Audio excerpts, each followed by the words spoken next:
Hi, welcome back guys. This is your friend, Cabbage Head Fanfics. Back with amazing fanfiction. This is the series of What If Deku Became the Ultimate Maverick Hunter? Now before starting, please give this video a like and subscribe to the channel if you want more videos like this. Now let's get into the fanfic. Several centuries in the future. Shandong, China, .11F 5646. Anguish. This was the only feeling that currently occupied a holographic image's mind as it stared into the distance, seeing nothing but devastation for as far as the eye can see. The hologram's anguish grew as he saw what was once a province teeming with millions of people and other forms of life now reduced to rubble. The holographic image was previously known to the world as Dr. Thomas Light, a world-renowned scientist who specialized in creating robots that were capable of independent thought. However, Asimov's laws of robotics still bound most of the robots he built. All except one. X. A robot that he created that was not bound by these laws. A robot who was built to be able to make his own decisions in life. To ensure he would not go down the wrong path, he had his creation sealed away to have him go through various tests, diagnostics, and simulations while in stasis to ensure the path he went down was one dedicated to justice and peace with minimal bloodshed and violence. He left a warning to any person who might discover X to not release him until the tests were completed, which he estimated would take 30 years to finish. He learned over time that X was released into the world after a century had passed, and he became the template that led to the mass production of other robots that would eventually become known as reploids, led by another scientist known as Dr. Kane.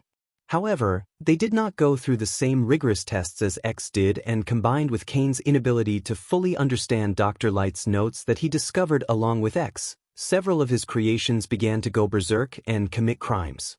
These rogue reploids would eventually become classified as Mavericks. A peacekeeping force known as the Maverick Hunters was created in response to help suppress these threats. The group was formerly led by Sigma, the most advanced reploid Dr. Kane created. However, even Sigma himself became a Maverick, and due to his cult of personality type appeal, numerous reploids and former Maverick Hunters joined his revolt and declared war on humanity. Over the years, his efforts would be thwarted on numerous occasions by the Maverick Hunters, who were now led by X and his best friend Zero. Unfortunately, the two Maverick Hunters' luck would run out. They had finally cornered Sigma in Shandong after stopping the floating colony known as Eurasia, which Sigma programmed to crash into Earth. After fighting their way through the base, they engaged in one final battle against Sigma. The battle was fierce, but in the end, Zero and X managed to defeat Sigma. But not without cost. Knowing he had lost, Sigma decided to self-destruct, intending on taking both of his former subordinates with him. Zero used his body to shield his best friend from the brunt of the devastating blast, but it was all for naught. The explosion not only vaporized Zero's body and Sigma's entire base of operations, but it also fatally damaged X. Dr. Light looked down at X, grimacing at the damage his greatest creation had sustained. He knew X wasn't going to make it. The explosion had inflicted damage that even he couldn't repair. His anxiety spiked when he felt a very faint, but familiar evil presence still lurking in the air of the destroyed city that had been reduced to rubble. To make matters worse, the Earth still suffered significant damage from the remaining debris that was once the Eurasia space colony crashing into it. The pollution caused by the debris from Eurasia also devastated the natural resources across the Earth that humans needed to survive, rendering the surface uninhabitable if the reploids could not immediately begin to repair the damage Eurasia caused ecologically. Without X to keep any other Maverick threats at bay, Earth would become uninhabitable for humans, meaning the former commander of the Maverick Hunters would see his ultimate vision of humanity's extinction come to fruition. At that moment, Dr. Light knew he only had one option left if humanity were to survive. It was one based on desperation, but it was the only one that had any semblance of a chance to try and prevent what had happened. The project was inspired by a discovery made by scientists a few months after X was put into stasis. Dr. Light learned that geneticists discovered humans were once able to use special powers that closely resembled the feats reploids were capable of today. After digging into old archives, they discovered these abilities were referred to as quirks.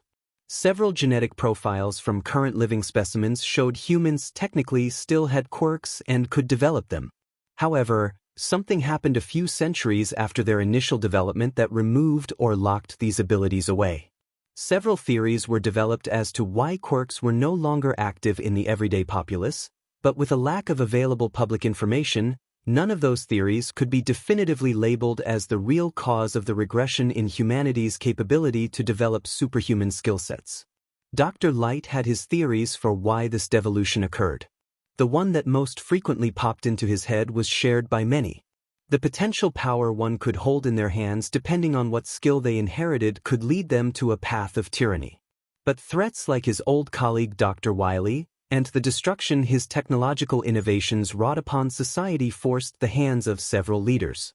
The current problems facing them because of his former colleague and society's anger at being unable to fight back against such a threat led to several leaders investing in research to unlock the genetic blocks to allow humans to use quirks again. He was brought onto the project to figure out how to unlock the block to allow humans to use their quirks. He worked with geneticists by creating machines that could read genetic profiles to see if they could find one without the block while also attempting numerous methods to allow humans to access these powers again. They found one specimen before the block was implemented. Dr. Light noted the specimen's special ability. Data from the machine analyzing the specimen noted its special power. It could transfer quirks to another person. This gave Light an idea. While research continued to determine what needed to be done to give people their quirks back, Light set off on his own project unbeknownst to everyone else. He feared the possibility of someone using quirks for nefarious purposes and potentially creating threats greater than Sigma and Wily. He created a new machine. Its primary purpose was to figure out how to create a new quirk and fuse it with X's capabilities using the specimen discovered as his base. Once completed, it would be stored in a capsule to be sent in the past, hoping to find a worthy inheritor in case X fell in battle. He didn't know if it was even feasible since searching through X's memories showed no evidence of humans reacquiring the use of their quirks. But he embedded it into X's programming to monitor the machine's progress if X was irreparably damaged. Amazingly, the machine finished analyzing and creating the quirk that allowed one to use X's base capabilities and the transfer quirk. It even adapted X's variable weapon system to create new weapons from quirks and created what Light thought was once improbable, a pocket dimension where one could store and summon X's armor. However, there were some drawbacks that Dr. Light could not fix during his time on Earth regarding the capsule. The capsule could only travel back in time to the exact spot where it was currently placed. He also couldn't predict what year it'd end up in, although he could narrow it down to the time frame of when these superhuman abilities were active. Also, they had no way of knowing if this process would have any drawbacks for the person who would receive this power, so it was forgotten. Until now.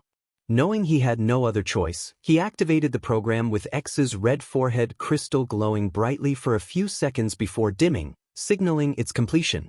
In an abandoned lab somewhere in Japan, the long-forgotten capsule that contained the superhuman abilities started to hum and shake violently before disappearing in a flash, going back in time to hopefully find a candidate worthy enough to bestow the gifts contained within the device.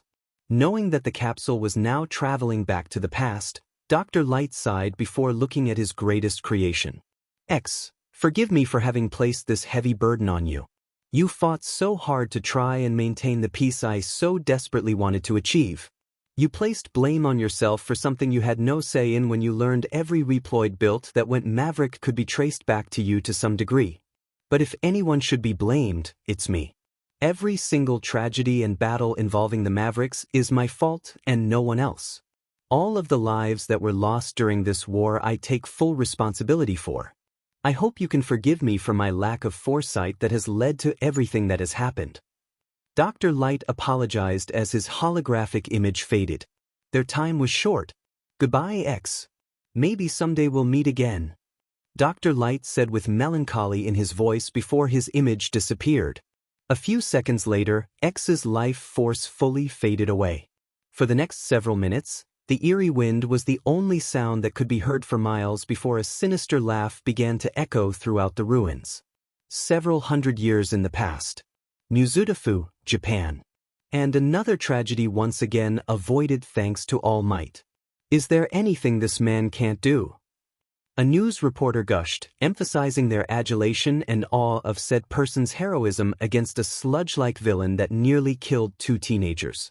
One of those teenagers heard the reporter on television applauding All Might, but after his harrowing experience and the hero's harsh words on his potential to be a hero, he didn't want to hear what the reporter had to say about the incident anymore.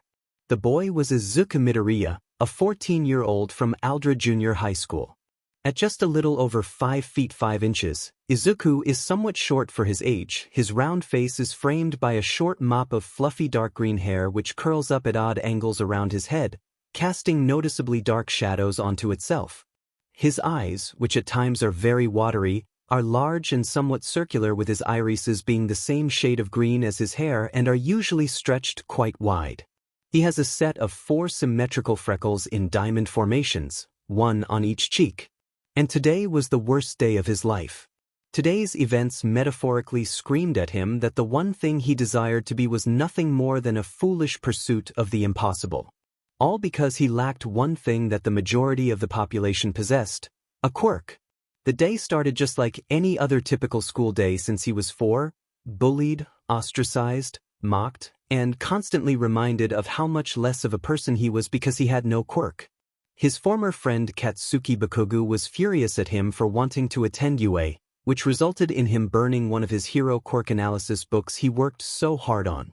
But the real kicker was that the blonde knew how badly he wanted to be a hero, and threw it back in Izuku's face in the cruelest manner imaginable. He told him to kill himself by jumping off the roof of the school in hopes of acquiring a quirk in his next life. How that didn't break him he'd never know. But somehow, his day got even worse. He was attacked by a sludge-like villain after he left school and nearly died, but was saved by his favorite hero All Might. He even got an autograph from the famed symbol of peace, but his joy soon turned into desperation. He needed to ask All Might if he could be a hero without a quirk, which resulted in him grabbing All Might's leg as he took off. After initially struggling to try to force the boy to let go, which he stopped attempting to do after Izuku informed him he would be killed if he let him go when both were several hundred feet in the air, both landed on a roof where no one would hear them talk. But Izuku's hopes were crushed after he learned 2 horrible truths. All Might suffered a devastating injury in a battle years ago that was not known to the public, which restricted his ability to be a hero to 3 hours a day, and the number 1 hero told Izuku that he could not be a hero without a quirk. Instead, he suggested the boy look for a more realistic career before leaving him. Maybe that's why he threw himself at the sludge villain to try and save Katsuki, who forcefully used the blonde's explosion quirk to cause havoc in the city after Izuku accidentally helped the sludge villain escape from All Might. Maybe he subconsciously wanted to die a martyr and go down in history as the guy known for saving someone who would become one of the greatest heroes the world had ever seen. But fortunately for both of them, All Might arrived just in time to subdue the villain for good. Afterward, Izuku was harshly chastised by several heroes for throwing himself into danger, while his childhood friend turned bully received nothing but praise before both were eventually allowed to leave. In any other timeline he would have walked home, but he didn't want to see or talk to anyone at the moment. So he just started walking within the city with no destination in mind as evening approached. What do I do now? Izuku asked himself, unable to find an answer that was satisfactory to him. His desire to be a hero was pretty much the one thing that kept him going, but after his idol All Might told him he couldn't be a hero, Izuku for the first time in his life didn't know what to do. He walked around the city with no specific destination in mind, his thoughts desperately trying to figure out what he should try to do next, or if he even should continue to try at all. He didn't know how long he was walking, but he eventually ended up near what looked like a trash site. He didn't know what compelled him to go into the landfill, but Izuku decided to walk into the junkyard that was once the beautiful Takoba Municipal Beach Park. After a few minutes of walking, he eventually found one of the emptier spots in the landfill before taking it all in. He lowered his head before letting out a mirthless laugh, recognizing the irony of this place and how it could represent a reflection of his own life. The beach used to be an extravagant paradise spot, but it had been reduced to nothing more than a trash dump. Just like his life. Just one endless trash heap that continued to pile onto him ever since the day he learned he would never develop a quirk. His emotions began morphing from sorrow into anger, and he could no longer hold the emotional pain down. He grabbed the nearest blunt object, and with a grief-filled scream, ran to the appliance closest to him, a refrigerator. He started swinging the object with reckless abandon, denting the kitchen appliance. All of the grief and depression he buried inside just came out of him until he tired himself out. He fell to his hands and knees and began sobbing at how cruel fate was to give him this life. He didn't know how long he was in that trash pit crying, but he ceased when the sound of electricity began to fill the air. He turned around just in time to see a bright light a few feet from him begin to illuminate the dump site. Its intensity was too much for his eyes to handle, forcing Izuku to close his eyes and cover them with his arms to protect them further. The smell of ozone burned in the small space, making him nauseous as it mixed with the odor being emitted from the trash. After about 2 minutes, the light died down enough for Izuku to lower his hands and open his eyes.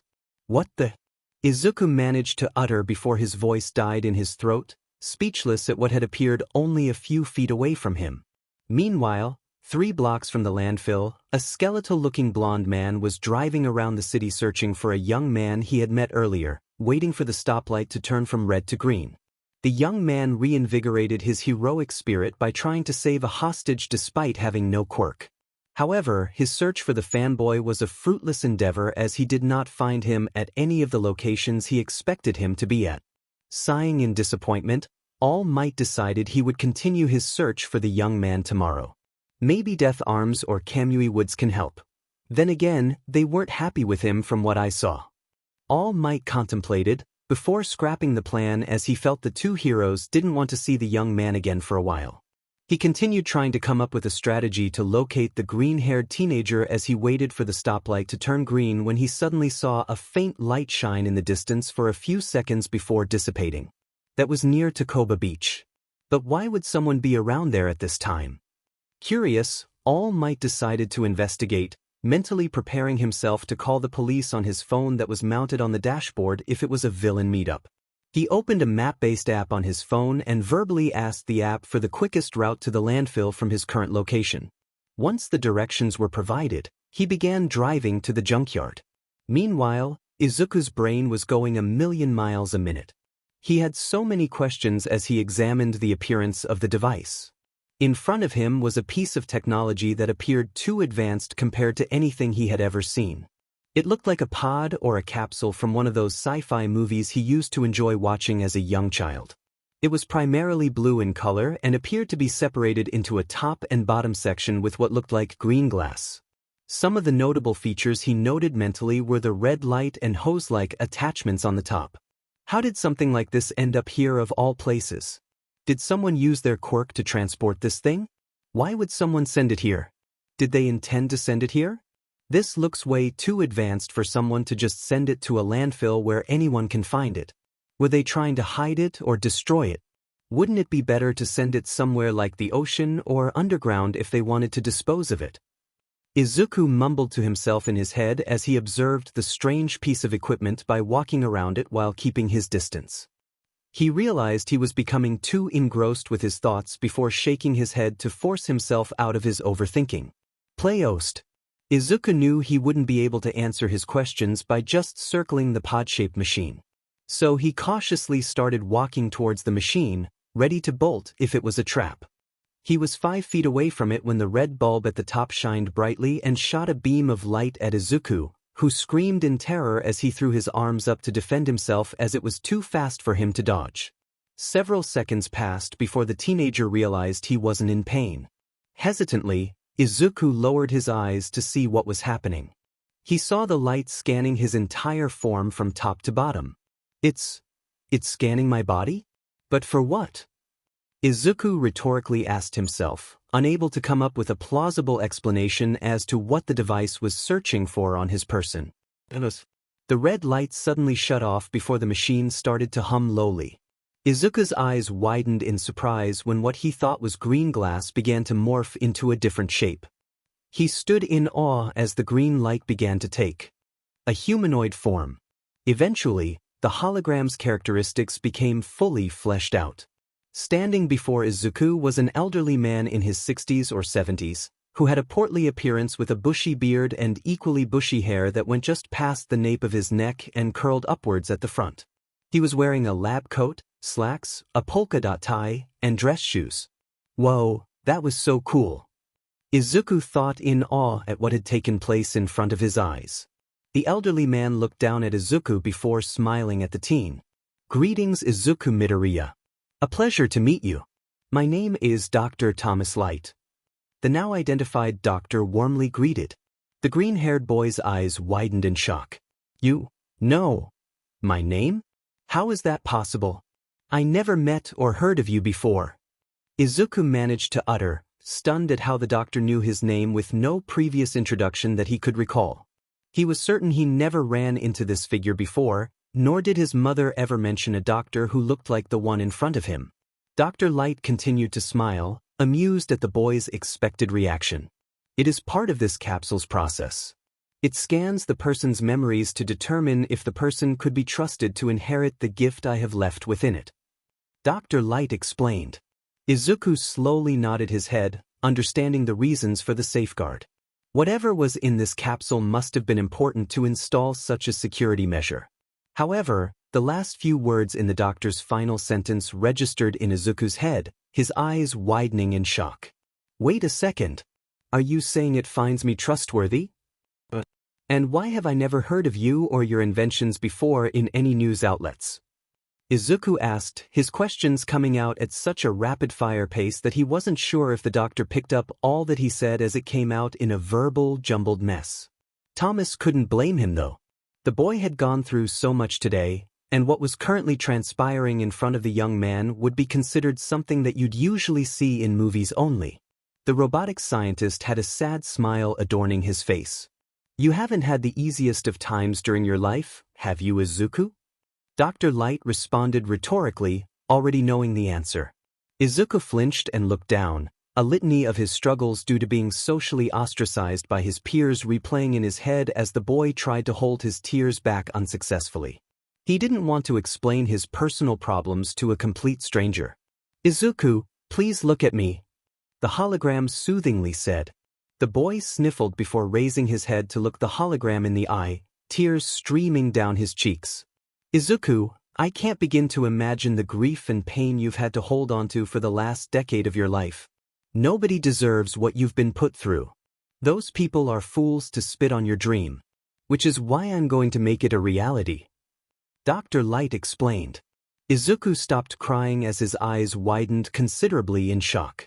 What do you mean by that? I don't have a quirk, which means I can't be a hero like All Might. Izuku responded, trying to let the doctor know how fruitless his endeavor was. Yet. You see, Izuku, this capsule contains a quirk for whoever it deems worthy to inherit it. Izuku's jaw dropped at the revelation. Wait a minute, you're telling me you not only figured out how to give people quirks, but you're telling me you want me to inherit this power? But I'm a nobody. I'm not anything special. That's where you are wrong, young man. You showed more guts and bravery than anyone I have ever met. You were willing to sacrifice your own life to save someone who treated you horribly. You may have not had any special power to neutralize the threat, but you had some inkling of how to temporarily distract it enough to hopefully have your former friend use his quirk to bust out of the slime. You even motivated the #1 hero to push past his daily limit to save everyone.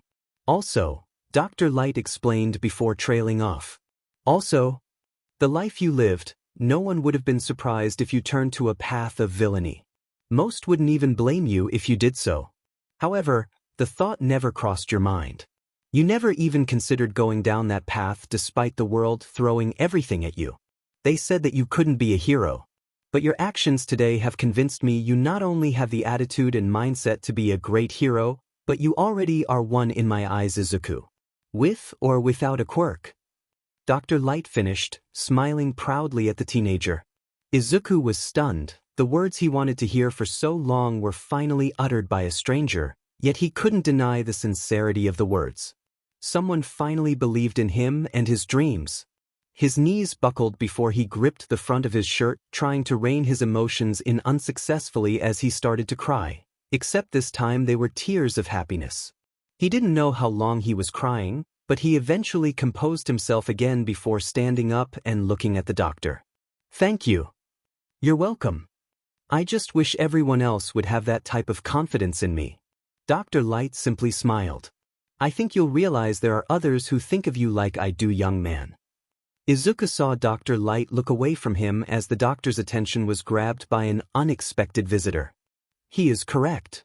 A familiar voice to Izuku rang out as the boy's body went stiff for a few seconds before he turned around faster than even he could comprehend. His eyes widened considerably, recognizing the figure walking towards them before eventually stopping a few feet in front of Izuku. The white t-shirt, the olive-green cargo pants, the blonde hair, and the blue eyes. "All Might. All Might? What are you doing here, and how did you know I was here?" Izuku stuttered out, shocked the hero was able to locate him while unsuccessfully trying to suppress his awe of being in front of his idol despite everything that had happened today. "I'm here cause I wanted to thank you today. Your actions encouraged me to act and push myself beyond my limits. And for that I can never thank you enough. And for how I knew you were here, I didn't honestly. I simply thought you left and went home. I was going to try and look for you tomorrow. However, I saw a light shine around here briefly while I was heading home and thought there was somebody in the landfill. Color me surprised that it was you again. Anyways, I also wanted to further discuss your question from earlier." Izuku looked confused as he continued to stare at his favorite hero. "If you hadn't told me about your life and if you hadn't run headlong into that villain attack, I would have remained a bystander, living with the shame of letting innocent civilians end up gravely injured or killed. I had lost sight of what it meant to be a true hero by using my injury as an excuse." All Might explained to Midoriya, who was giving him his undivided attention. "But when I saw you, a timid boy with no quirk, rush headlong into the fight to save someone with no concern for your own safety, it reignited a fire in me, and it encouraged me to act." All Might continued, smiling at Midoriya. "They say the greatest of heroes exemplify one trait that separates them from the rest. Their bodies moved on instinct before they had a chance to think, driven by an innate desire to protect. That's what happened to you, didn't it?" All Might rhetorically asked the green-haired teenager, whose eyes widened considerably as he successfully deduced why he did what he did. All Might simply looked down at the boy, his facial expression remaining stoic but his eyes retaining compassion for the young man before saying the sentence Izuku wanted to hear for so long again. "Young man, you too can become a hero." All Might stated with the utmost confidence as he saw the young man who helped him freeze up in shock in stunned silence. Granted, he had already heard the words he wanted to have someone tell him sincerely for so long from the hologram, but to hear it from the man who he looked up to tell him those words well hit Izuku at a different level. He didn't know how long he was sobbing out of happiness, but he was happy that they gave him the time to properly process the elation he was feeling. Dr. Light watched the exchange with a smile on his face. The two adults simply waited for the boy to calm down, knowing that he had gone through the entire gamut of emotions today. Eventually, Izuku's crying ceased as he took a deep breath to calm himself. "Sorry for crying so much, you guys." Izuku managed to quietly mutter after calming down enough, his eyes red from crying. "No worries, young man." Dr. Light reassured the young man before he turned his attention to the symbol of peace. "How much of our conversation did you hear?" "I arrived just as you told the boy about the capsule's purpose."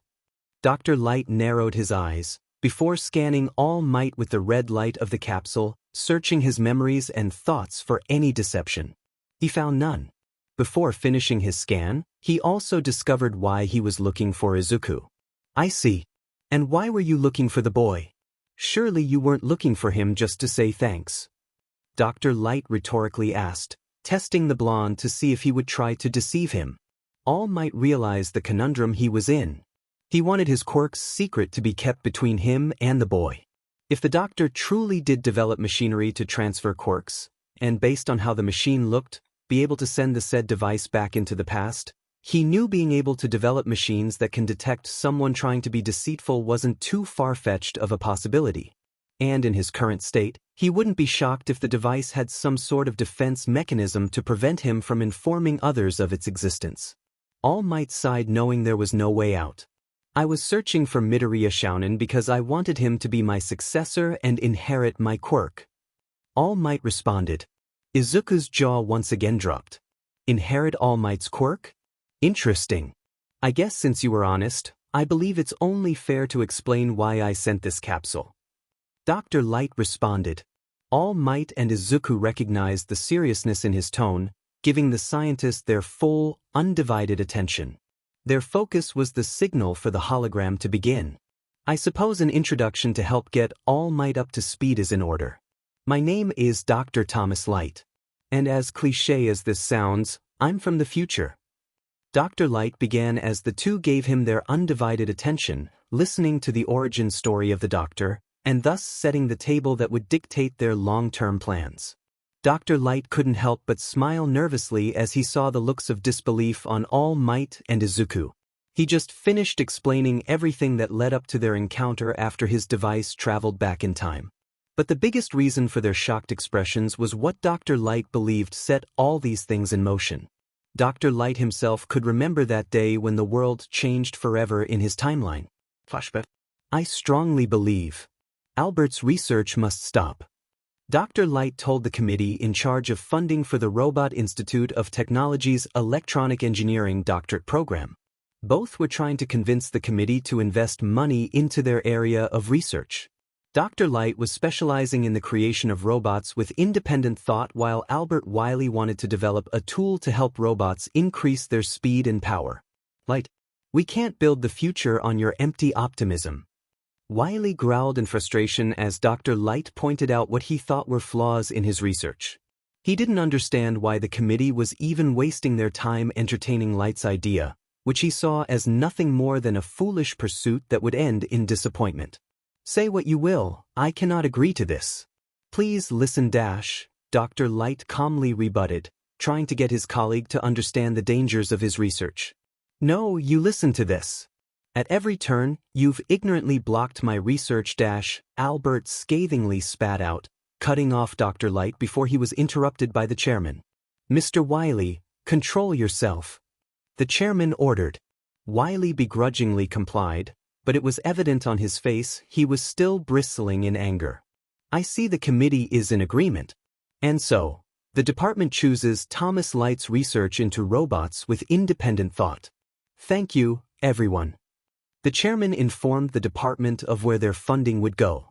Dr. Wiley could only look at the double-gear system prototype in his hand in frustration, his grip around the device becoming so tight veins were becoming visible in his hand. But why are you fools so blind? Dr. Wiley seethed in rage before violently throwing the device into the ground, breaking the device he spent many hours working on. Mr. Wiley! The chairman exclaimed in shock and disgust at the temper tantrum on display. Dr. Wiley turned and walked to the exit, but not before getting in one last word directed at his now former friend. One day, Light. One day the world will know I was right all along. Dr. Wiley vowed. Thomas couldn't help but look at the retreating form of his former friend in pity before picking up Wiley's now broken double-gear system prototype. Flashback. And to this day, that single event was the one thing Thomas wished he could take back.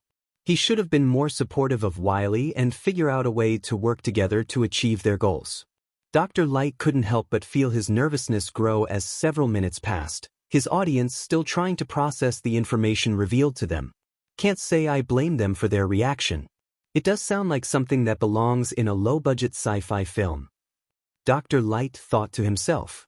Finally, he saw the symbol of peace start to grasp the gravity of the situation that would occur in the distant future. Now he only hoped that they would trust him and let him gift the young man X's power, to help him become a new symbol that could guide society to a better tomorrow, and to take on all threats to peace, present and future.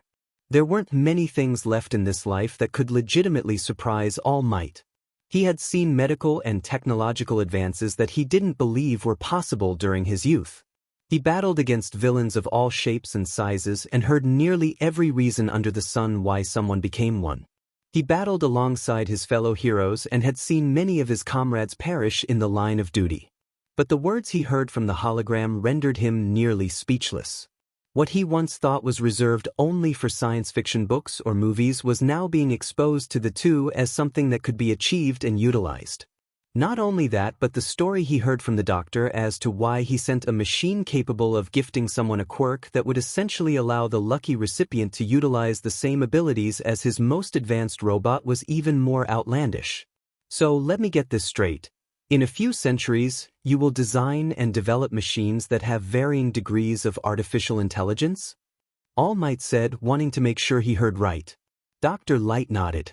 And that your former friend, who you worked with during your time at this robotics-focused university, felt slighted by everyone because his research that focused on temporarily boosting a robot's speed and power wasn't funded due to the potential dangers it can cause to the robot and the public as a whole, which caused him to turn to a life of a villain hellbent on world domination.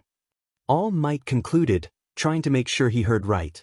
The fact that human life on Earth would eventually become non-existent because of a scientist being unable to control his jealousy and pettiness just sounded absolutely absurd. And yet, All Might kept looking at the hologram's eyes and saw no deceit in them. Dr. Light looked down in shame. Yes, my former friend Wiley was always a bit of a hothead, but I regret not being able to prevent him from going down that path. Dr. Light lamented, reminiscing about the times when they got along before the committee at the college they attended told his friend they wouldn't fund his double-gear research. The hologram sighed in sadness. Even as a non-biological entity, he still felt tired at times. He heard the young man he deemed worthy to inherit X's power speak up. I'm sure you weren't trying to make him look bad for selfish reasons. You were just looking out for the well-being of everyone who might be affected by that project, including himself. Izuku attempted to convince the scientist that the blame wasn't all on him. Dr. Light shook his head at the attempt to not place all of the blame on his shoulders. That might be true, but I still consider myself responsible for what happened that day and every decision he made after. Dr. Light said, You shouldn't. Your concerns regarding his research were warranted. His anger at you for pointing out the flaws in his research showed he also couldn't handle criticism well. Trying to better society should in no way, shape, or form be a competition. Those who turn it into one do not truly have its best interest at heart. Izuku sagely rebutted.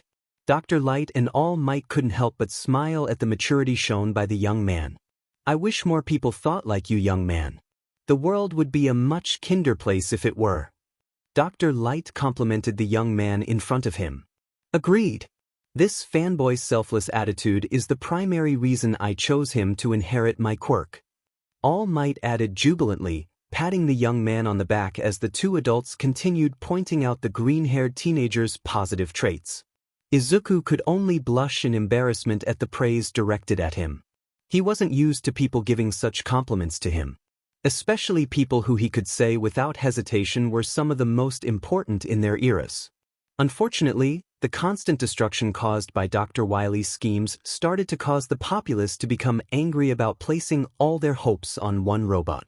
They started to demand action from world leaders to either give them something to defend themselves, or to cease all future production of robots that had varying degrees of artificial intelligence that could potentially cause injury or even kill people. Dr. Light melancholically continued as he remembered how the public began to turn against all forms of robotics, and by extension, scientists like himself. And that's what led to these leaders rediscovering our potential to develop quirks after you finished building X. All Might added to make sure he was following what the doctor said. Correct. After I placed X into stasis, I was brought on to help develop machines to figure out how to reverse the block placed on the populace that prevented them from utilizing their quirks. Dr. Light replied.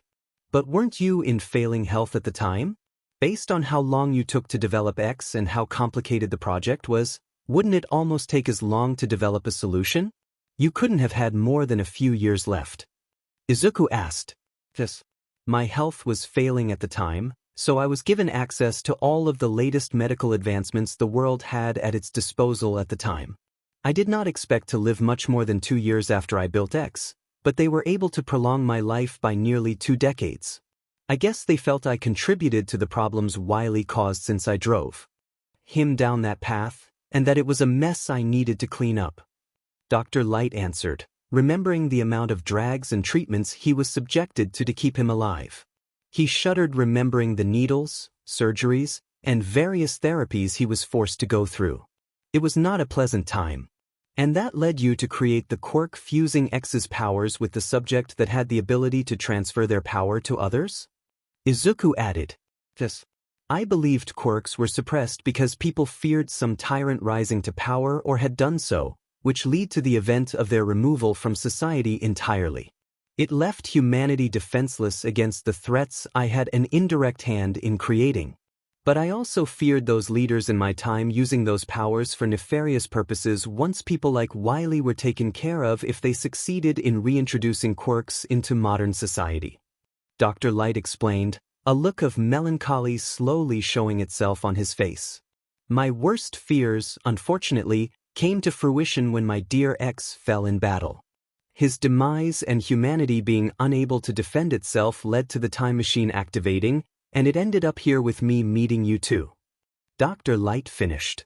He saw the two go through a myriad of emotions based on the facial expressions they were displaying. It was All Might once again who responded first. I see, that is quite the story you told Dr. Light. If it were anybody else besides us, one would probably think they were in some type of dream or illusion with how grandiose that tale was. Even though I can sense you're telling the truth, it's still quite the tale, All Might said in awe. Dr. Light couldn't help but let out a small laugh. He expected one of them to start freaking out at any minute, but the symbol of peace's reaction put his mind at ease. He didn't believe the laughter is the best medicine, saying, but it certainly helped his stress. Yes, I suppose so. My life would be something most people wouldn't consider normal, even in this timeline. Dr. Light said, acknowledging All Might's honest opinion of his story. But I do have some questions. All Might requested. Go ahead. How did you know to send it to this time PRD? We approximated the ages of the specimens and archaeologists determined what time they most likely came from. We determined the range of when quirks would be most active. I couldn't send it to an exact year and date, but it probably wouldn't have made much difference as I couldn't find any records of my ancestors to entrust it to. I'm fortunate it ended up here, to be honest. Dr. Light answered. You searched our thoughts and memories. I'm sure you have an idea of how powerful we heroes can be. How powerful do you believe this Sigma and his Mavericks can be compared to us? All Might asked, wanting to get some sort of leg up on these threats. He knew if the good doctor could use time travel, then these potential adversaries would probably use it as well. I have no doubt you and Endeavor could fight off most of them if you were still in your prime, All Might. The biggest worry I have is you might not be able to fight them all off with your injury, especially if they figure out your time limit or if they arrive once you no longer have access to your power. There might be others like this Mirko and Hawks who could fight them, but it'll be tough. Their powers don't come with self-inflicted drawbacks like humans have with quirks. Dr. Light said, giving his honest assessment of how they stacked up against the Maverick commander and his potential lieutenants. What are we working with exactly regarding this battlesuit quirk you created? All Might and Izuku had seen footage of X through the visual demonstrations provided to them by Dr. Light, and he had to admit the robot would easily be a top 5 hero at worst in their era in his base form, but a further breakdown of Light's magnum opus couldn't hurt. Yes, I can provide a list of X's skill set and schematics.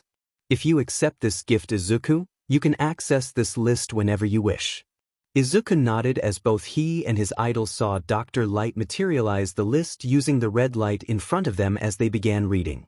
Armor chest part, body skin, lightweight, titanium X, stronger than tungsten.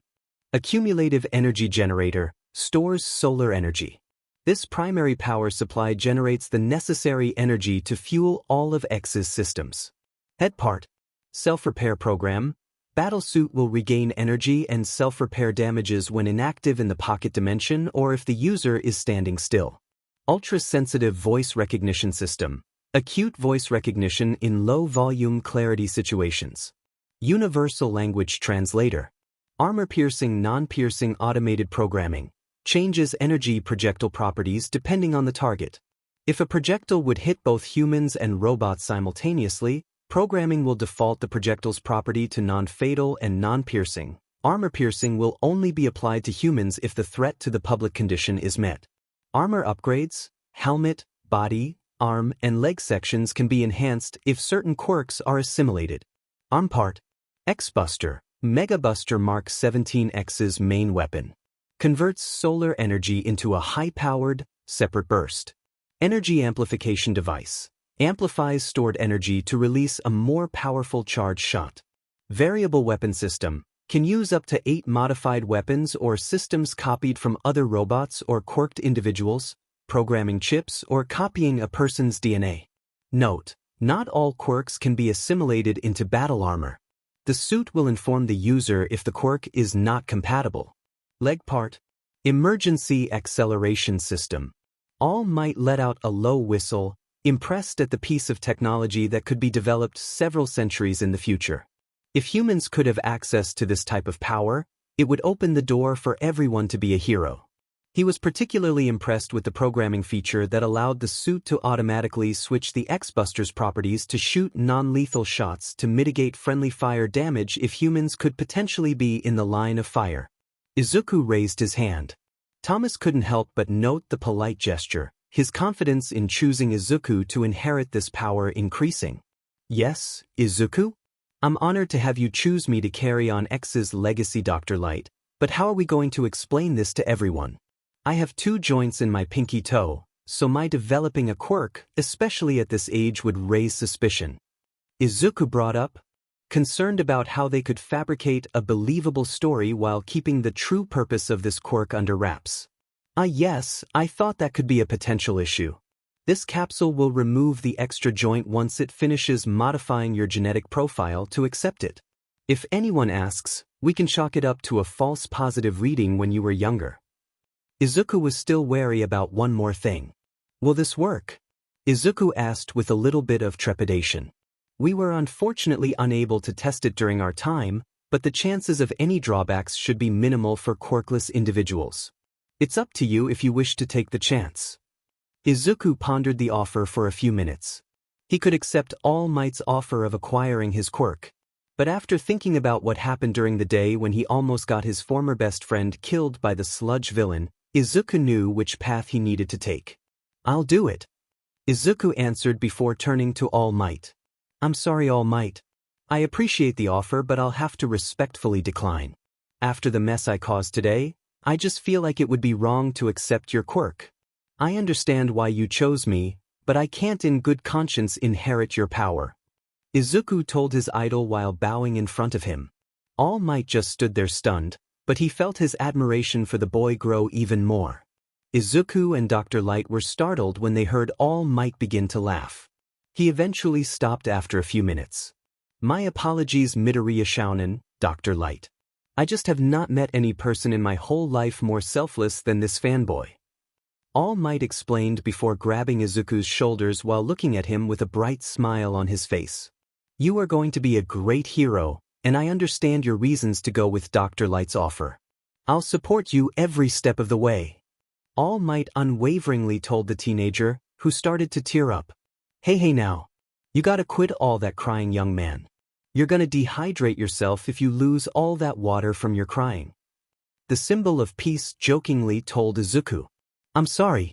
I'm just so happy right now. Izuku choked out as he used his arm to rub the tears away before turning to Dr. Light. I'm ready to accept X's power, Dr. Light. The future hero hopeful declared with confidence he didn't know he had. Dr. Light smiled in joy. Then please step forth into this capsule, Izuku, and let the world that you are now here. Dr. Light replied before his image dissipated. Izuku began to walk toward the capsule until he was in the center of it. The machine closed itself around him, causing him to panic for a slight second before seeing All Might's reassuring smile. If something went wrong, he'd be there for him. The capsule began to fill with gas that startled Izuku, which he inhaled accidentally. He felt pain in his pinky toe for a split second, which he deduced was the toe joint. After recognizing the gas was part of the process, he relaxed. The machine whirred, and after a few minutes, all was quiet.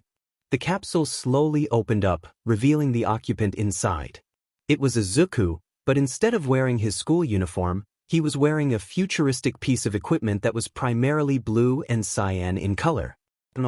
Takoba Municipal Beach Park. All Might watched with bated breath as he saw his pseudo-successor, even though he rejected his offer to obtain his quirk, walk into a device that was sent to this time from a future that would not occur until several centuries had passed. His grip on the school bookbag Midoriya gave him for safekeeping tightened subconsciously, as all he could do was give moral support to the young man who embodied everything a hero should stand for.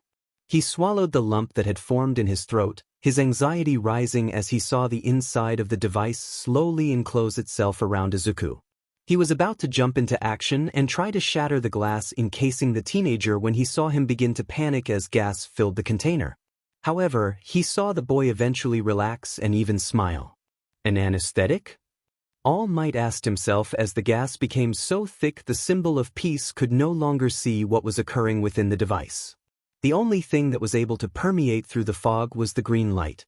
All he could hear was the sound of the machine picking up in intensity, red and green light shining throughout the junkyard, illuminating everything it touched as the capsule altered Izuku's genetic profile. After 10 painstakingly long minutes, the red light on the capsule suddenly shut off, which the number one hero believed was the signal indicating that the process was complete. His theory proved to be accurate as he saw the capsule slowly open as gas dispersed from its container into the junkyard. All Might saw a silhouette of a figure standing within the capsule as smoke continued billowing out of the capsule and into the night sky. The more smoke that escaped, the more prominent the silhouette became to All Might's eyes. After another minute or two, All Might began to see the results of the quirk transfer process in real time. The most obvious detail All Might could see was the figure was no longer wearing the black school uniform that Izuku had on today. Instead, he could see that the figure was now wearing a battlesuit that had a primarily blue and cyan color palette, with his hands being white. His upper torso is covered by a segmented chest plate with shoulder pads. His joints, such as his knees and wrists, have small black tabs on them. His helmet has cyan ridges atop it and above the visor, and a red lens sits on his forehead. All Might suddenly saw his right arm from the middle of his forearm down morph into the X-Buster, the primary weapon of choice for X that would now be Izuku's most powerful tool for his hero career. Most of the arm cannon is blue, but the barrel of the X-Buster is black around the edges and contains a red lens inside. It worked. All Might thought in stunned disbelief. However, his shock turned to worry as he saw the young man begin to sway to and fro before falling forward into the sand. Midoriya Shounen! All Might exclaimed in worry as he ran to the boy. He kneeled at Midoriya's side before turning him over, lightly shaking him and asking him to wake up. To All Might's relief, the boy started to groan and his eyes started to scrunch up until they slowly fluttered open. All Might! Izuku muttered, making sure his mind wasn't playing tricks on him as his sight came into focus. Yes, Midoriya Shounen, it's me. All Might reassured the young man, giving him some space to sit up. All Might. I just had the weirdest dream. I dreamt someone from the future sent a device here, and he told me I was worthy to inherit the gift contained within it. It was a quirk that had a ridiculously strong battle suit that could assimilate quirks or robot data and create new weapons, along with me being able to give it to someone whenever I was ready to step down. And that I rejected your gift to bestow me your quirk because my recklessness caused the sludge villain to escape, along with causing you to burn up the time that you're allowed to access your quirk, which almost resulted in Kaken dashed. Izuku recounted in his signature mutter storm, remembering the events of the day that he thought were just a very vivid dream or hallucination or illusion before he was interrupted by All Might slapping the back of his head to make him cease. Yeah, the boy's fine. He couldn't rapid-fire his thoughts like that if he wasn't. Definitely gotta work on cutting down his nerding out moments. All Might thought in amusement before he simply pointed at Izuku's newly acquired arm cannon.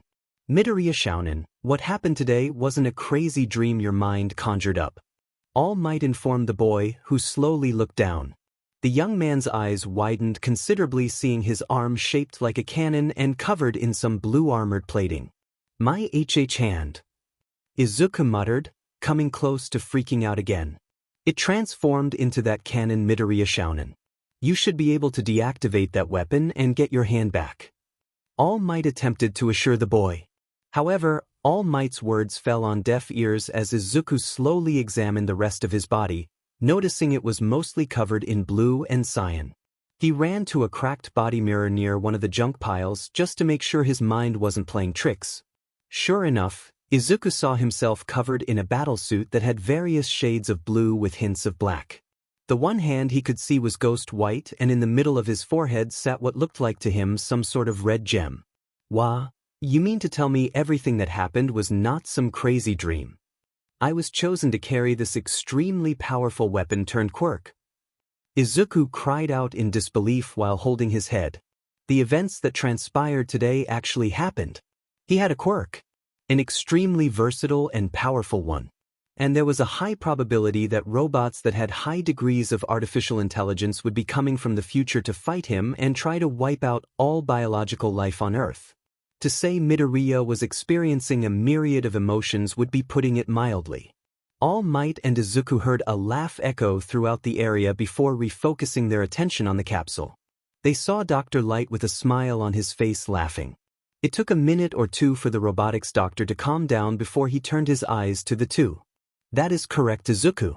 You now contain X's powers within you.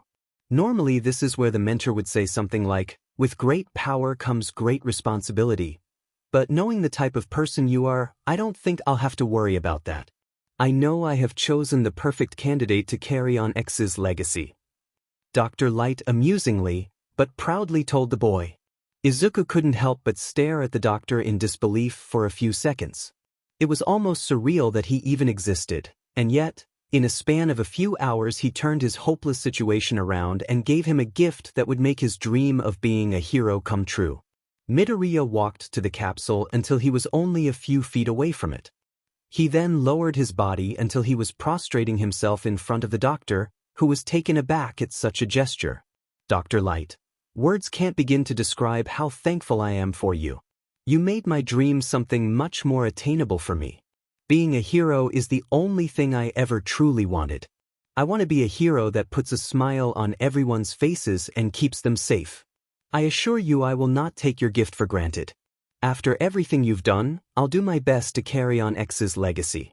I'll make you, X, Megaman, Proto-Man Roll, Zero, and everyone else proud. Izuku proclaimed before he stood up. Dr. Light could sense the pure emotion radiating off of Izuku, along with the proverbial fire that had ignited in his eyes. I promise you I will defeat Sigma should he try to come here and mess with us. Izuku determinedly stated to the robotics doctor. All Might couldn't help but smile proudly at the boy. He reminded him so much of his old mentor. Midoriya Shounen, you truly do embody the will of a true hero. All Might complimented the young man in his head, his admiration of Izuku's heroic spirit growing by the minute. Dr. Light could only send a fatherly smile to the boy. I know you will, Izuku. I have faith that the future will now be in good hands with you carrying this power. Dr. Light said. Thank you, Dr. Light. But I do have one. Actually, I have a few questions. Izuku asked. Yes. How do I shoot this thing? How do I call forth and deactivate the battlesuit? And how do I activate and deactivate the X-Buster?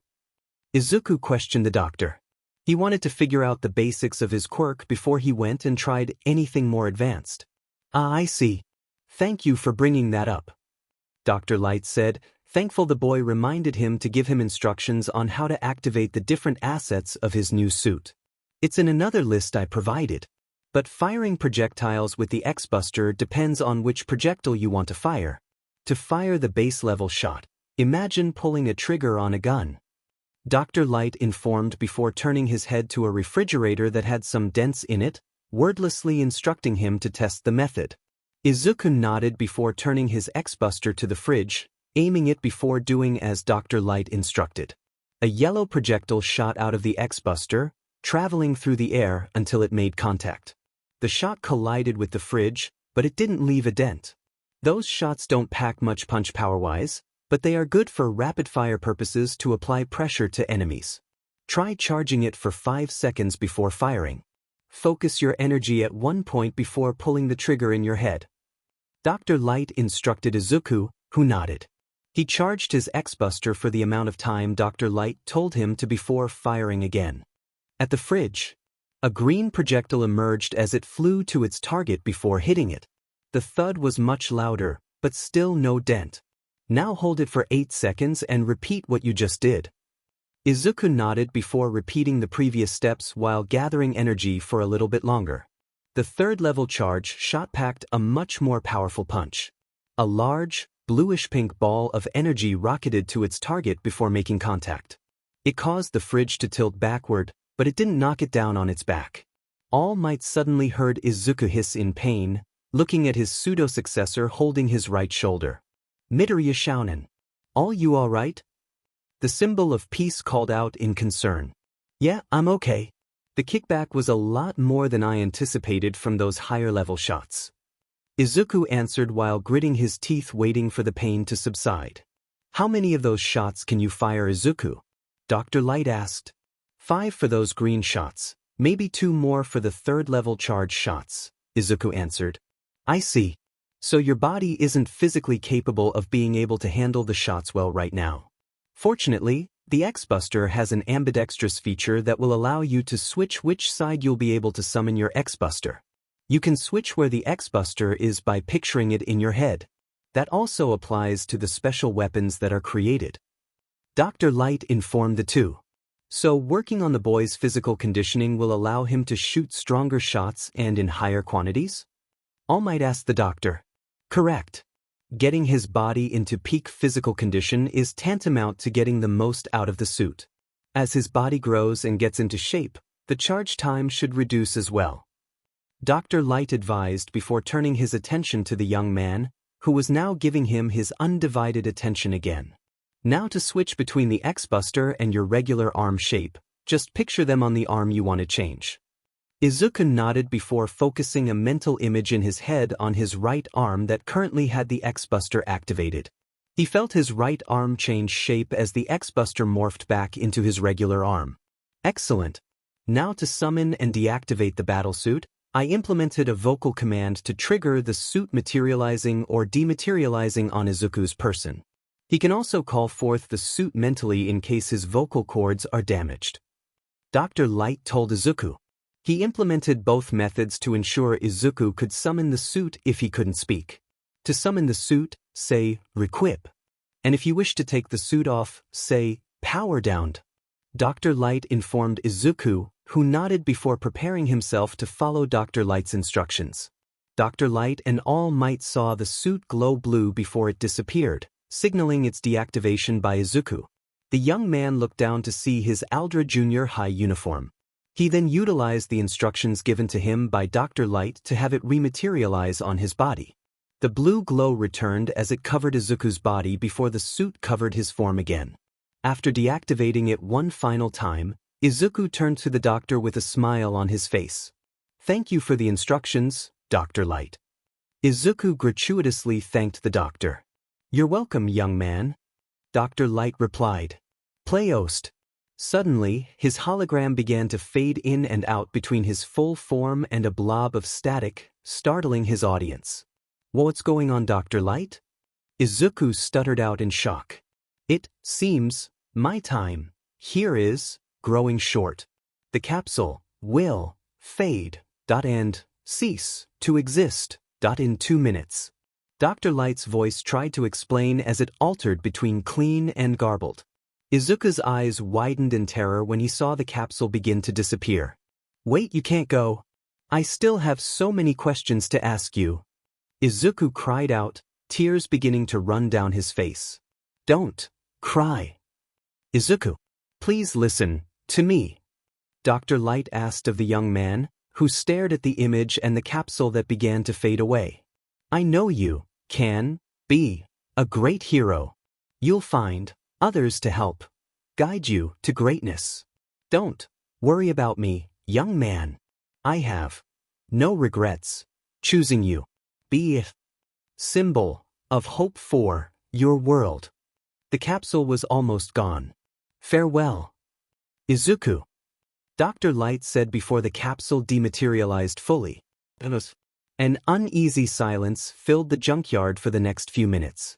Young man, All Might began, trying to figure out the right words to say to the boy as his concern for him grew. He heard sniffles but no sobs. All Might, can you help train me? I haven't worked out before, and I wouldn't know where to start. I want to be as prepared as possible for the UA exams. He heard the young man request him before he turned to him, tears running down his face. Getting into UA will give me the best chance to prepare myself against these threats, Dr. Light described. I don't want to let him or X down. Izuku said. All Might simply smiled. Of course, young man. Although you won't inherit my quirk, I can help prepare you physically for the exam during these next 10 months. All Might answered, causing Izuku to smile before wiping his eyes of his tears. Suddenly, a light buzzing sound could be heard in Izuku's backpack. All Might handed Izuku his backpack as he watched him rummage through his school supplies before finding his phone. He saw the green-haired teen's eyes widen in shock and terror, hearing him gulp loudly as he became pale as a ghost. With great hesitance, the teen answered his phone. Why, Mom? He heard him barely able to speak out the sentence. Izuku, where have you been? Are you okay? It's almost midnight and you haven't answered your phone all evening. All Might heard who he assumed to be the boy's mother cry out in worry and anger. Oh boy, All Might sighed in exasperation watching the fanboy try to assuage his mother's highly emotional state. Midoriya household. To say Midoriya Inko was worried was an understatement if her frenetic pacing back and forth in the living room was any indication. She had been trying to get into contact with her son, who she saw on the news nearly get killed in a villain attack that had happened earlier today. She tried to find out where her son was by initially contacting Mitsuki and her family. Mitsuki and Masaru could not provide her with any information to help find her baby boy. Katsuki just gritted his teeth, and with much hesitance on his part, his mom slapping the back of his head, he told Inko the same thing. She tried to file a missing police report, but the officer who received the call told her she had to wait until the next day to file one. She knew it was a lie, especially after hearing his hesitance to assist once she told him her son was quirkless. Frustrated at the lack of concern, she abruptly hung up and began calling Izuku's phone nonstop. She finally got into contact with him after 7 hours of nonstop calls. It took several minutes for her to stop yelling before she heard Izuku's reason as to why he did not return home. Now, she was nervously pacing at 12:25 in the morning waiting for her son to come home with his guest. She heard a knock on her door before she rushed to the door with speed she didn't know she had. She unlocked and opened the door to see Izuku. Izuku, my baby. Inko wailed out in relief as she brought her son into a bear hug, her tears comically flooding their home with Izuku's face slowly changing color to blue from how tight his mom was hugging him. All Might stood outside in disbelief as he felt his shoes become immersed in a river of tears. I can see where he gets his crying from. All Might thought in amusement, his mind once again wondering how these people could produce so much water from their eyes and not be dehydrated. Hey, you can come in now. All Might heard his pseudo-successor call out to him from inside the house, informing the symbol of peace to enter his home. Sighing, All Might pushed through his limits and transformed into his buff form before walking into the living room. I am here. All Might shouted his catchphrase out with as much enthusiasm as he could muster, despite the throbbing pain in his side. Inko turned her head to see Izuku's favorite hero walk into their home. And she promptly passed out after less than 3 seconds. All Might simply sweat dropped as Izuku frantically tried to get his mom to wake up. This might take a while. All Might deadpanned in his head, reverting to his skinny form. After a few minutes, Inko slowly woke up to see Izuku's worried face. Mom, you're awake. Ugh, I just had the weirdest dream. You and Katsuki were caught in a villain attack and were saved by All Might. And then you disappeared for hours on end only to show up back here with All Might. Inko told Izuku as she recalled the crazy dream she had. Only, it actually happened. Mom. Izuku slowly began before he pointed to their guest sitting on the chair. Good evening, Midoriya Blake. All Might tried to reintroduce himself before being forced to transform back to his skinny form, blood coming out of his mouth. What? You were with All Might? All Might couldn't help but wince at the volume, but he couldn't blame her. Her son almost died today, and then he simply walked off to who knows where for hours on end. At least she didn't think he was an imposter after he deflated or revealed his secret by accident. Izuku explained now. He saw her glare at Izuku, who shrunk under her gaze as she waited for him to tell her what happened. What happened was, as much as All Might found it amusing to see the boy try to explain the events that occurred today, he didn't want to wait all evening for Izuku to steel his nerves and tell his mother what exactly happened while struggling to get every other word out. Midoriya-san, allow me to explain what happened today. All Might intervened, motioning for her to sit down on her couch. She wordlessly obliged, crossing her arms and tapping her foot on the floor as she waited to hear Izuku's favorite hero explain what happened.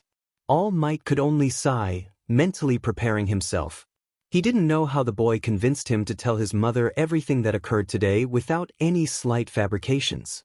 The only thing he could think of was that he fully trusted his mother to keep everything a secret to not raise any suspicions. I was tracking the sludge villain early yesterday afternoon. All Might began to retell the events of the day as he went through all of the events that occurred.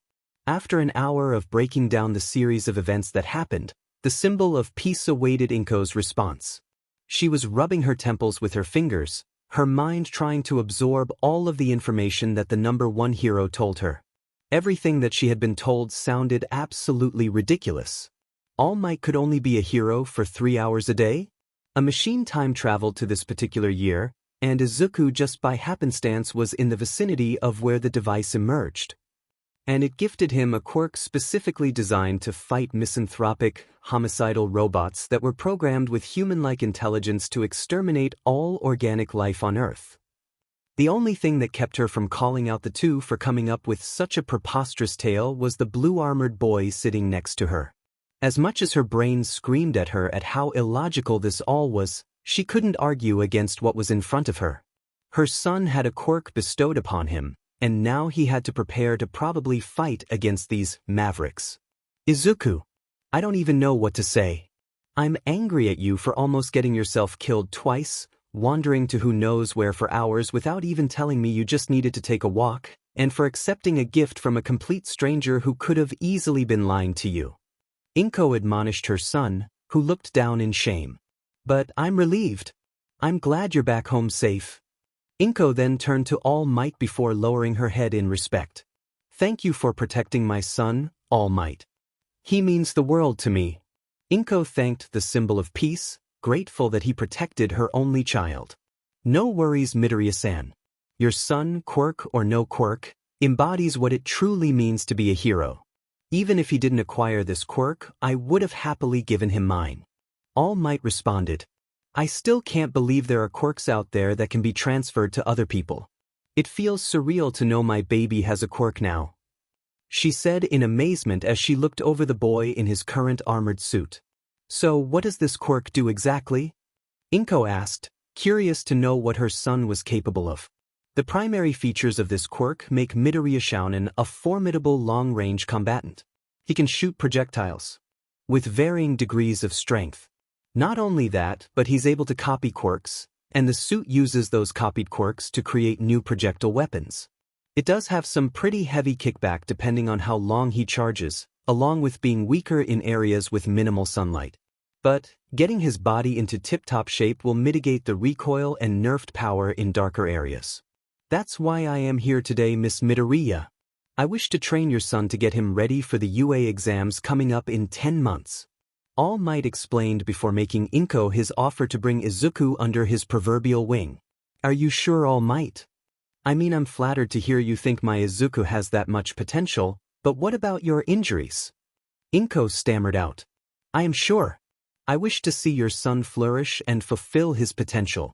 The training regimen I have in mind for him will not interfere with my hero work. If he follows it to AT, his body will be more acclimated to handle X's power. All Might replied without hesitation. If that's the case, Inko began before she contemplated what she wanted to say next. Izuku saw his mom turn to him, reaching out and grabbing his white, metallic hands with her own as she gave him her undivided attention. Izuku, to be honest with you, I've been feeling really terrible lately about something I said to you 10 years ago. Izuku's eyes widened, the memory of him asking her if he could be a hero without a quirk replaying in his head. I think you might have felt that I gave up on you a while back. But now look at you. You persevered and kept chasing your dream like a real champion. Inko's eyes watered before she wrapped her arms around the boy's neck. I'm sorry, Izuku. From now on, I promise to support you with everything I got. Inko promised her child. She felt her son's form begin to shake before he hugged her, both crying tears of joy. All Might smiled in the back, watching the happy scene. But in the back of his mind, he worried. If Sigma was truly capable of these feats Thomas told him about, he knew Izuku would need backup to ensure the highest chance of victory. As the mother and child were tearfully celebrating Izuku's bright future, All Might discreetly took his phone out and scrolled through his contacts until he found the person he wanted to text. He clicked on the person's name before he began to text him. Hey, would you by chance be able to fly out to Mizudafu within the next few days? He sent the text message before re-engaging with the Midoriya family, going over plans for Izuku before he departed for the evening, anxious about how the next few days would play out. Izuku's room. What a day, Izuku muttered. He was glad it was Saturday, meaning he could sleep in until he had to meet All Might on Monday. He climbed into bed and quickly fell asleep. Unbeknownst to him, his power suit began the process where it started analyzing the data of two quirks. It began to attempt to modify the quirk's key characteristics before trying to assimilate them into its systems. After a short amount of time, the process was complete. All Might's home. All Might took a look at his phone, reading the text conversation he recently engaged in with the recipient he sent his message to during his visit to the Midoriya household an hour ago. Toshinori Yagi. Hey, would you by chance be able to fly out to Mizudafu within the next few days? David Shield. What's going on, Toshinori? Toshinori Yagi. It's something that I can't explain to you over the phone. It's something I really need to discuss with you in person. It concerns Melissa. That's all I can say. I'll pay for both of your tickets. Please, David. It's really important. David Shield. I'll be available in the next 3 days. You better have a good explanation as to why you're flying us out to Japan out of the blue, Toshi. Toshinori Yagi. It is. I promise. Thank you, David. All Might turned his phone off, dreading the inevitable meeting between himself and his old college friend. Even though their relationship was much more solid than his current one with his old sidekick Sir Night-Eye, he was still nervous about the inevitable bombshell he'd drop on them. He was going to ask David to allow him to pass all for one down to Melissa and have her become the 9th holder. With that particular issue out of the way for now, he grabbed some paper to begin writing out the workout plans for both Izuku and Melissa to prepare their bodies for the entrance exam that both would hopefully participate in. Midoriya household, Izuku's room. A loud yawn reverberated in a room that was filled to the brim with All Might memorabilia and collectibles. Izuku slowly sat up from his bed, rubbing the sleep out of his eyes. He then looked at the digital alarm clock at his bedside. 2:45. Wow, I must have been really exhausted. I've never slept that long before. Izuku commented to himself in surprise at the amount of sleep he had gotten last night. He usually got around 7 to 8 hours of sleep, but he nearly doubled his daily amount in one night. Welp, better get ready to enjoy what little of the afternoon I have left. Izuku told himself in his head as he got out of bed. He took off his pajamas and put on a fresh set of clothes before heading to his bathroom to clean his face and brush his teeth. After he was done rinsing his mouth with water, he decided to take another look at his new quirk. Requip, Izuku muttered lowly under his breath, the blue suit materializing on his person as he looked at his reflection in the mirror.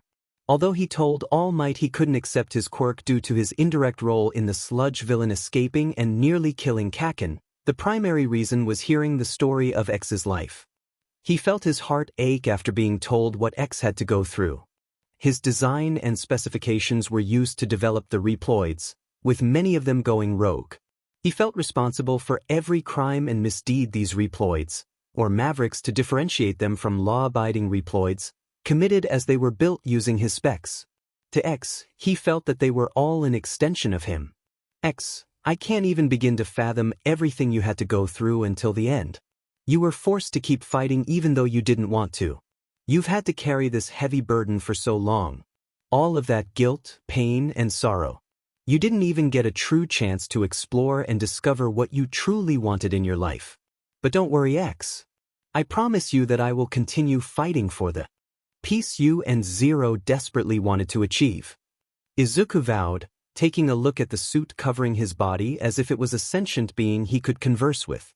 Izuku didn't notice the new occupant who was standing just out of his sight in his bedroom, her eyes holding concern for her child before she walked out of the room. Midoriya household kitchen. Inko returned to the kitchen to continue preparing a meal for her child. She was going to let him know she was making his favorite meal to celebrate his receiving his new quirk when she heard him talk to his suit. Her joy turned to worry as she was reminded again of what might happen in the future and what Izuku was most likely going to face.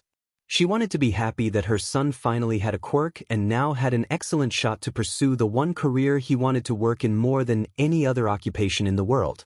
Especially with All Might emphasizing the immense potential Izuku possessed now that he had X's power to help him. But as a mother, she would never stop worrying about her child. She, like every other parent in the world, did not want to see her child hurt, or worse, killed in the line of duty. These fears magnified as All Might told her what had happened to X. How his demise forced his creator's hand to send the robot's powers back in time to find someone worthy to carry on X's legacy. The mere idea of someone creating such a dangerous weapon, and hoping it would find a stranger several hundred years in the past it could deem trustworthy enough to inherit said gift to fulfill X's duty was the height of irresponsibility in her mind. But if anyone was worthy enough to take on the challenge, it was Izuku. She knew her boy would never misuse such a powerful weapon.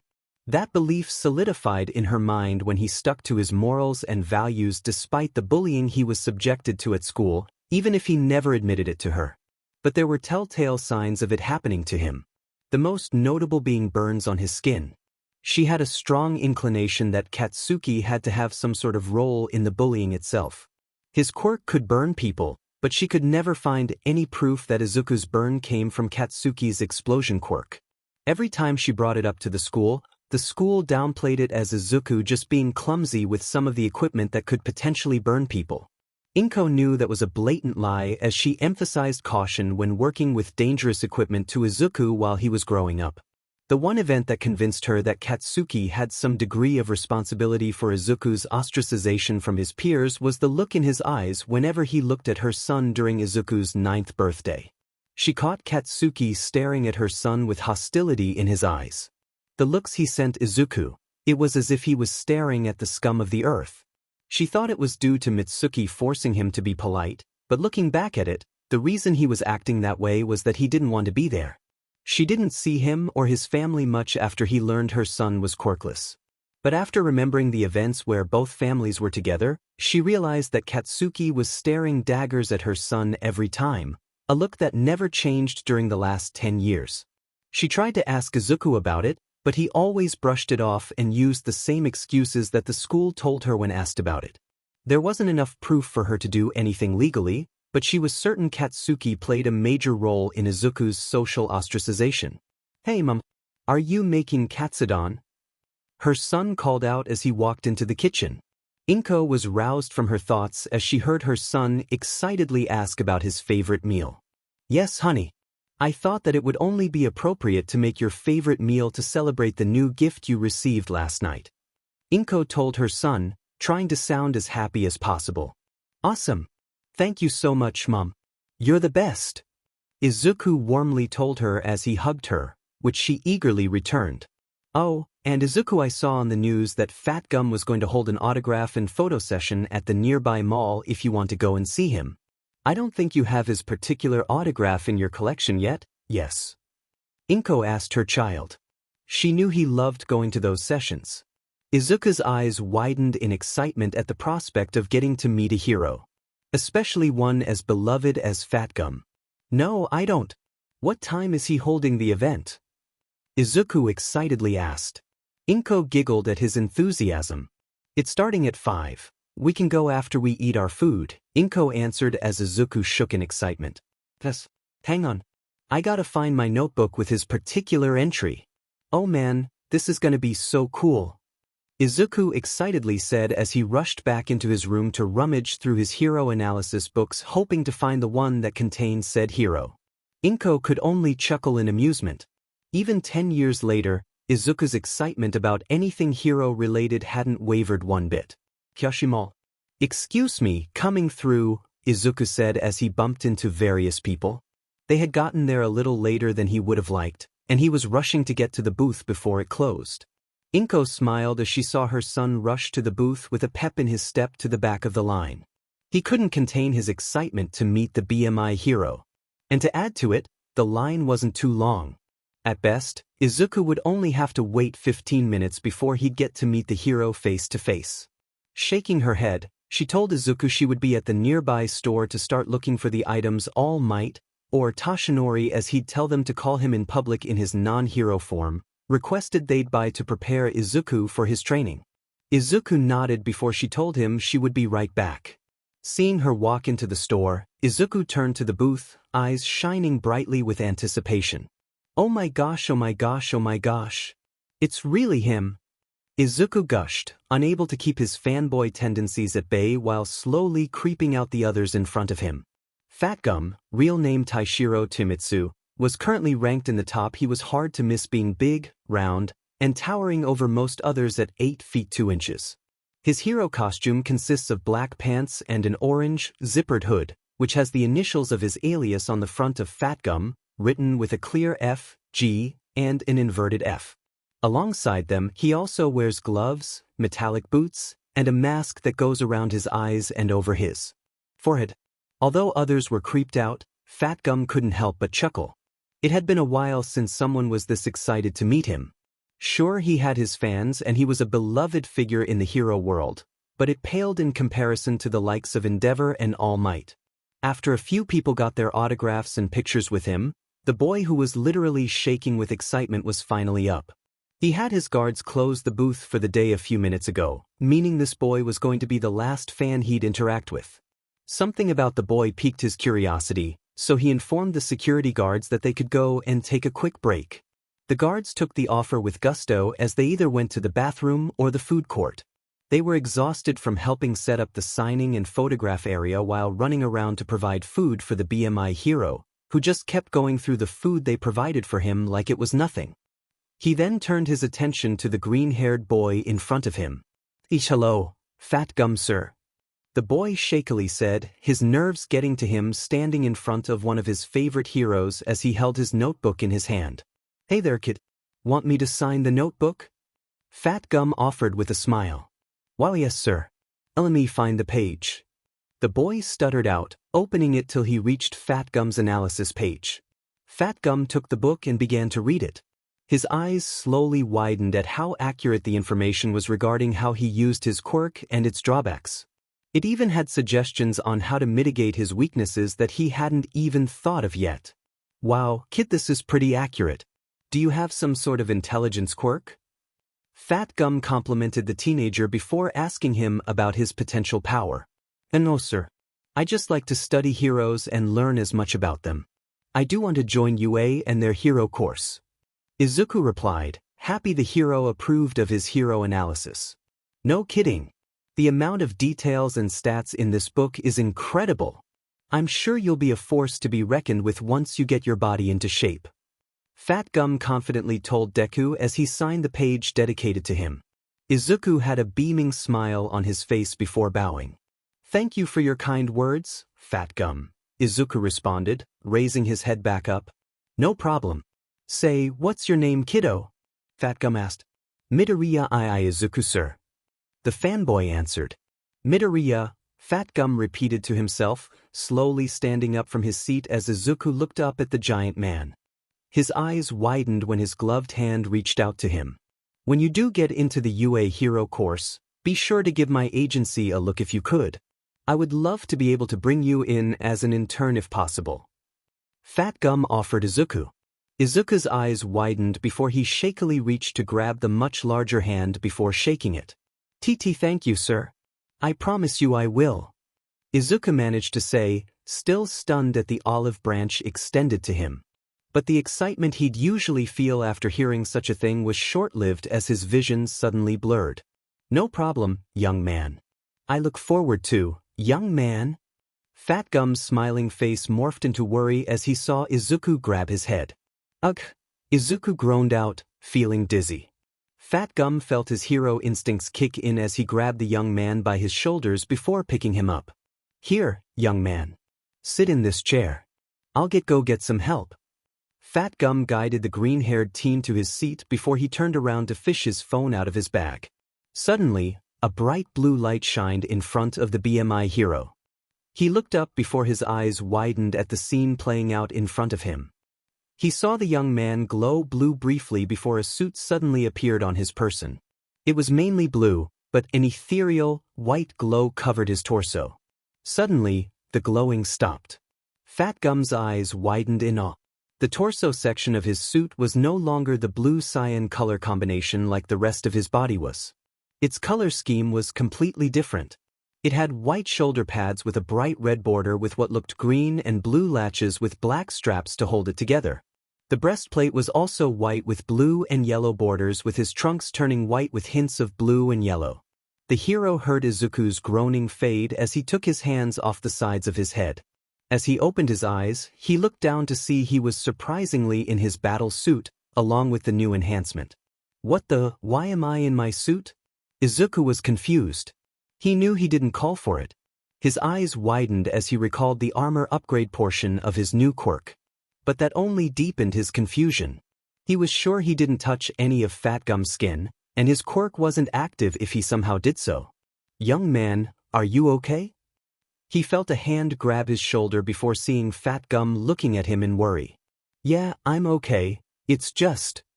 I didn't expect my quirk to react like that. Izuku honestly told the hero. He was still trying to figure out what happened. Fat Gum sighed in relief, but he nearly jumped out of his skin when he heard a woman cry out Izuku's name before grabbing her son tightly. Izuku, are you okay? You look like you were about to pass out. Inko cried out. It's okay, Mom. The dizziness is starting to go away. I think I copied Fat Gum's quirk. Izuku assured his mother before deducing what most likely happened. You what? Inko shouted in shock. I didn't mean to. I just grabbed his hand, and then I started having a headache. I thought my quirk needed to be active, and I needed to have some form of DNA transfer for me to assimilate quirks. Izuku said, confused as to how he acquired Fat Gum's quirk. I have a possible theory. The Midoriyas looked at the BGMI hero, curious at what he had to say. I handle these gloves and wear them pretty often, so there are probably some skin cells embedded in the fibers. I also had some Pocky earlier, so there might be some minute traces of saliva. Fat Gum explained his hypothesis. But I made constant contact with things I'm sure numerous people have touched, Izuku replied, still confused. Shouldn't he have had a litany of quirks by now? Perhaps there are conditions that need to be fulfilled before your suit will accept them, or certain criteria allow you to assimilate quirks into your suit faster even if not activated? Fat Gum offered his 2 cents on what caused the suit to. Maybe. I guess I need to do more research on how my quirk works. Izuku mulled over. He knew the suit required contact with people or their DNA to acquire quirks.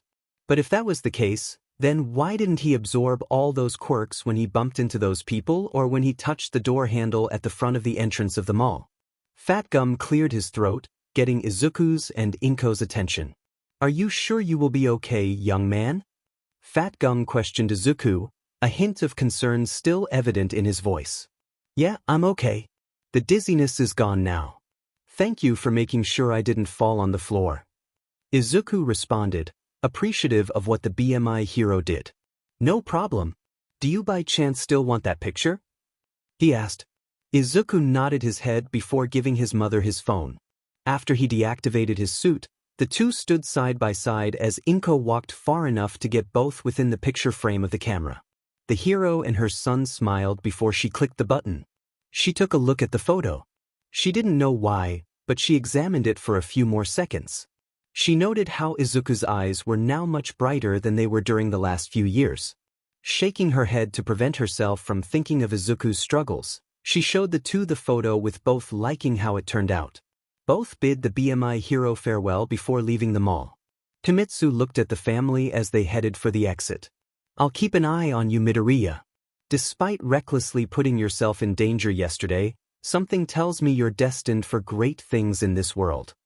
Kimitsu thought, acknowledging the immense amount of potential Midoriya possessed. Despite the brief scare, today was a fun day for the Midoriya family. Yagi household. Toshinori was planning out the training schedule for Melissa and Izuku to prepare both for the UA exams in the coming months. Only 2 days remained until Melissa and her father would arrive in Mizudafu. He still hadn't gotten over the dread and anxiety he felt regarding what their inevitable reactions were going to be once he revealed his secret to them. It was pretty much a guarantee that David or Melissa, probably both, weren't going to take the news well. And the biggest fear in his mind was Melissa rejecting the offer altogether. His gut was telling him she was going to be the best candidate to get the most use out of the quirk long-term, even if other candidates were way more polished experience-wise on paper. The most notable example was a current second-year student named Mirio Togata. He knew of Sir Nitai's protege and the immense power the boy possessed. All Might would be a fool not to consider the young man a worthy candidate to inherit One for All. Togata put in an exorbitant amount of hours into perfecting all of the little idiosyncrasies of his quirk permeation, which made him a formidable combatant. His progress became even more admirable to those who heard about it when they learned he initially struggled to phase through a single piece of wood only a few years ago. But the main problem wasn't whether Mirio would be capable of being able to use it, it was how much time he would be able to. Over the years, All Might tried to figure out more about the past users of One for All. But there was minimal information regarding the last 3 users that preceded Nana. Like Nana, the person she inherited One for All from, was killed in battle with All for One. N's predecessor, Banjo Daigoro, was also killed in the line of duty before handing the quirk to the person who gifted Nana One for All. But it was the person who Banjo received the quirk from that raised Toshinori's suspicions. The one who gave Banjo the One for All quirk, Shinomori Hikage, never engaged the megalomaniac in battle. But the biggest red flag All Might discovered about him centered on his passing. He expected him to have perished in battle against All for One like most of the previous users before and after him. But he learned that he never engaged the tyrant. Instead, he trained in seclusion trying to HRNSS and strengthen One for All for the last 18 years of his life based on what Daigoro told N, who then told Nana. After digging further, All Might learned Shinomori passed away due to natural causes. At the age of All Might knew that being afflicted with a fatal illness at such a young age was not out of the realm of possibility. Extremely rare, but not impossible. However, after gaining access to his medical records, he read the symptoms Shinomori suffered from. Even though doctors had several theories as to what his fatal illness might be, they were never able to pinpoint and come up with an official diagnosis. Before his illness, the young man did not have any history of chronic diseases or ailments, which raised more red flags for All Might concerning his passing. This made All Might hesitate to give Togata his quirk.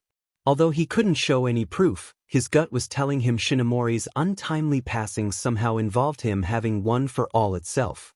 It had gone through several users beforehand, cultivating power with the hope that one day it could end the tyrannical reign of All for One.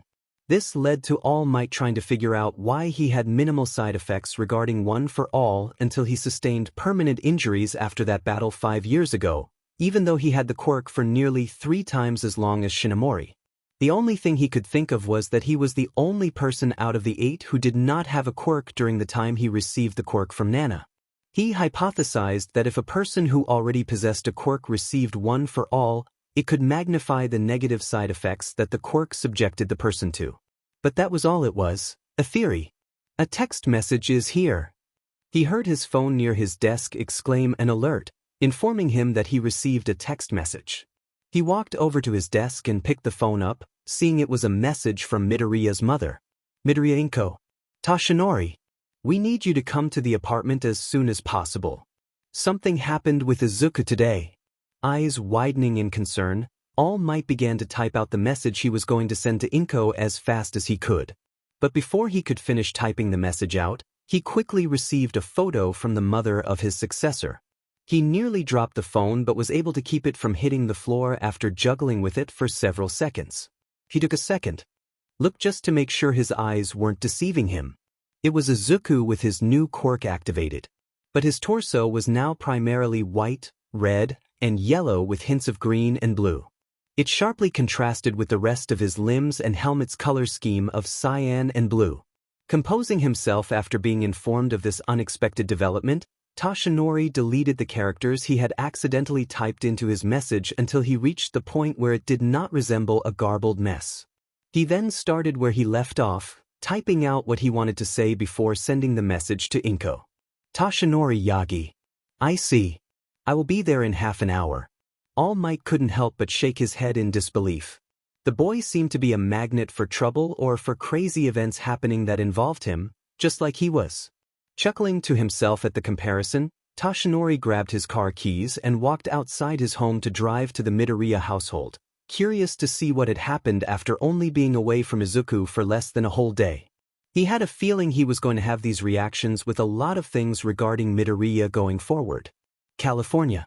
Across the other side of the globe, a tall man with an average build, aqua eyes, and light brown hair was currently packing a suitcase and getting ready for a last-minute trip to Japan.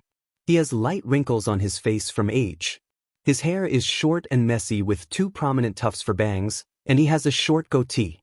He wears wide-rimmed, square glasses, a blue button-up, pale pants, a dark belt with a metal buckle, and navy sneakers with a red accent and light soles. On his left arm, he also wears a dark watch along with a wedding ring. Although he still had another 2 days before their flight across the world, the man wanted to get everything in order so that all he had to worry about was just getting to the airport on time. So he scheduled their flight for early tomorrow morning to ensure they'd make it with time to spare to allow his body to adjust to the sudden time zone difference.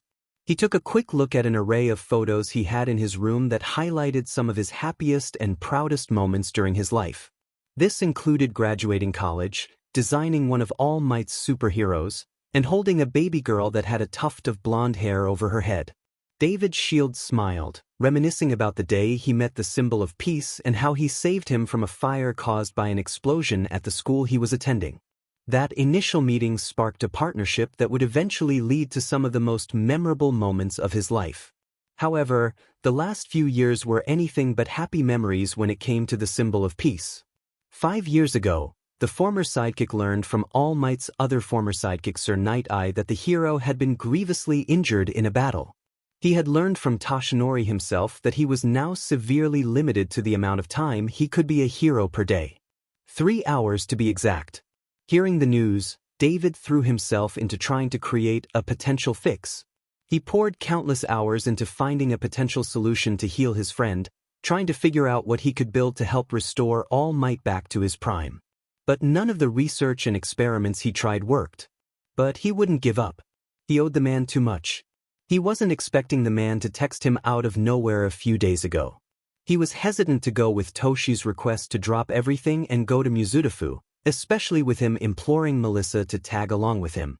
But the sense of urgency and desperation in the symbol of peace's text messages wore down David's apprehension enough to agree to his request. But David couldn't shake the feeling of dread in his heart. His gut was telling him that the reason Toshi wanted him to fly across the world was something that he wasn't going to be thrilled about. Toshi, what could have happened that required you to ask us to drop everything to see you? David began theorizing a myriad of possible explanations in his head. However, his thoughts were interrupted by someone opening the door to the room. "Daddy!" A young voice loudly exclaimed before walking into her parents' bedroom. "Hey, Pumpkin. Are you all done packing?" David asked his 14-year-old daughter, smiling. "You bet. It's been too long since we've seen Uncle Might. Do you think they'll allow this in customs?" Melissa showed her father one of her latest inventions, a small device that materializes into a pogo stick. She couldn't wait to meet the man who played a huge role in their family's life. Although they weren't related by blood, they considered the symbol of peace a part of the family. It has. I'm not sure if they'd allow that, but it couldn't hurt to bring it. Anyways, I just got done scheduling the flight. We will be leaving early tomorrow morning. Make sure all of your legal documentation is in order. David instructed his daughter, who nodded in understanding. Got it. Melissa chirped before she and her father shared a quick hug before leaving the room. After she left, David stood up and walked up to the wall filled with photos before he took one of the pictures off the wall. It was him, his wife, and All Might in a hospital shortly after his wife gave birth to Melissa. The parents were very tired and teary-eyed while All Might had one of Melissa's hands in his own. David stared at the picture for the next few minutes, once again remembering all of the good times he had with Symbol of Peace in an attempt to quash the uneasy feeling that was slowly growing in his heart and mind. Midoriya household. All Might. Izuku nervously called out to his idol, trying to get some sort of verbal response from him as he eyeballed the new upgrade that he received a few hours ago. The lack of any response was starting to unnerve the young teen as it was out of character for the man. He was sitting on the sofa across from him with his mother. He was looking at the upgrade, taking in every detail after he informed the Symbol of Peace of where he got this power-up from. After another minute or two of complete silence, All Might finally decided to question the boy.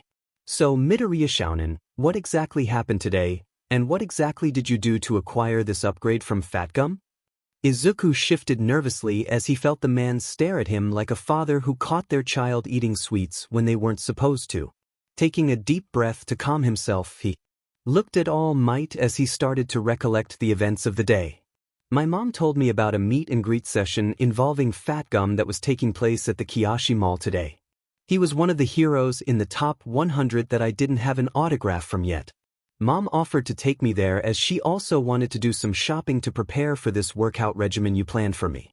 When it was my turn, I gave Fatgum the notebook after finding the particular page that contained his information for him to sign. He liked it a lot to the point he thought I had a quirk that made me more intelligent or analytical. I told him I didn't have that type of quirk, but I informed him about my desire to join the hero course at UA next year. Once he heard that, he sort of asked me to take a look at his agency once I get in. All Might's eyes widened at that unexpected tidbit. He really had to suppress the urge to smile at Izuku's unexpected potential internship offer. The young man hasn't even finished middle school yet, and his notebook has already landed him a potential internship opportunity with one of the fastest rising heroes. All Might felt himself swell with pride at his pseudo-successor being extended an olive branch by the BGMI hero. I see. While I'm glad to hear of this potential networking opportunity you managed to create for yourself, it still doesn't explain how this meeting gave you this fancy-looking upgrade. All Might pointed to the upgraded body parts, wanting the young man to get to the crux of the issue that was the body parts upgrade he received. Oh, of course. Fatgum offered me the internship with what I guess was a handshake deal. When I was done shaking his hand, I started getting this headache and the room started getting blurry. I heard faint noises in my head, but I'm not too sure what happened. After the headache went away and my vision became clear again, well, my quirk seemed to activate and I now have this additional plating on my entire torso as a result. Izuku told his mentor, turning his body back and forth to accentuate the recent changes he underwent.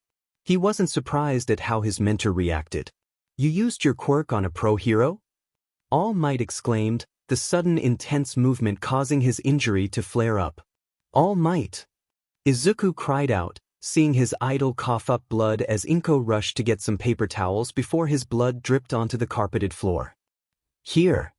Inko hurriedly shoved some paper towels into All Might's hands as he started to wipe away the blood from his mouth and hands. Meanwhile, Inko used her quirk to grab an unopened water bottle and the paper towel roll. She opened the bottle before pouring the water, soaking some of the paper towels before handing them to All Might to fully clean his mouth and hands. Thank you. All Might said in appreciation as he cleaned the blood off his skin as he regained his composure. Inko sighed in relief at successfully preventing All Might's blood from dripping onto the carpets. I don't think I'll ever get used to that. The mother shuddered at the sight of the #1 hero coughing up his blood. Geez, kid, you gotta stop with all the surprises. I haven't even been gone a day, and you already have another crazy development regarding your quirk.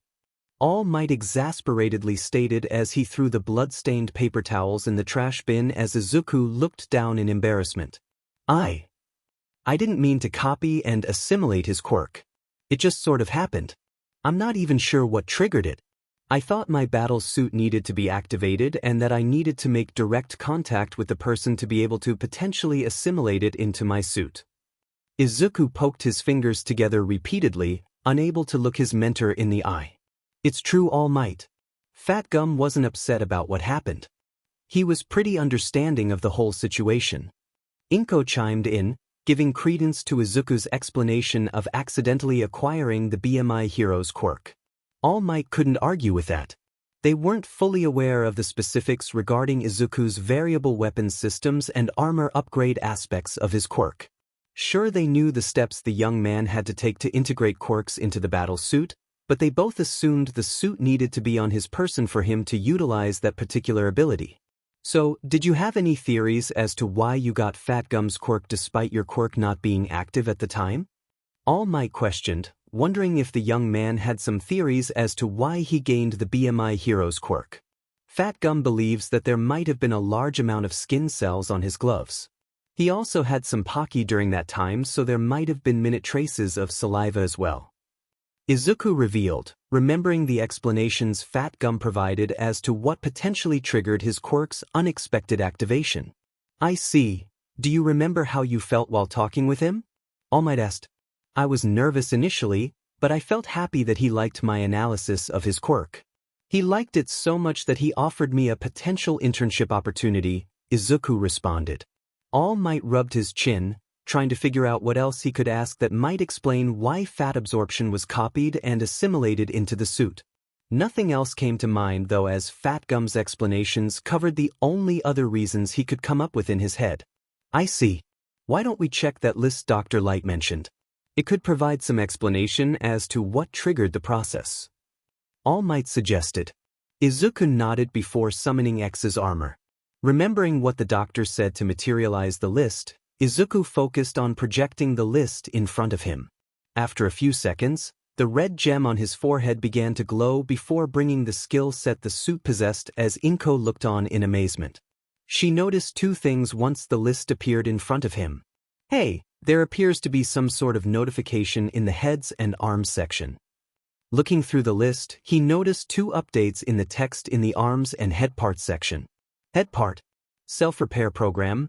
Battlesuit will regain energy and self-repair damages when inactive in the pocket dimension or if the user is standing still. Ultra-sensitive voice recognition system. Acute voice recognition in low-volume clarity situations. Universal language translator. Armor-piercing, non-piercing automated programming. Changes energy projectile properties depending on the target. If a projectile would hit both humans and robots simultaneously, programming will default the projectile's property to non-fatal and non-piercing. Armor-piercing will only be applied to humans if the threat to the public condition is met. Armor upgrades, update helmet, body, arm, and leg sections can be enhanced if certain quirks are assimilated. Arm part. X-Buster, Mega Buster Mark 17X's main weapon. Converts solar energy into a high-powered, separate burst. Energy amplification device. Amplifies stored energy to release a more powerful charge shot. Variable weapon system. Update can use up to 8 modified weapons or systems copied from other robots or quirked individuals, programming chips, or copying a person's DNA. Note: not all quirks can be assimilated into battle armor. The suit will inform the user if the quirk is not compatible. That's strange. I don't recall absorbing any quirk outside of Fat Gum's. Izuku said, unable to remember any particular incident where he would have assimilated a second quirk. We can focus on the weapons portions later. Select the armor upgrade section. All Might instructed. Izuku nodded before pressing the button. A new screen showed up, showing the upgrade. Armor parts. Toimitsu Taishiro, Fat Gum. Fat absorption. Status. Assimilation and modifications complete. Armor piece, body. Abilities. Absorb kinetic energy to release in a powerful explosion. Reduce damage taken from attacks. Example, click here. Izuku clicked on the hyperlinked example as the display switched to a visual demonstration of X. The three watched as X jumped into the air, glowing brightly before a massive explosion erupted from his body, releasing all of the energy he accumulated at once. Its power stunned the three watching as it engulfed the enemies before they were destroyed. Once the display ended, the three wordlessly agreed Izuku was not to use that attack unless it was a last resort. At least until he could control the explosion's strength. Much to their disappointment, the three didn't notice any other information that could tell them what triggered the suit to assimilate fat absorption after looking through the rest of the screen. "Aw man, I was hoping that section would contain what I was looking for." Izuku voiced his displeasure at not being any closer to an answer. "I might have a theory as to what triggered the assimilation process." The Midoriyas looked at All Might, curious to hear his explanation. Perhaps his statements increased your trust in him so much, it made integrating his quirk into your suit much faster despite it not being currently activated at the time. Or maybe this quirk prioritizes armor upgrades, All Might explained, giving his personal theories as to what happened at the Kiyoshi Mall yesterday between Izuku and Toimitsu. "I thought that too. I don't really have anything else I can think of at the moment to explain why it happened." Izuku replied, feeling a little bit frustrated as there were no clear answers that explained what happened between him and Fat Gum. "We could test it again in a few months if you wish?" All Might suggested. "What do you mean?" Izuku tilted his head in confusion. "I have the training regimen all set up for you. It should prepare your body in time for the entrance exams. Do you remember that junkyard where all of this happened?" Izuku nodded. That junkyard was starting to become a place that held sentimental value to him, despite how disgusting it was. "Well, you are going to be removing all of the garbage from the junkyard." Izuku's and Inko's eyes widened considerably. "Wait, all of it?" Izuku and Inko exclaimed, trying to make sure they weren't hearing things. "All of it. Based on the schedule I have created, Izuku should have it all cleaned up in 10 months. Which should strengthen his body to be able to use X's armor much more efficiently." All Might explained his reasoning. Izuku couldn't argue with that logic. The junkyard had various objects of all shapes and sizes. It would be pretty easy to gain and grow muscle mass if he were able to clean the beach up. However, his mind finally processed what he meant by trying again. Wait a minute. Are you asking me to integrate one for all into my suit, All Might?" Izuku sputtered out in disbelief. All Might nodded.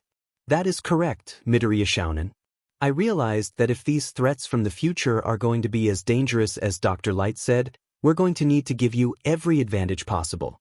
You could have that power while still allowing me to transfer it to another person." All Might replied, attempting to convince Izuku to take his offer by explaining his reasoning. Izuku was at a loss for words, unable to properly convey his thoughts for the next few seconds before All Might put his hand up to stop him from attempting to talk further. "I know you feel responsible for what happened to both your friend and myself. You still believe in your mind that you don't deserve it. But you're wrong. Right now, you're one of the few I'd entrust it to. You don't have to make your decision until after you get the beach cleaned up." All Might stated, not wanting to pressure Izuku into making a decision too hastily. I can see your point. I'll think about it." All Might nodded, glad Izuku didn't reject his offer immediately. "How about we check that other updated section?" Inko suggested. The other two nodded as Izuku pressed a button that took them back to the main menu screen. Izuku clicked on the variable weapons system, and a new list loaded after a few seconds. The contents contained within this particular section surprised the trio. "What? My suit already assimilated my parents' quirks." Izuku could understand how his mother's quirk was in the system, but he didn't know how his father's quirk was assimilated. He hadn't seen the man in a decade. Subject: Midoriya Izuku. Mother: Midoriya. Father: Midoriya Hisashi. Master list: quirks. Rejected. Accepted. Rejected. Midoriya. Attraction of small objects. Status: quirk incompatible. Note: familial quirk. Accepted. Weapons: Midoriya Hisashi, fire breath. Status: assimilation and modifications complete, pending user's approval. Weapon: Speed burner. Magazine capacity 10. Charge capacity 3. Note: familial quirk. Example: click here. Note: familial quirks will not require the user to go through copy and assimilation process unless the user voluntarily removes quirks from storage. Inko was pretty disappointed her. Quirk was rejected by Izuku's armor, but she didn't understand how Hisashi's quirk was integrated into its programming. Izuku hadn't seen his father since he was 4 years old. It does make sense. We do get half of our DNA from each of our parents. I guess the suit was able to identify the genetic traits passed down from both of your parents to potentially allow you to use a variation of their quirks. All Might saw the two nod, accepting that explanation as it made sense. Curious, Izuku clicked on the hyperlink for Speed Burner and saw X fire 2 fireballs that were intertwined and left a lingering trail of fire. His charged attack saw his body encased in flames before he charged forward, ramming through enemies as metal debris flew in the air from the impact. Wow, Izuku uttered in awe, seeing the adults in the room nod their heads in agreement. It modified a quirk to allow him to use it as a projectile weapon, a defensive shield, or a close-range attack. I knew this variable weapon system made X a formidable opponent, but this is beyond what even I could imagine. All Might exclaimed in his mind, impressed at the versatility on display. And this was one weapon. Depending on what other quirks Izuku copied, it would be next to impossible to plan any sort of strategy to combat him without heavy scouting or having negation-type quirks like Eraserhead. I think that's enough for one day. Izuku deactivated his suit, sitting on a nearby chair, rubbing his head to prevent the headache he felt coming after learning about the new upgrades he had received. Agreed. The adults both chimed in, both amazed and a little overwhelmed at the new abilities Izuku now possessed. All Might looked at the clock and realized it was pretty late. Oh my, I didn't think we'd be up this late discussing Izuku's quirk, Inko commented. Indeed. As much as I'd like to explore more of what Midoriya Shounen is capable of, I think we should save that for another time. The Midoriyas nodded their heads in agreement as they watched All Might get dressed to depart for the evening. You should make sure your quirk registration is updated, Midoriya Shounen. I'd also have your doctor x-ray your toe to make sure the extra toe joint is gone. All Might suggested. Already ahead of you, Toshinori. We're gonna meet with Dr. Cashew in the early afternoon tomorrow to confirm that it's no longer there. All Might nodded in satisfaction. Excellent. As much as I'd like to stay here and chat with you too, I have a busy day tomorrow. I also have pushed the schedule for you back a day to Tuesday. I think after what happened today, you might need some extra time to process everything that happened. If there's anything you need, please let me know. The Midoriyas smiled and nodded their heads. All Might flashed the peace sign before putting on his shoes and exiting their home. Izuku's room. Izuku yawned in exhaustion as he shut off all the lights and electronics for the night. He opened his phone to set an alarm for early tomorrow morning. He climbed into bed and after a few minutes, he was asleep. As he slept, he began to dream. No. A young man's eyes began to squint as the sunlight was letting his body know it was time to wake up. He groaned before he slowly opened his eyes. It didn't take long before the young man realized he wasn't in his room. In fact, that he had no idea where he was. Panicking, he swiftly got off the bench and began to rapidly turn his head, looking for any sort of sign that could indicate where he ended up. Where am I? I swear I was in my room. Izuku screamed out in confusion. His eyes were darting back and forth trying to find some clue as to how he got to this unknown place that seemed way too technologically advanced compared to where he came from. He saw a person wearing some futuristic armor walking by. He ran up to the stranger.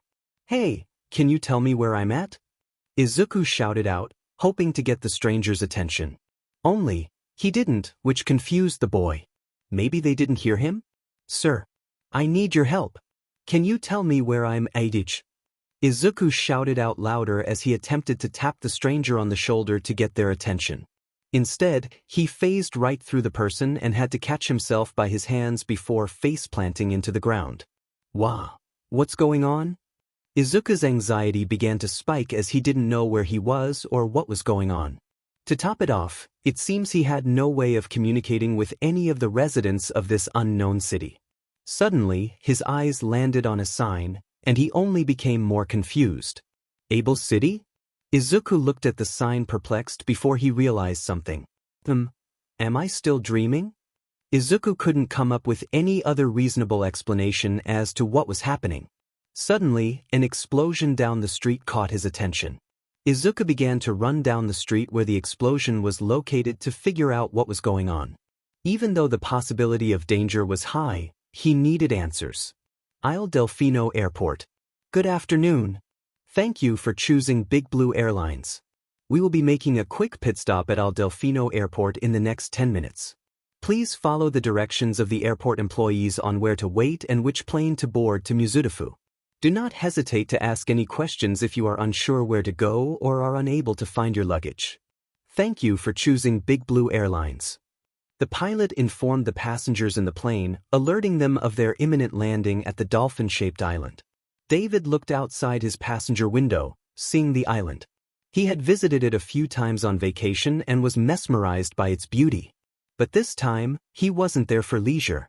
It was a pit stop before arriving in Mizudafu to meet with All Might. He turned to his left to see his daughter slumped over asleep, chuckling at the small amount of drool escaping from the corner of her lip. Fortunately, her head was tilted downwards enough that her hair obscured her face. Deciding to do something that would make the last few minutes go by faster, he turned his phone on before checking his email to see if any notable emails had been sent to his account. He was focused on seeing if there were any updates or reviews from customers. At the top of his inbox, he immediately took note of the name of one customer in particular. The customer's family was one of the wealthiest in all of Japan due to their investments in the real estate and technology markets. He had recently completed a project for them, and if they liked what he sent them, it would open a litany of networking opportunities to expand his customer base. He eagerly clicked on the email despite his nervousness and began to read the contents contained within it. Good afternoon, Shield-san. I wish to thank you for assisting us with our request regarding our daughter's desire to advance her quirk. The materials, blueprints, and instructions on how to utilize each function of this suit we requested will allow our daughter to be able to get the most out of her quirk while providing her much more protection from lethal attacks. Although we know she can't currently use the suit due to us still gathering the resources necessary to build such a powerful weapon without creating it herself, she is grateful that she at least has the basics to produce it as a last resort ultimate attack. Over time, we hope to gather enough materials for her to have the suit utilized as her hero costume. We also hope to produce enough resources to repair any damages it sustains during her hero work. This will ensure that she won't have to utilize her quirk to form parts to repair it, allowing her to focus more on creating other objects. The payment for this suit will be sent to your account in the next few hours. We are looking forward to continue working with you in the future. Warm regards, Yayorozu Mikoto. David resisted the urge to let his excitement bubble to the surface, but he felt his giddiness grow as he reread the email several times. He could not believe it. They liked his project. Granted, he knew he was pretty skilled as a scientist and support item engineer, but it wasn't every day one got to build a personal project for a family with as much influence as the Yaoyorises. He would be lying if he said he didn't feel any pressure during this project. The items and materials their daughter requested were not easy to come by. Although they had the money to eventually develop enough material for their daughter to use, they needed someone to collaborate with to assist in its development to ensure everything they requested was integrated into it without fault. Granted, they were confident in their own support company, they felt he had a much better chance to develop a product that would fit their vision. Attention passengers, we will be now landing shortly at the Isle Delfino Airport. After we land, please gather your belongings and await further instructions. Thank you once again for choosing to fly with Big Blue Airlines today. The pilot informed the passenger over the intercom. Closing the email app and turning his phone off, David reached over and lightly shook his daughter to rouse her from her sleep. Melissa, we're here. It's time to wake up, pumpkin. David lightly said, not wanting to startle his daughter and cause her to wake up in a panic. Melissa groaned before her eyes started to scrunch up at the sound of her father's voice and him shaking her. Letting out a yawn, she rubbed her eyes before opening them and raised her arms to stretch as she became more cognizant of her surroundings. "Are we already at the airport, Dad?" Melissa muttered sleepily, her mind still in a fog due to her waking up after sleeping for 4 hours. "Yes, we are. We need to get our luggage out of the storage area. The airport employees are going to give us further instructions once we get off the plane. They're probably going to let us know where we need to go and what we need to do after we get off this plane." David replied, giving his daughter a summary of what to expect next. Melissa nodded her head before they both felt the plane making contact with the airstrip as it slowly rolled to a stop. "Guess that's our cue," David commented as his daughter stood up before walking far enough into the aisle to allow her father to also walk into the aisle. He reached up to open the storage container that contained their luggage before they exited the plane with the other passengers. "One more flight before Mizudafu," David told himself mentally as they began to be guided to the terminal. Izuku's room. In Japan, a certain green-haired teen was asleep when he began to witness an event that happened in his predecessor's timeline. Able City Highway. The sounds of concrete breaking, metal shredding, and the X-Buster rapidly firing filled the air as Izuku tried to keep his opponent from striking him. He saw his charged shots were not doing any damage to the machine that was currently trying to run over him or punch a hole in his torso. Every charged shot just seemed to divert the damage across the remote-controlled machine, rendering all of Izuku's attacks useless. The green-haired boy was panting as exhaustion began to take over his body. He saw the machine dash toward him, one of its arms pistoning back and forth to maintain maximum damage output. Izuku underestimated how tired he was as his reflexes could not avoid the devastating hit, the air being driven out of his lungs as the force of the punch launched his body. Izuku was sent flying until his body made contact with the side of what remained of a car. Gritting his teeth, he aimed his arm cannon and started charging to the highest level he could currently access before aiming it at his adversary. A blue and pink energy attack shot out of the X-Buster, the blast making contact with Izuku's enemy. Much to his frustration, the blast did little more than push the mechanical beast he was facing a few feet back. "Nothing I'm hitting this thing with is doing any damage." Izuku could feel himself become more desperate and frustrated as his eyes continued to lock on to his opponent he had no idea he was going to face until only a few minutes ago. The pilot could only laugh, amused at Izuku's resistance. "You think that little pea shooter of yours is going to do anything against this ride armor of mine, X? You really are delusional. I don't understand how Sigma could see any potential in a weak, little pacifist like yourself.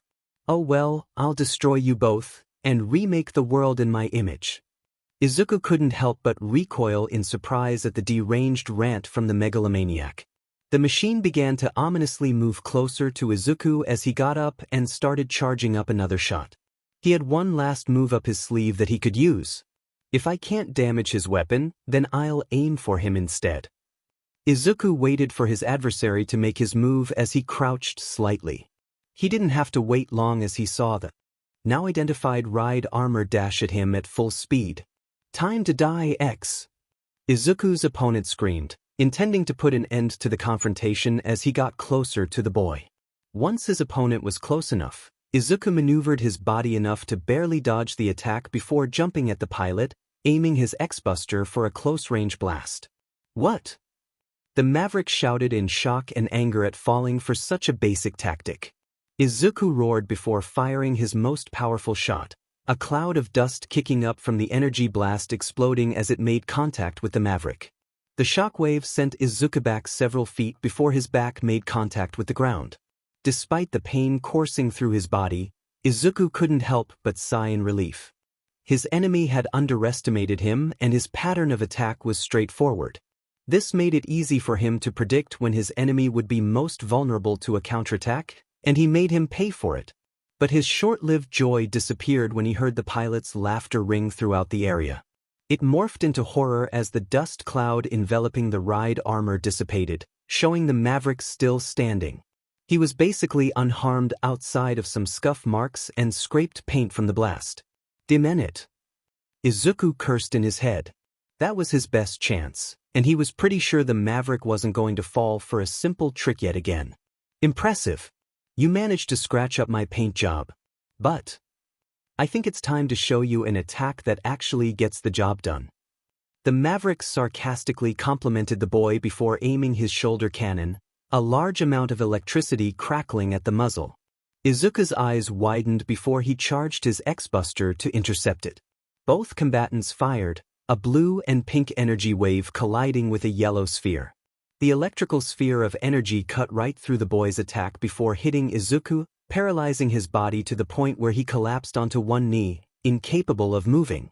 He saw the occupant direct the giant machine to move closer to him until it was within arm's length of his body. He felt the hand grab his body. Izuku began to cry out in pain as the pressure being exerted on his body was starting to overwhelm his senses.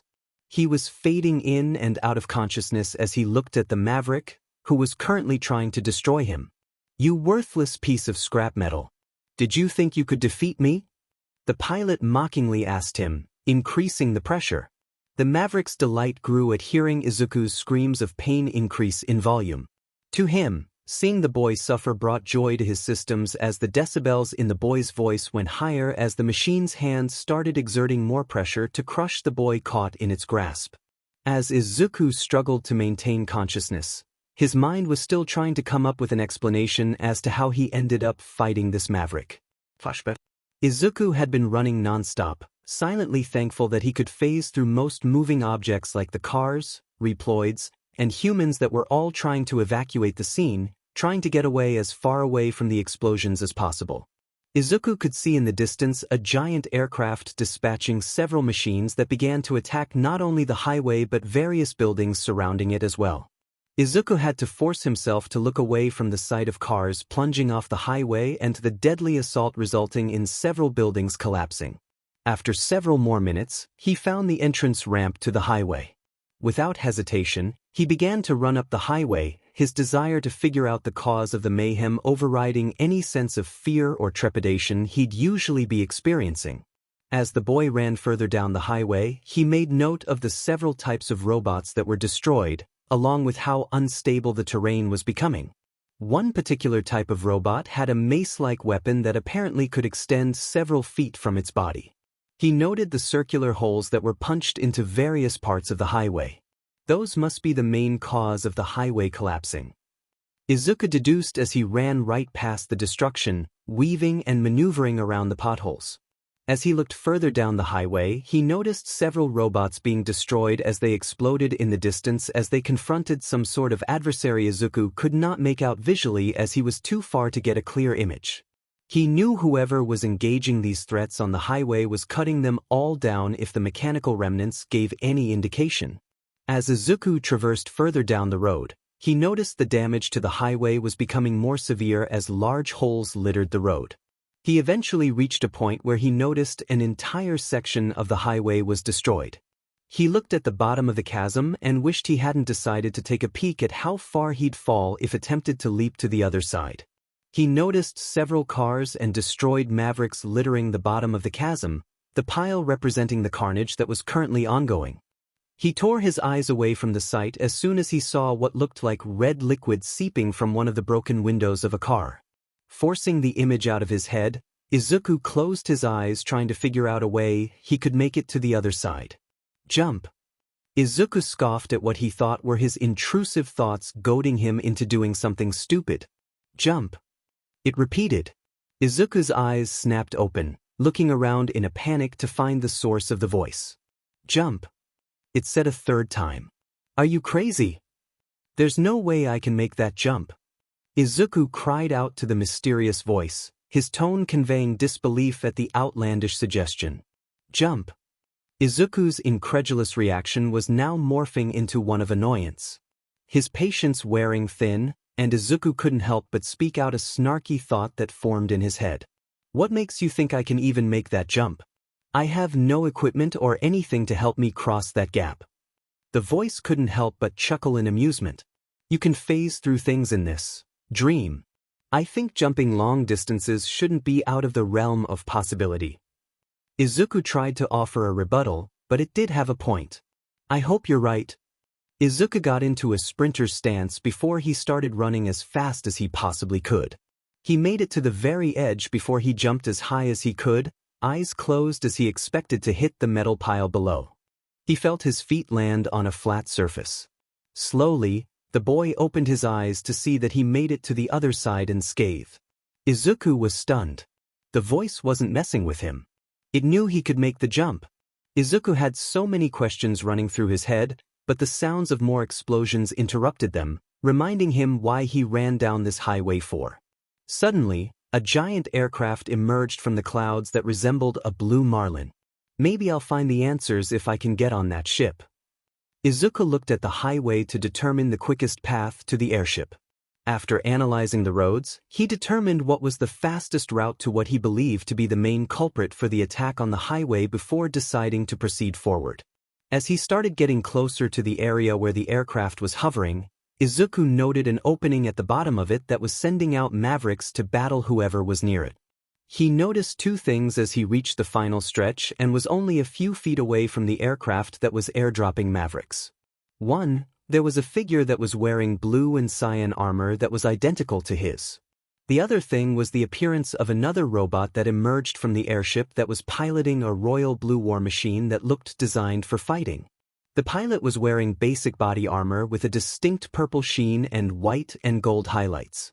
His shoulder pads are rectangular and has a belt around his waist. He wore a helmet with a dark, T-shaped visor and a cannon attached to his right shoulder with an ammunition belt connected to his back. Izuku stared at the blue Reploid for a few more seconds before he began to recognize the robot in front of him. Wait, that's... Izuku couldn't finish his thought as he heard something ring throughout the area. Training simulation commencing. Training wa.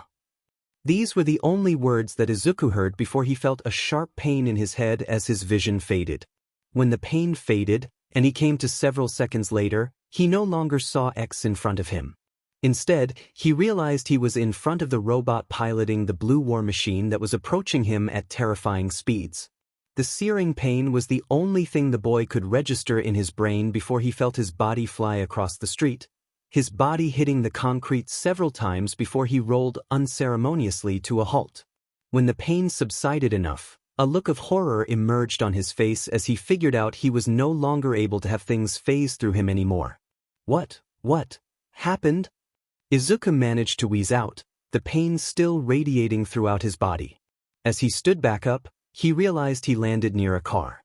He noticed his reflection in the window and was shocked at what he saw. Only he didn't see himself in his pajamas. He saw himself wearing X's uniform. What's the matter, X? Don't tell me that's all you got.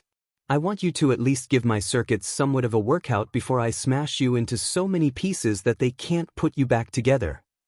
He heard the Maverick taunt him. Whatever questions emerged in Izuku's mind as to how his suit appeared in the dreamscape were quickly discarded as he saw the enemy charging full speed with the giant battle suit. He barely managed to roll out of the way, seeing the car's passenger side door get caved in easily from the punch launched by the giant war machine. His skin went pale as he saw the door ripped from its hinges and the robot effortlessly discarded it to the side. It ominously turned to face him before Izuku found himself evading another deadly strike as the boy tried to figure out a way to survive and defeat this enemy. On instinct, he charged his X-Buster before directly aiming it at the enemy's combat vehicle. "Eat this!" Izuku cried out before a large blue and pink energy bullet fired out of his weapon as it collided with the enemy. He smiled as the attack made contact, but his elation turned to horror as the machine didn't even have a scratch on it. "Haha, I hope you have more than that outdated scrap on your arm, X." Izuku jumped backward, dodging the punches being thrown by the combat vehicle. "Sheet! This is very bad." Izuku shouted in his head as he dodged another eviscerating punch from the machine, as he tried to strategize a new plan to neutralize the threat that wanted to kill him. Flashback and... Unfortunately, nothing Izuku tried worked. All his attacks bounced off the ride armor without so much as a scratch. And now here he was, getting crushed in its hand as the pilot gleefully laughed, a red glow from his eye shining behind the T-shaped visor. "You underestimated me. I hate that about you. So now I'm going to crush you like the bug you are, X. Hope you already said your goodbyes." The Maverick's joy soared as he heard Izuku screaming at the top of his lungs. Am I going to die? Izuku thought in despair, eyes brimming with tears. He suddenly heard a low hum that began to pick up in intensity before a light blue energy bullet cut right through the ride armor's arm that was squeezing the life out of him, freeing him from its grasp. He looked up and noticed a red figure standing protectively in front of him. X, are you all right? The stranger asked him, concern in his voice. The pilot only scoffed at the stranger in disgust. Zero. Izuku's eyes widened at the name mentioned by his adversary as he stared up at the person who saved him in shock. Why would someone as powerful as you align yourself with X? He's just a B-class hunter, nothing more. The purple Maverick asked, confused at the allegiance between his two enemies. Vile. You're nothing but a Maverick now. The now identified Zero coldly replied, causing the Maverick to growl in frustration before jumping back on the airship as it flew off in the distance. Zero turned his head to look at Izuku, who was disappointedly staring at the ground. I couldn't do anything against him. If you hadn't arrived, I would have died. Izuku told himself, his tone despondent and filled with disappointment regarding his inability to neutralize the threat. Zero simply stared at the boy for a few seconds before responding. X, you shouldn't expect to defeat him. Izuku felt his morale sink lower at the blunt assessment before he heard Zero continued his explanation. He is designed to be a war machine. Remember, you have not reached full power yet. If you use all the abilities you were designed with, you should become stronger. You may even become as powerful as I am. Izuku lifted his head, eyes filled with rising hope. You think I can be as strong as you one day, Zero? Izuku asked. I know so. Anyways, I'm going to continue to scout and collect more information to determine the location of Sigma's fortress. You head back to base and get yourself fixed up. Zero started to walk away before he heard his comrade call out to him. Zero! The red reploid turned around, waiting to hear what the boy had to say, watching him slowly stand back up. Thank you. You saved my life back there. And I promise you I will become stronger. We will defeat Sigma. Izuku's voice was filled with determination as he made his declaration. Zero stared at the boy for a few seconds before turning around and walking away. I'm sure we will. Izuku. Training simulation concluded. Izuku's room. Izuku's eyes shot open as he swiftly sat up on his bed, panting as if he just ran a marathon, hand gripping his chest trying to steady his heartbeat after the harrowing experience. As he tried to steady his heartbeat, he was trying to make sense of what just happened. How? How did I end up in X's body? And how did Zero know my name? Izuku thought, flabbergasted at what happened while he was asleep. After his heart stopped racing, the boy looked at his alarm clock as he noticed the sun was starting to rise. 6:30. Normally, he would go back to sleep as he didn't have to be up until 9 in the morning, at least until tomorrow because All Might requested he go to the junkyard at 5 o'clock in the morning to begin their training. But after what he just went through, the last thing he wanted to do was go back to sleep. Sighing, the boy decided to get ready for the day. He went to the bathroom to brush his teeth and shower to make himself presentable for his visit with Dr. Cashew later. He was pretty nervous about the appointment and the probable bombshell they were about to drop on to the doctor. If what Dr. Light said was true, his toes would now only have one toe joint instead of the two that designated one as quirkless. But those worries were shoved to the back of his mind once he recalled what he just went through as he dried himself after showering. The devastation on the highway, the battle with that Maverick, while somehow replacing X just before the battle commenced. And Zero saying his actual name left so many questions unanswered for the young man. His mind could accept the situation regarding the attack on the highway and the battle against a villain. If he heard or read about either event in a news story, it wouldn't shock him too much. The former would be a bit brazen, but battling villains was commonplace in his world.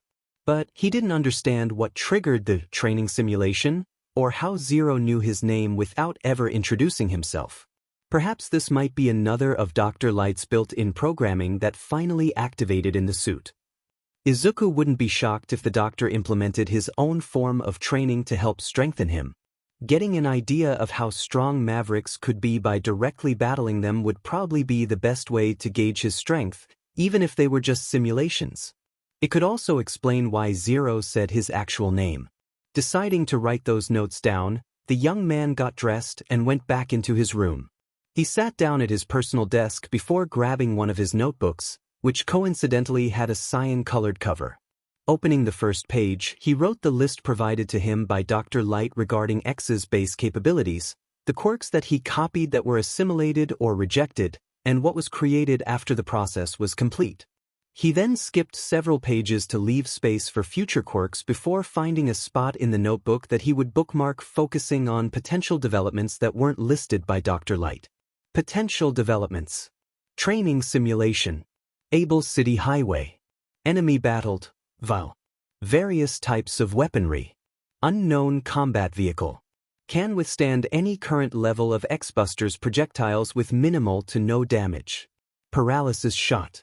Possible purpose. First hands-on battle experience with Mavericks. Nodding his head at getting the basics down of this experience, he closed the notebook before hearing his mother enter the room yawning. Time to wake up, Izu. Oh, you're already awake. I thought you'd be still asleep. Inko didn't expect her son to be up before her. I tried to, but I guess the appointment has me a little nervous and on edge about how Mr. Cashew will react, Izuku responded. Try to relax, honey. I'm sure everything will be fine. Izuku looked at his mother with an uncharacteristic, deadpan stare. He was seriously starting to wonder if being unable to keep a poker face when trying to lie was another Midoriya trait. Inko couldn't help but chuckle and rub the back of her head in slight embarrassment. She and her son were pretty awful at telling lies. So much so that even they could spot when the other was not being truthful.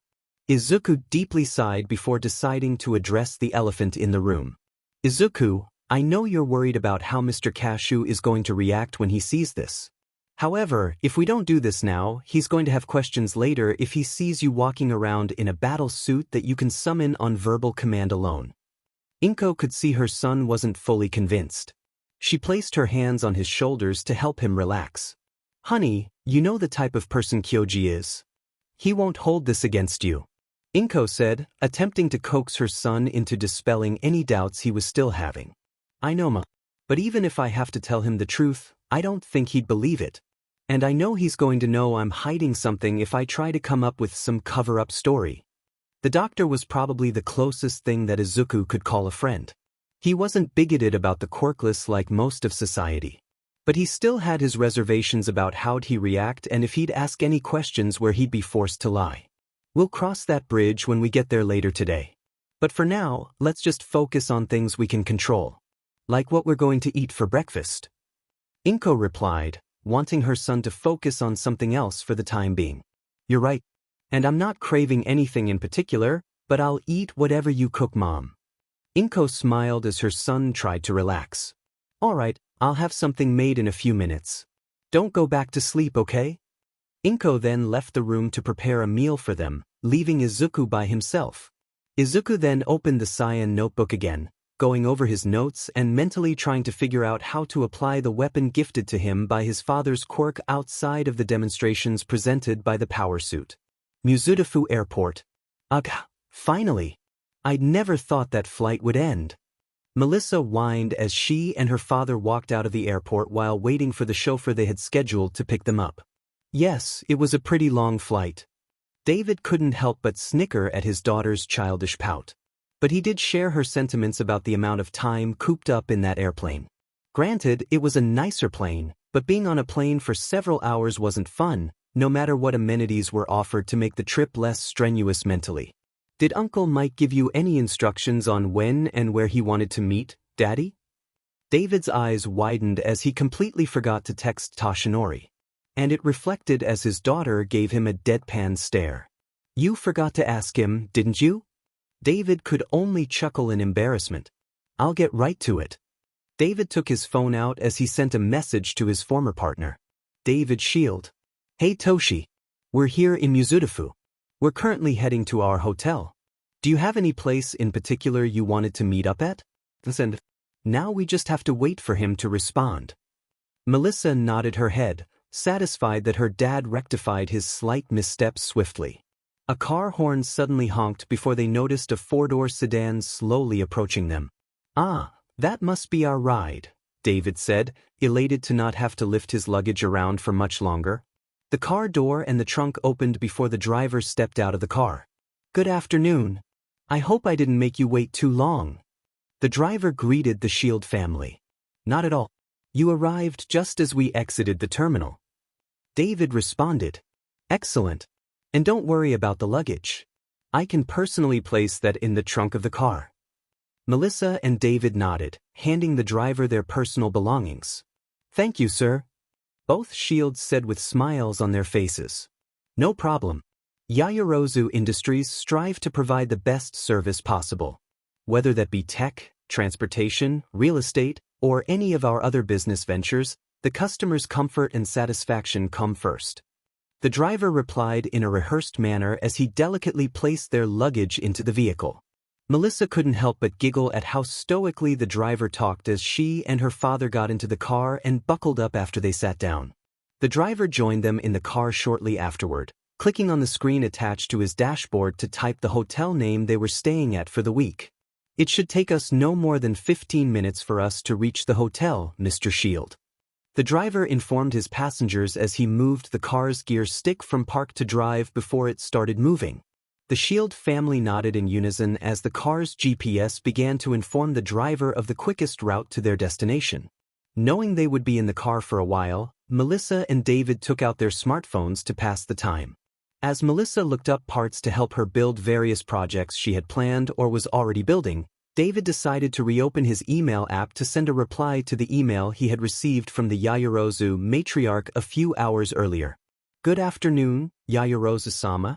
I am thrilled that the project I have worked on was to your daughter's liking. She has one of the most versatile quirks that I have encountered in all my years in the hero business.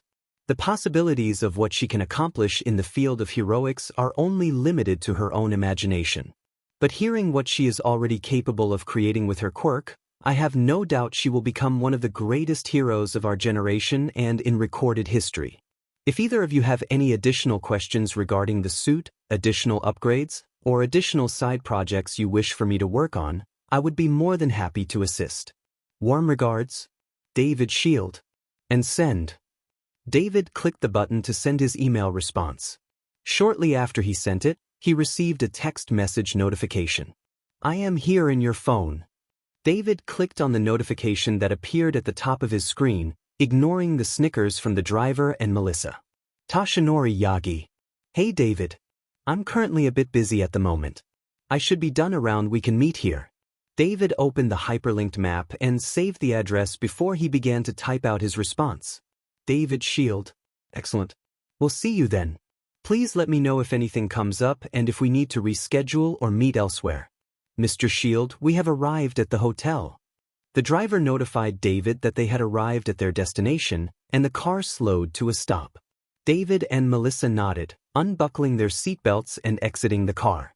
The driver opened the trunk, allowing the Shields to grab their luggage out of the car before they closed the trunk. "Thank you for taking us to the hotel. You enjoy the rest of your day, and stay safe out there." David thanked the driver. "You're welcome. I hope you enjoy your stay in Mizudafu.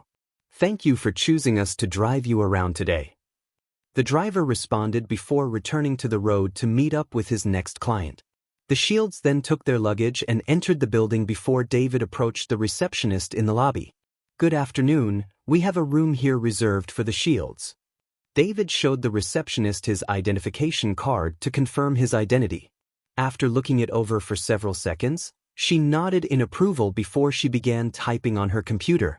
After a few minutes, she reached under her desk before giving him 2 key cards. "Thank you for your patience, Mr. Shield. You will be staying in the 4th room on the left on the 3rd floor. If you need any assistance, please let us know." David thanked the receptionist for her patronage before he and her daughter went to the elevator to head to their room to unpack. Cashew office. "Uga, Dr. Cashew." Izuku tried unsuccessfully to get his personal doctor's attention. The nervousness radiating from him and his mother for the last 10 minutes was extremely obvious as they saw the doctor's black eyes glance between Izuku's new X-ray and the one he had done the previous year in disbelief, which already added to the shock he felt when he saw Izuku summon his blue and cyan power suit. The doctor was much taller than the average male in Japan, standing at a towering 6 feet 3 inches. He wore a pink dress shirt, brown shoes, black slacks, and a dark blue jacket that went down to his thighs. His black hair ended at his neck with it curling at the back end, and it had several tufts sticking upward. The man usually had a kind expression on his face, but his facial expression at the moment was one of astonishment. This was the Midoriya's personal doctor, Kashu Kyoji. This is incredible. In all my years of performing these X-ray tests, I have never seen a quirkless patient lose their extra toe joint. Kyoji said in amazement, flabbergasted by what he could only describe as a medical miracle. It literally went against everything that he was taught regarding how the toe joint phenomena worked. He placed the radiographs on his desk before grabbing a notepad and sitting in front of the Midoriya. He breathed deeply, trying to rein in his excitement. Mrs. Midoriya, Izuku. Before I approve your request to have Izuku's quirk registration updated, I'd like to ask a few questions. Kyoji noted the two tensing up, along with the nervous expressions on their faces. Izuku, can you tell me what happened on the day that this quirk manifested? Kyoji saw the boy flinch, noticing the hesitation based on the boy's posture. It happened after school. I met All Might and asked him if I could become a hero. He didn't think I should pursue that career path. And then, Kyoji heard the boy gulp loudly. He had an idea of what event he was probably trying to describe. The sludge villain incident happened, correct? Izuku nodded his head as he didn't trust himself to be able to describe what happened that day verbally. Yeah. After All Might rescued us, I was wandering across the city for the next few hours. I see, and did you go anywhere in particular? I eventually ended up at the junkyard that used to be the beach and walked into it. Kyoji frowned as he couldn't come up with any probable reasons as to why the boy entered a trash pit. And I just fell apart. I just cried there for a while when I felt my toe start to hurt and my body became enveloped in a blue light. Next thing I knew, I had this weird suit on me. Kyoji wrote down the last of his notes. He could easily see points in the story where he knew Izuku was holding back, but he couldn't press the boy too much. He was probably still pretty shaken up from the ordeal. He felt a large amount of concern regarding Izuku's mental state, but from what he could see, the boy looked to be in much higher spirits. Much higher than any point since he met the family. I see. Thank you, Izuku. I will send this over to have them alter your quirk status, and we can probably chalk it up to a false reading for the extra toe joint. However, I want one thing from you guys in return. You'll need to tell me what really happened. Kyoji could see the color drain from both of their faces. So there is more than what meets the eye regarding that day. Kyoji thought as the two could no longer hold their poker faces. He could see the boy lower his head, obscuring his face from Kyoji's sight, while Inko looked at her son, a worried expression on her face. I want to tell you the whole story, Kashu-san, but I don't know if it's mine to tell yet. Izuku carefully chose his words as he didn't want anything to slip up regarding the origins of his quirk. Kyoji frowned. It didn't surprise him that Izuku didn't want to say what happened. He had treated him for several cuts, bruises, and skin burns over the years. Injuries that required treatment that one could not access at home. Although he was a nice kid, he was pretty stubborn at times about not wanting help. But he couldn't blame him. Kyoji had seen firsthand the treatment of the quirkless by most of society. It made his blood boil to see them discriminated against and ostracized for something they had no say in. It also showed in studies that they had much higher rates of mental health disorders than their quirked counterparts. Kyoji sighed, knowing he wasn't going to get much more out of the boy. He decided to relent and not push further. For now. I understand. I guess with everything that happened, you're still trying to come to grips with such a life-altering development. I'll submit the paperwork, but I do wish for you to tell me the whole story with no details purposefully omitted once you are ready. Izuku heard the doctor tell him. I got it. Thank you, Kashu-san. Izuku said, agreeing with the doctor's terms with some hesitance. He really needed to talk to All Might to figure out what to do regarding his doctor and whether or not they should let him in on the secret. You're welcome, young man. Just remember, I am here if you need to talk about anything. Izuku couldn't suppress a faint smile that emerged on his face. Do you two have any other questions? The Midoriyas shook their heads as they didn't have anything else to ask at the moment. I see. If you have any for later, give me a call. Otherwise, I hope you guys enjoy the rest of your afternoon. Both Midoriyas said thanks before exiting the office as they walked down the sidewalk to their house, which would take approximately 20 minutes to reach.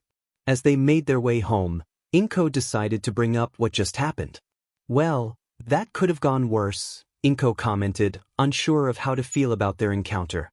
She knew Kyoji was a kind and understanding doctor who treated her son with the dignity and respect few others showed when they learned about Izuku being quirkless. But she feared how he'd react if they told him the whole truth. Yeah. I know he's not gonna stop pressing the issue until I tell him the truth. Do you think we should, Mom? Inko stared at her son in surprise. She'd thought he'd try to come up with a believable lie to get him off their backs.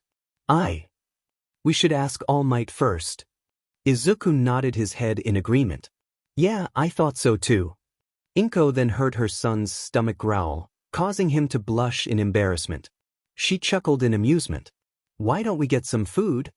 Inko offered, with Izuku verbally agreeing to take the offer, as one of his favorite restaurants was nearby.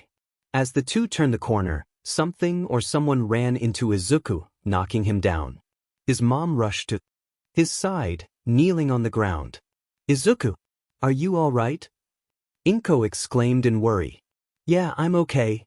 As he rubbed his head to clear the cobwebs and the pain, his eyes opened up to see a blonde girl with a pair of aqua-blue eyes staring at him. Ugh, my head. Melissa groaned as she sat up, rubbing her head to ease the pain of colliding with a random stranger, which resulted in them both falling onto the ground. I guess that's what I get for running around a corner like that. She chided herself, a little embarrassed at what had just happened. She was so excited to meet her uncle in everything but blood that she wasn't watching where she was going. After the pain subsided, she opened her eyes to see a pair of green eyes staring back at her aqua-blue ones. Standing up, she offered her hand to the boy sitting in front of her, an apologetic and worried look on her face as she finally got a good look at the person she knocked down in her zealousness to meet her Uncle Might. Green was the word that came to mind as she saw his eyes and hair were the same shade of green and he looked to be as old as her. Hey, I'm sorry I ran into you like that. Melissa apologized. Her concern only rose as the boy's face turned several shades of red darker than the dark raspberry pink waistcoat she wore. Maybe he wasn't feeling good and her running into him exacerbated whatever illness he was experiencing. Izuku, she said she was sorry. It's impolite to not accept her apology. A woman Melissa assumed was the mother of the boy who she knocked over by accident scolded, although Melissa could tell the older lady wasn't legitimately upset if the teasing tone in her voice was any indication. Both saw the comment knock the boy out of his zoned-out state as he quickly took Melissa's hand before standing up. He then rapidly bowed in front of her, muttering a string of apologies. I'm sorry. I'm sorry. I'm sorry. I'm so sorry. I didn't mean to bump into you. I should have been paying attention, but I was so excited to get Katsudon and mutter. Melissa was starting to feel a little uncomfortable seeing the boy rapid-fire a string of apologies faster than she could even comprehend, his words blurring together. Granted, she was glad he wasn't upset at her running into him, but this was too much. She grabbed the boy by his shoulder firmly, interrupting his apologetic mutter storm as he stared at her with surprise and nervousness. She felt him slightly shake, causing her to frown as she saw a look of fear in his eyes. Geez, he looks like he's about to faint. Melissa looked at the mother, wordlessly asking for an explanation as to what just happened. The mother simply sighed, an amused expression on her face mixed with sadness. Melissa then redirected her gaze onto the boy in front of her, and her frown only deepened when she saw him look in the other direction, unable to look her in the eye. Is he afraid of me? Although she hadn't met the boy for more than about 3 minutes, there was definitely something off about him. He exhibited signs similar to what she had gone through after she learned she was. Shaking her head to forget that awful day and the events after, she decided to break the ice to help ease the tension and calm the skittish boy. Hey, it's okay. I'm not mad at you or anything. I wasn't watching where I was running. The boy looked unconvinced, but Melissa remembered what his mother said. She saw the boy flinch lightly as a smirk made its way to her face. And besides, your mother is correct. It's impolite to not accept someone's apology if they're being sincere. She giggled as the boy turned an even darker shade of red that she didn't think was possible. Okay, I accept your apology. Both girls could only chuckle as they saw the boy stutter and look like he was about to pass out. Inko decided to give Izuku a break as she decided to introduce themselves to the stranger. I guess introductions are in order. I am Midoriya Inko and this is my son Izuku. Inko told the girl as she sent her a kind smile, lightly slapping her son's back to get him to stop shivering. My name is Melissa. I am here from America to visit my uncle. Oh, so have you been here before? Inko questioned. Melissa shook her head no. This is the first time my dad and I have been to Mizudafu. My uncle used to live in America and usually flies overseas to see us, not the other way around. Suddenly, they heard a man's voice from around the corner. Melissa, are you around here? The man's voice shouted. The Midoriyas saw the young blonde turn her head to where the source of the noise originated. I'm right here, Dad, just around the corner. She answered as the three saw an adult male emerge from the corner. Sheesh, pumpkin. You gotta slow down. I'm not as spry and quick as I used to be. Izuku's jaw dropped and his eyes widened to the size of dinner plates as he recognized the man who showed up just now. Oh, is this your Dadash? Inko's question was abruptly interrupted as a cloud of dust kicked up from out of nowhere, enveloping both her and Melissa. The cloud of dust eventually dispersed as both ladies coughed and rubbed their eyes to get the dirt out of them. After the irritation in her eyes went away, Inko opened her eyes to see her son literally in front of the man, who was taken aback by the scene that just occurred in front of him. Inko could tell instantly that the figure must have been someone Izuku was a huge fan of based on how his body was basically vibrating with excitement. Oh my goodness, you're David Shield. You're one of the world's most renowned scientists in quirk-related research and even won a Nobel Prize. You were All Might's sidekick during his time in America and have designed some of the greatest costumes ever, including all of the ones that All Might wore from young age to the golden age. Oh my goodness, it's such an honor to meet you, sir. I never thought I would ever get to meet you face to face. Izuku rambled on, unable to contain the fanboy within him. David could only chuckle at the boy's exuberance at meeting him. Most of All Might's fans were more familiar with Sir Night-Eye as he took more of an on-hand role when it came to hero work compared to the support role David engaged in. But to hear someone speak of him so highly of him made his chest swell with pride. Always happy to meet a fan. David held out his hand, which Izuku took and shook it with a little too much enthusiasm. It was then that the boy made the connection between the girl and the former sidekick, his face paling considerably as he suddenly retracted his hand from David's grasp. The middle-aged man tilted his head in confusion as the boy's face turned to horror. Everything all right, young man? David asked with concern. I could have injured the daughter of All Might's former sidekick. The shields shouted in concern as they saw the boy start to sway and his eyes roll to the back of his head.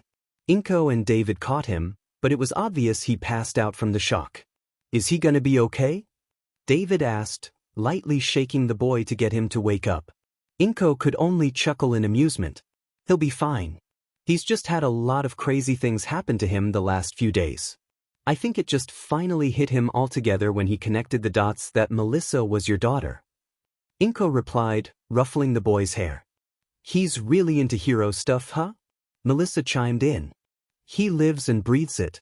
He has numerous analysis books on heroes, their quirks, weaknesses, ways to improve their quirk, potential solutions to cover up their weaknesses, and statistics. Inko responded, remembering the number of hours he spent on all of his notebooks, some of which led to him not getting enough sleep at times. I reckon he wants to be a hero, huh? David asked.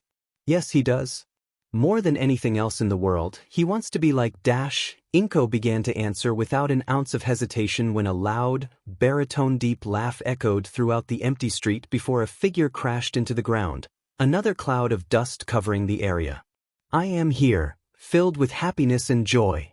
Melissa's and David's eyes widened considerably as the dust began to settle, but they knew that voice from anywhere. Welcome to Mizudifu. It's so good to see you two again after all this time. All Might shouted in exuberance. Melissa quickly recovered from the initial surprise to run at the symbol of peace at full speed. Uncle Might! Melissa cried out in joy as she jumped at All Might, who caught her and started spinning the both of them around as their joy-filled laughter filled the street. David simply stood and watched the scene play out, a warm smile on his face. Melissa, it's so good to see you again. All Might happily said. It sure is. It feels like it's been forever. Melissa cheerfully chirped. Too long. I hardly even recognized you. You've gotten so big. All Might beamed. Well, I am 14. I almost forgot. Melissa turned so that she introduced the Midoriya family to her uncle. Uncle Might, this is Dash. Melissa's introduction was cut off as All Might couldn't contain his shock at who else was here. Young Midoriya? Midoriya-san? What are you doing here? All Might exclaimed in disbelief at the boy who began to slowly come back to the world of the living, not noticing the shields both snapping their heads to look at him in surprise as it appeared he already knew this family. All Might. Izuku groaned out as he stared at his mentor holding the daughter of David's shield as he became fully cognizant of his surroundings. You know these two, Uncle Might? Melissa asked, curious as to how these two knew her uncle. Oh no. Not again. Inko cried out in frustration as she tried to get her son to wake up as he passed out again after hearing Melissa refer to All Might as her uncle. Everyone else stared at the scene with either deadpan, All Might, or confused expressions, the shields. Melissa and David then turned to look at All Might, silently waiting for an explanation. Hee, I'll explain after we get some food. All Might rubbed the back of his head in embarrassment as Inko tried to get her son to wake back up while trying to prevent his metaphorical soul from leaving his body. Midoriya household. So you ran into Uncle Might after he saved you from a villain who tried to take control of your body? And that same villain took control of another kid who you tried to save despite not having any sort of hero license or training? Melissa incredulously asked the green-haired teenager as her mind couldn't wrap around someone being so reckless. That's correct. Izuku nodded, a little embarrassed at recalling how recklessly he jumped into action that day. Even if you had good intentions, you should have left the rescuing to the pros, young man. You could have made the situation worse if you were caught along with the other kid. David chastised the boy. However, a small part of him couldn't help but think about Toshinori's own heroic nature as he heard the boy's tale of how he met his friend. Yeah. I know it was foolish, but I just couldn't sit by and do nothing. If I just stood by and just watched everything happen, I would never forgive myself. Izuku responded as he looked down away from her gaze. Melissa couldn't help her frown deepening as his response invoked a myriad of emotions. Mostly anger at the boy's foolishness, but a small part of her couldn't help but admire the boy's bravery despite being unable to access his power. All Might coughed, with no blood coming out of his mouth thankfully, getting the attention of the 4 occupants in the room along with him. While yes, young Midoriya's actions that day were indeed reckless, the boy showed more bravery than anyone else, including the heroes and even myself. David and Melissa both looked to All Might, confused at what he meant. What do you mean, Uncle Might? Midoriya said that you came in and rescued him and the boy trapped by the sludge villain. How could he be braver than you? Melissa questioned, unable to figure out the hidden meaning behind All Might's words as David's eyes narrowed. All 5 could feel the tension hanging in the room. All Might remained silent for a few seconds before deeply inhaling and exhaling. This was it. I think it's time for me to tell you the truth of my quirk and why I asked you two to fly out here on such short notice. And how the Midoriya family got involved with all of this. All Might stoically said before turning to David. David, can you soundproof this room? David nodded before reaching for his watch, pressing a button. It was one of his many inventions during his time as All Might's sidekick. This particular feature of the watch was developed to prevent anyone from eavesdropping. A wave of blue energy covered the walls, signaling the process was completed. No turning back now. All Might steeled his resolve before revealing what had happened to him physically. He deactivated his hero form, his muscles deflating and steam covering his form, stunning both David and Melissa, but for different reasons. With David, he was shocked to see him casually reveal his emaciated form in front of people he couldn't have known personally for more than a couple of days. With Melissa, it was something she never in her wildest dreams could have imagined.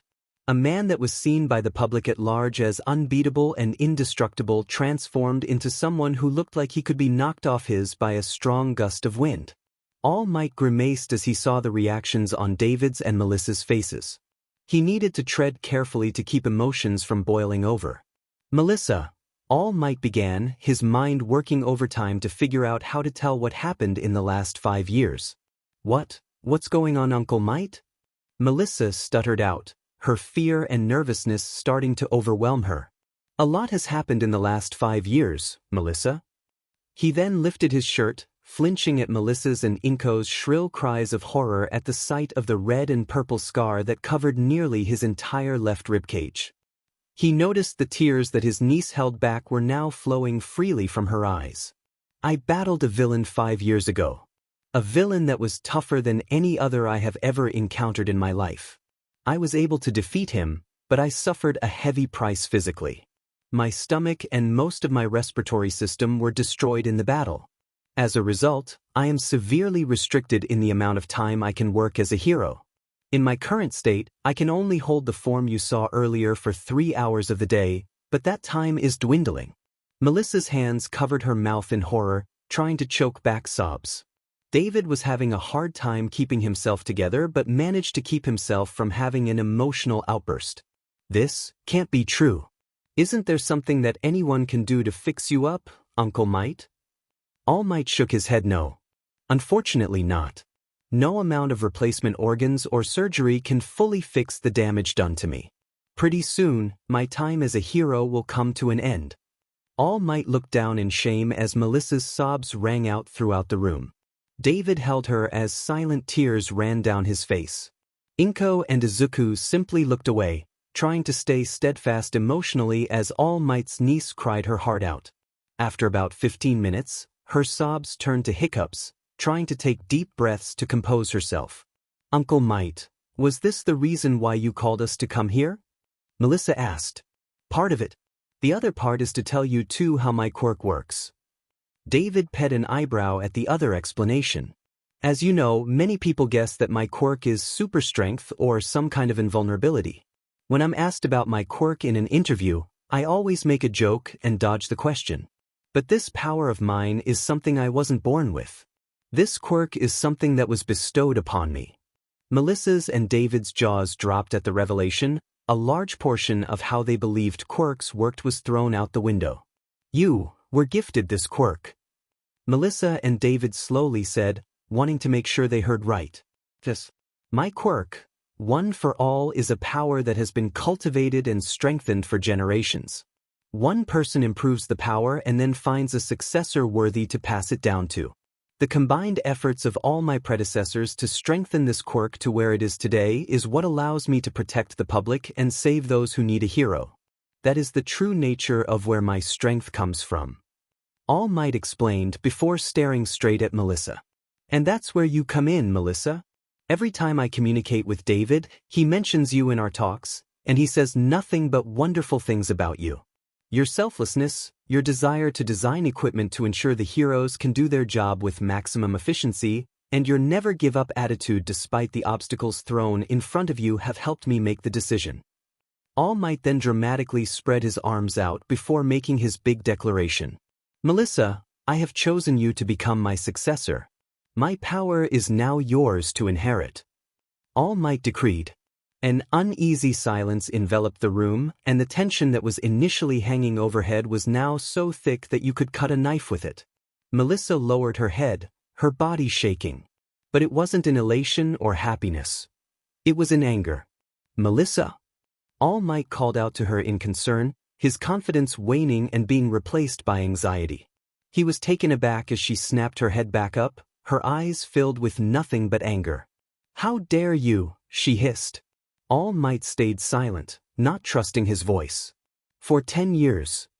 I lived with the fact that I couldn't be a hero like you because of my quirklessness." Izuku and Inko's eyes widened at the bombshell Melissa just revealed. "She's just like me," Izuku exclaimed in his head. "You then picked up the broken pieces and put them back together. You told me Dad was your hero because he created support items to help you in your hero work. I took that story and ran with it, deciding I could still be a hero in the same way my dad was. But now, you call my family out of the blue and have us fly to Japan just for you to tell me this. To drop all of the time and effort I put into this to follow a path you said wasn't possible for me." Melissa raged. "Melissa, please listen. All Might tried to explain but was cut off. "No. You lied to me about your power, All Might. I have grown to love the work I've done, and now you are trying to pull me away from it by giving me something that you've hidden from me for years at the last minute. I refuse," Melissa shouted before grabbing her bag and walking out of the apartment. All Might could only lower his head in shame as the Midoriyas looked at the man in pity and sadness. "She's right, All Might. You should know by now that the one thing Melissa hates more than anything is being pitted. I know you didn't do so in this instance, but everything you revealed made her feel that way. And even if she did accept it, I'm still confused as to why you took so long to find a successor. I know Melissa would never misuse the power, but wouldn't it be more beneficial to give it to someone who is already experienced?" David chimed in. "It's not that simple, David," All Might quietly replied. "And why is that?" "I learned something about the fourth inheritor of One for All." David, Inko, and Izuku all looked at the symbol of peace in confusion. "Everyone but him died in battle against the villain that injured me. He died of natural causes after having One for All for only 18 years, but his medical records showed no warning signs of his fatal illness until after he inherited the quirk based on his autopsy." All Might revealed. "What are you saying, Toshi?" "I'm saying that I don't think people with quirks can inherit One for All. I believe if I give it to anyone that isn't like Melissa, I fear they might not even live long enough to even come a quarter of a way to mastering it. The quirk went through 3 more people before it was given to me. All 3 had quirks, but I have had it for almost 4 decades despite the power being stronger multiple times over than when the 4th inheritor had it. From what I could gather regarding every holder of One for All, the previous 7 had one thing in common that I did not. It's the same trait I share with Melissa." David's eyes were still filled with confusion, but after a few seconds, they widened dramatically. "You were quirkless?" David finally began putting the puzzle pieces together, and his theory was confirmed as All Might nodded his head. And so did Izuku, who reflexively got up and started to put on his shoes before he walked to the door. "Where are you going, Izuku?" Inko asked worried. "To find Melissa," Izuku answered before turning to All Might. "If you're worried about me being mad at you, don't be. I understand your reasoning, All Might. I'll talk to Melissa." Izuku then opened the before leaving the apartment. "I think I figured out why the Midoriyas are being told all of this now, Toshi. The young kid must have been quirkless at one point, but he somehow acquired a quirk, which made him no longer an option to inherit One for All. Am I right, Toshi?" David asked All Might. All Might looked away, his silence confirming David's question. "Was it him?" Toshinori shook his head no. "Wait, I'm lost. If it wasn't him, how did he obtain a quirk?" All Might sighed deeply before sharply staring at him. "What I'm about to tell you about Izuku's quirk does not leave this room." David gulped at the intensity in All Might's eyes. He wasn't sure what he was going to say, but he knew the boy who just left had won over his friend and he was going to fiercely defend the fanboy no matter what. Takoba.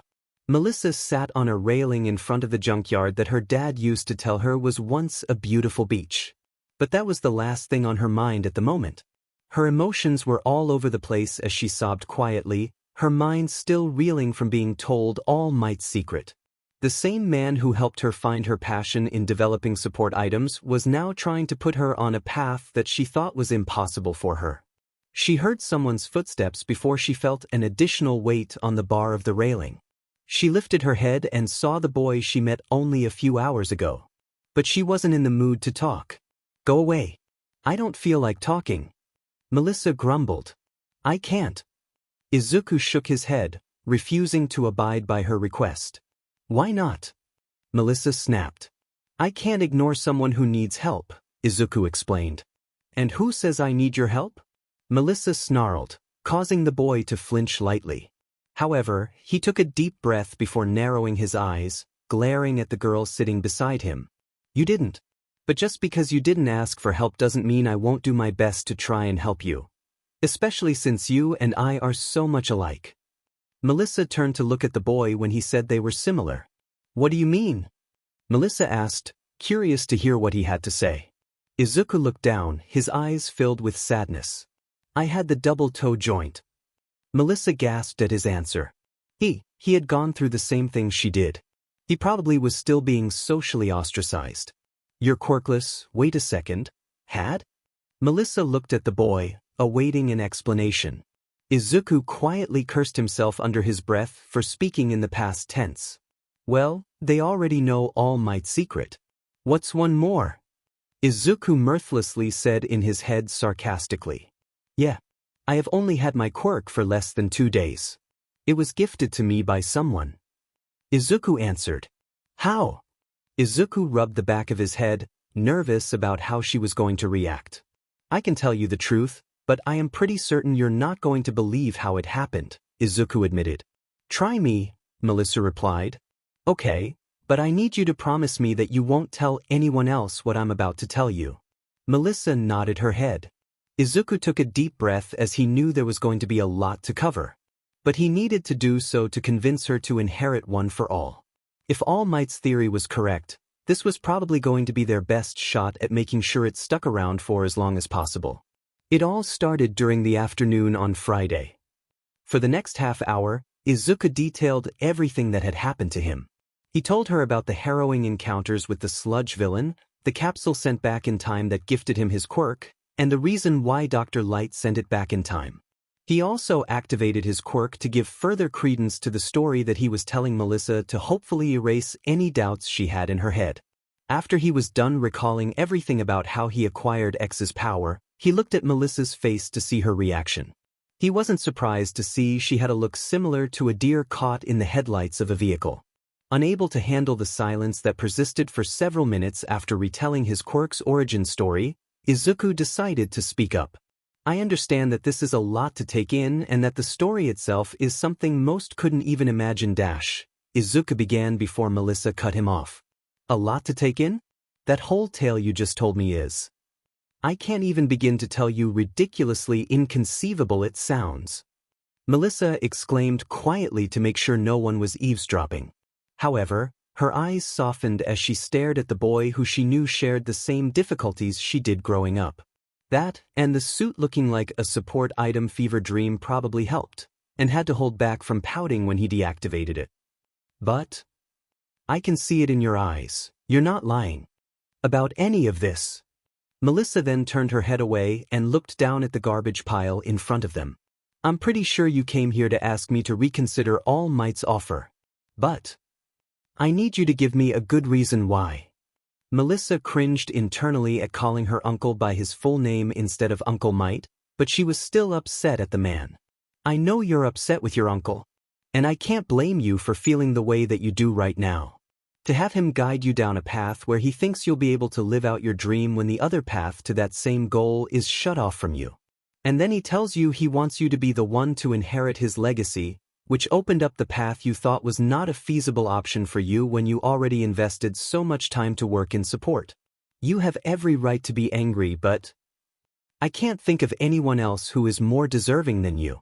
And even if we did find someone, they might not be the best candidate to gain his power." Izuku explained. "How am I the best candidate? There are so many other heroes out there with quirks that have experience who could make better use of All Might's power with all the traits he said I possessed." Melissa argued. "Perhaps, but they probably wouldn't have access to it for very long," Izuku replied. "What do you mean?" Melissa narrowed her eyes, confused and a little frustrated at Izuku for leaving out the reason why a quirked individual shouldn't receive one for all. Your uncle believes that doing so will accelerate any ailments or illnesses for that individual, dramatically decreasing their lifespan. He only knows of one user, but he had a much weaker version of one for all. He was in peak physical condition, but his body deteriorated and he passed away at 40 after having the quirk for less than 2 decades. It passed to 3 more users before your uncle received it, and he's had it for nearly 4 decades. He believes the reason he hasn't experienced any drawbacks involves something that all 3 of us have in common. Izuku could see the girl trying to figure out what he meant. Slowly, her eyes widened to the size of dinner plates. He was quirkless like us. Izuku nodded his head. Yeah, I believe him handing his quirk to someone who already has one would be like trying to put more water into a glass that already reached its limit capacity-wise. It'll overflow and will put a lot more strain on the user's body.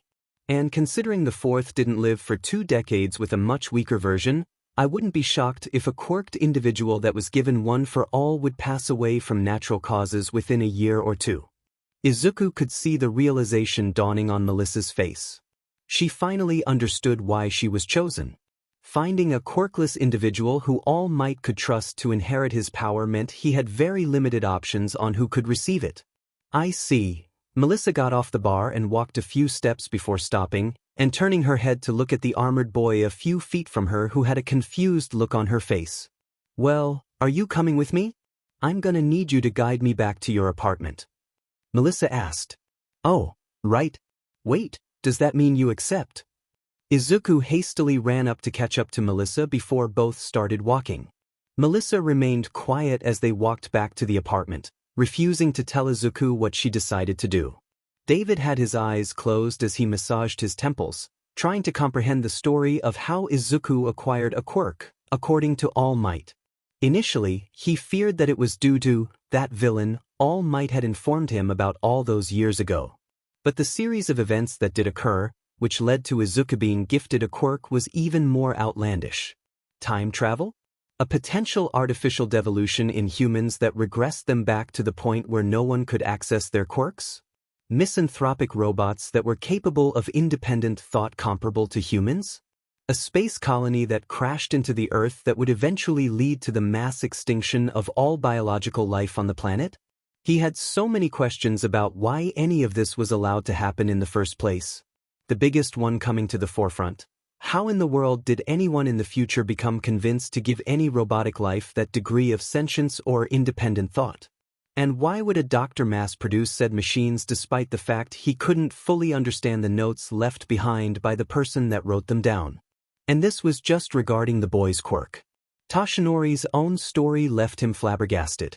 He was initially upset at the symbol of peace for withholding these secrets from him, but after thinking about it for a couple of minutes, he could understand why All Might did not divulge this information to him. If the public knew that the symbol of peace was severely restricted on how many hours he could work as a hero per day, it would cause chaos and pandemonium amongst the general populace. And All Might's reasoning for why he selected Melissa to succeed him as the symbol of peace made sense if his hypothesis regarding one for all was accurate. She was the only one they knew who could safely inherit the quirk. However, he was upset at his friend for asking Melissa to abandon everything she planned for the last 10 years to take on this responsibility. Nothing normal ever happens when it comes to you, Hatoshi? David rhetorically asked his friend, who chuckled while rubbing the back of his head. At this point, I don't think it'd be normal if my life stopped having these events occur. Hell, my life has been a stranger-than-fiction story for the last 4 decades. And it appears Midoriya Shounen is going to live the same type of life I have. But he has me beat with how he acquired his quirk. All Might chuckled in amusement, reminiscing the roller coaster ride that was his life, and how Midoriya would now go down a similar path that would more than likely have a litany of twists and turns. So, where do you see the boy potential-wise once he gets a hold of his quirk? David asked, curious to note where the armor-wielding boy would stack up with the best of the best once he fulfilled his potential. That's the thing, David. It's hard to gauge Midoriya Shounen's potential. There are so many variables that come into play. If he was just restricted to his base form and got proper close combat training, I'd put him in the teens to 20s at worst. Once he gets the upgrades integrated into the power suit, I can see him hitting the top of the board. All Might answered, giving his friend his honest assessment of his soon-to-be apprentice. What is his suit capable of? David started to feel a little uneasy a few seconds after asking the question as All Might began grinning like a kid in a candy store being told by his parents he could buy whatever he wanted. If someone replicated that suit, they'd never work another day in their life again. David looked at the man with heavy skepticism. He had seen support items that pushed heroes to heights they couldn't imagine, but this suit couldn't be that special. But he decided to test Toshinori's optimism. Oh, come on, Toshi. It can't be that groundbreaking. You and I have seen various power suits that can mimic powerful quirks. David saw the man's grin not wavering in the slightest despite the skepticism being levied his way. Can any of those suits assimilate quirks and use them to create new weaponry or enhance a suit's current capabilities? All Might rhetorically asked the scientist, who was now gaping like a fish. Are you saying that it can copy quirks and repurpose them? David slowly questioned, wanting to make sure he was hearing things correctly. Correct. And that's what will make Midoriya Shounen such a difficult opponent for any villain to face once he realizes his potential. He can utilize his abilities against a variety of opponents and apply them in various scenarios ranging from rescue to reconnaissance depending on what the suit creates from the quirks he copies. All Might confirmed as he struggled to hold back his laughter from seeing David's eyes become as wide as dinner plates. He could see his former sidekick slowly slide further down in the couch chair he was sitting on, trying to come to grips with the immense power contained within Izuku. That kid is going to be a problem for villains once he gets the proper training. It has to have some sort of weakness though, right Toshi? David asked, exasperation evident in his voice. We haven't tested it out in any sort of scenario yet, but based on what we learned, it'll work at peak performance if exposed to sunlight. Its power will decrease if Midoriya Shounen is in areas with little sunlight or if he utilizes it during the evening hours. All Might revealed. Ah. I see. I guess we will have a better grasp of its true potential once we take it for a trial run. David replied. A key unlocking the door grabbed the attention of all the adults in the room as it opened.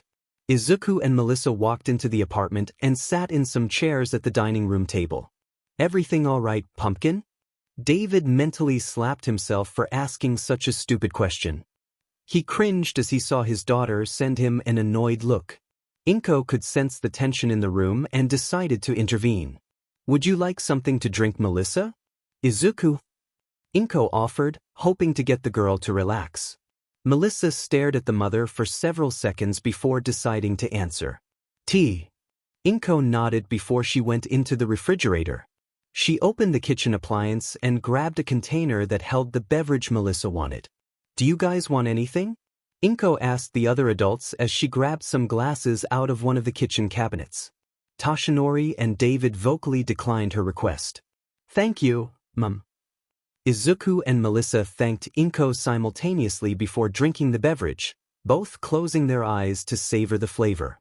There was an awkward silence as the adults waited for the two teenagers to finish their drinks before continuing the conversation regarding All Might's decision to pass his quirk to Melissa.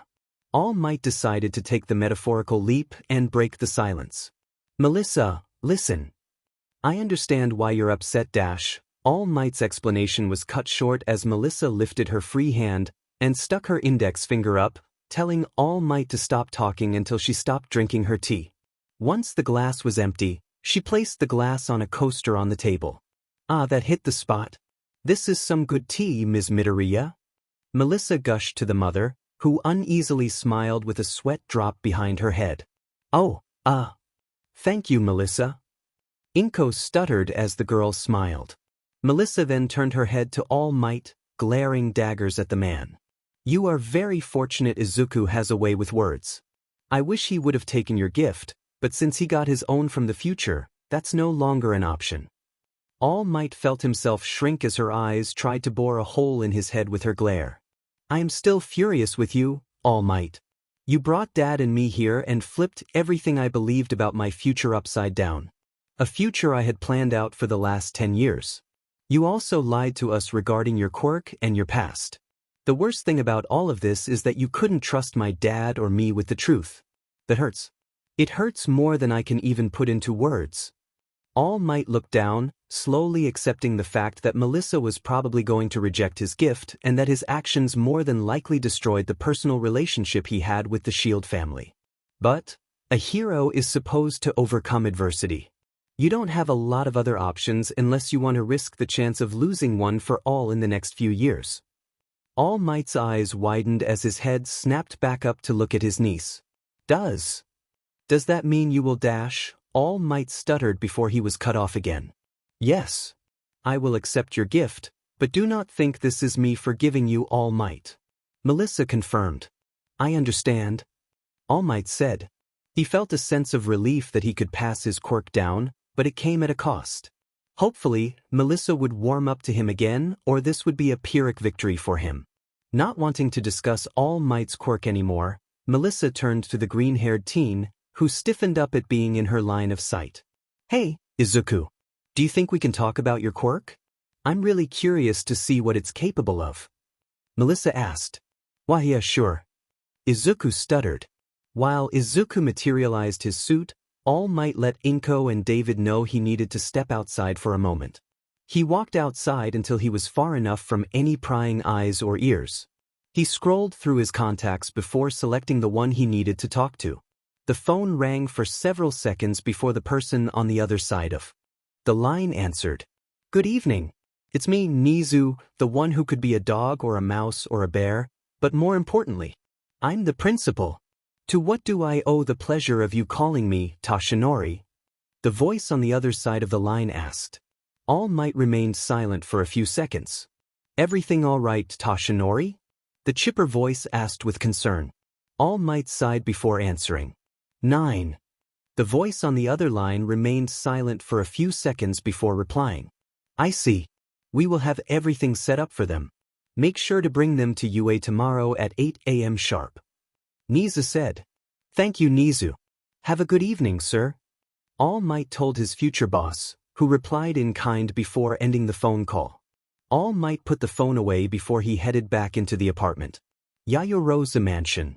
On the other side of town, a tall teen with a spiky, black ponytail and a mature physique was panting in exhaustion as she focused on trying to create the new suit David's Shield designed for her.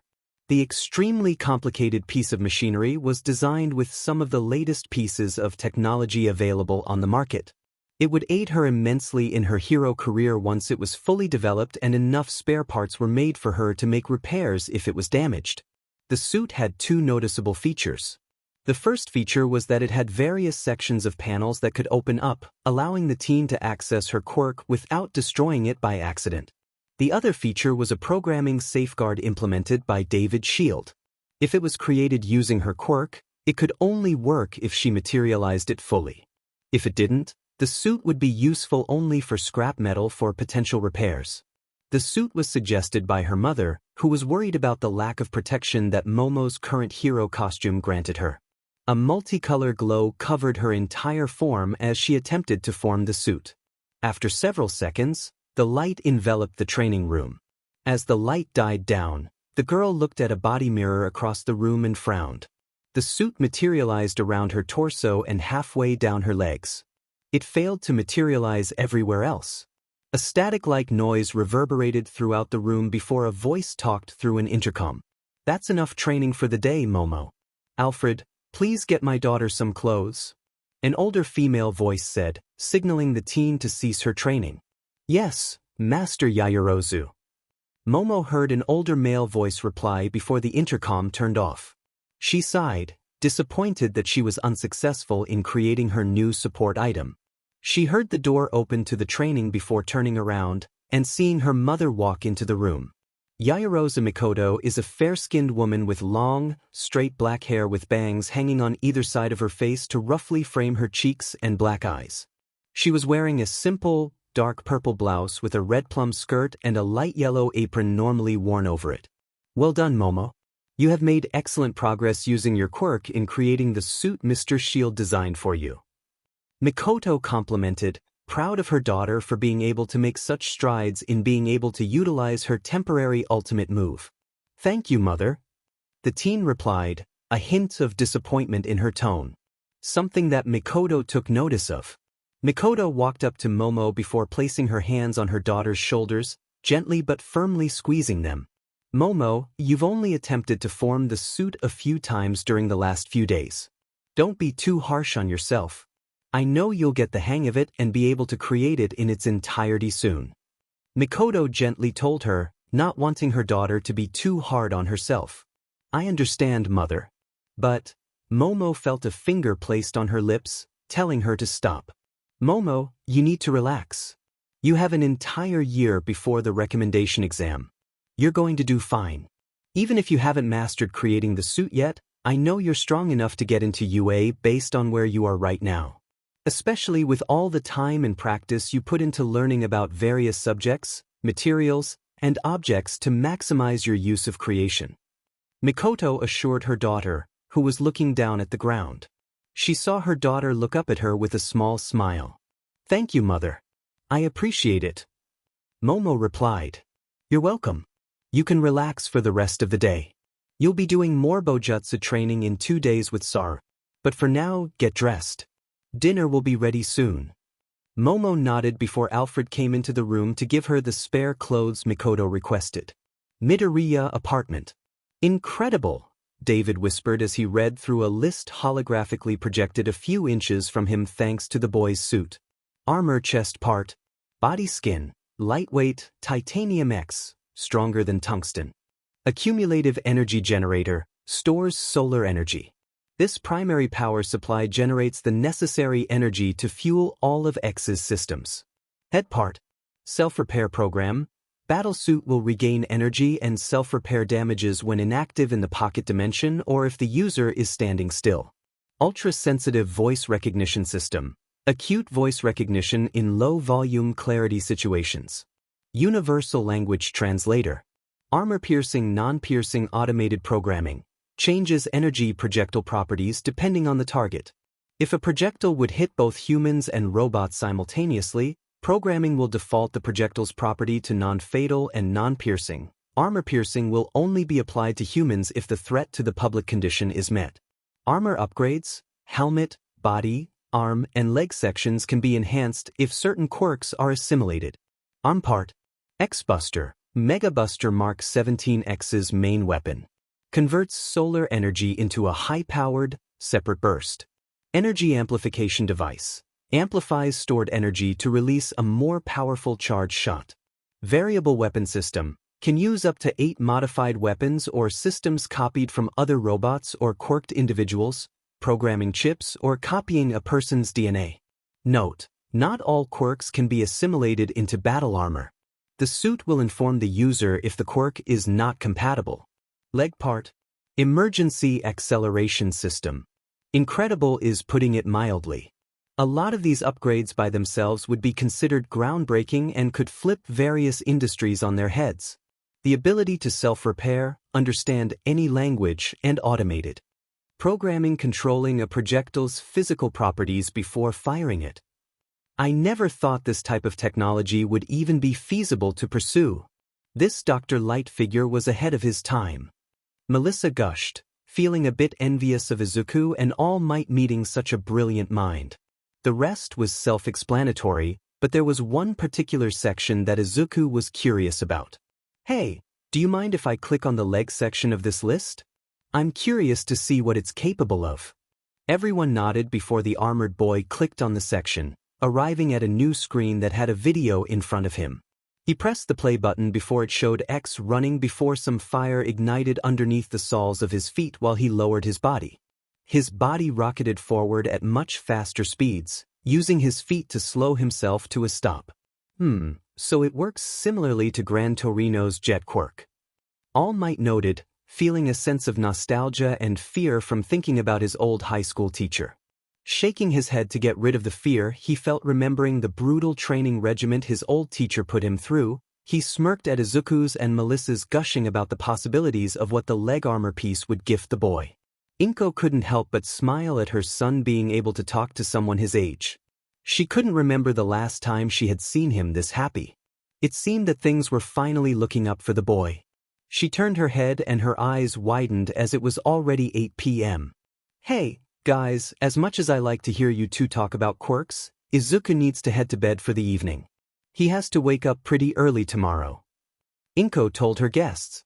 All Might's head perked up, remembering his conversation with the principal of UA from earlier. Thank you for bringing up Izuku's training, Midoriya-san. I'll be sure to let him know what his schedule is going to be like in the next few months. Speaking of scheduling, I'm going to need the two of you to head to UA High School tomorrow at 8 a.m. sharp.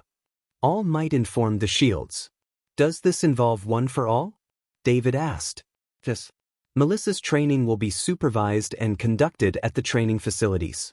The principal will also assist in having your daughter transferred over to one of the middle schools here in the area, and UA will send you a job offer to assist Power Loader with the support class. All Might explained. Melissa and David nodded their heads before gathering their belongings. The two said their goodbyes to the other occupants of the apartment before departing for the day. After the Shields exited the apartment, All Might let out a deep sigh before sinking further into the couch, placing his hands on his head. Are you going to be all right? Inko asked in concern. To be honest with you two, I'm not sure. I'm glad that One for All will now be in the hands of someone who I know will make great use of it, but I'm wondering if nearly destroying my relationship with my niece was worth it. All Might responded, the melancholy in his voice evident. It'll be all right. I'm sure she'll come around and be back to calling you Uncle Might in no time. All Might smiled at his pseudo-successor's attempt to try and cheer him up. I hope so. Anyways, be sure to meet me at the junkyard at 5 a.m. tomorrow so we can begin our training. All Might instructed Izuku before departing for the evening. Well, today was something else, Inko commented after several seconds of silence.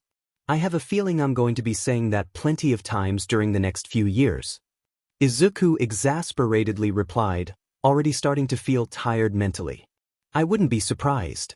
But I know if anyone can overcome them, it's you. Inko responded, showcasing her full confidence in her son. Thanks, Mom. Izuku smiled at his mother, happy to see her fully supporting his dream. No problem, honey. Anyways, it's time for bed. You're going to need to wake up bright and early tomorrow, so you'll need as much sleep as possible. Izuku nodded before hugging his mother as she kissed him goodnight.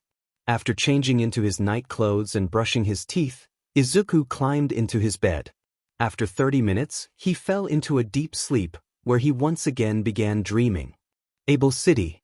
The sunlight's harsh rays covered Izuku's face, causing his eyes to twitch before they slowly opened.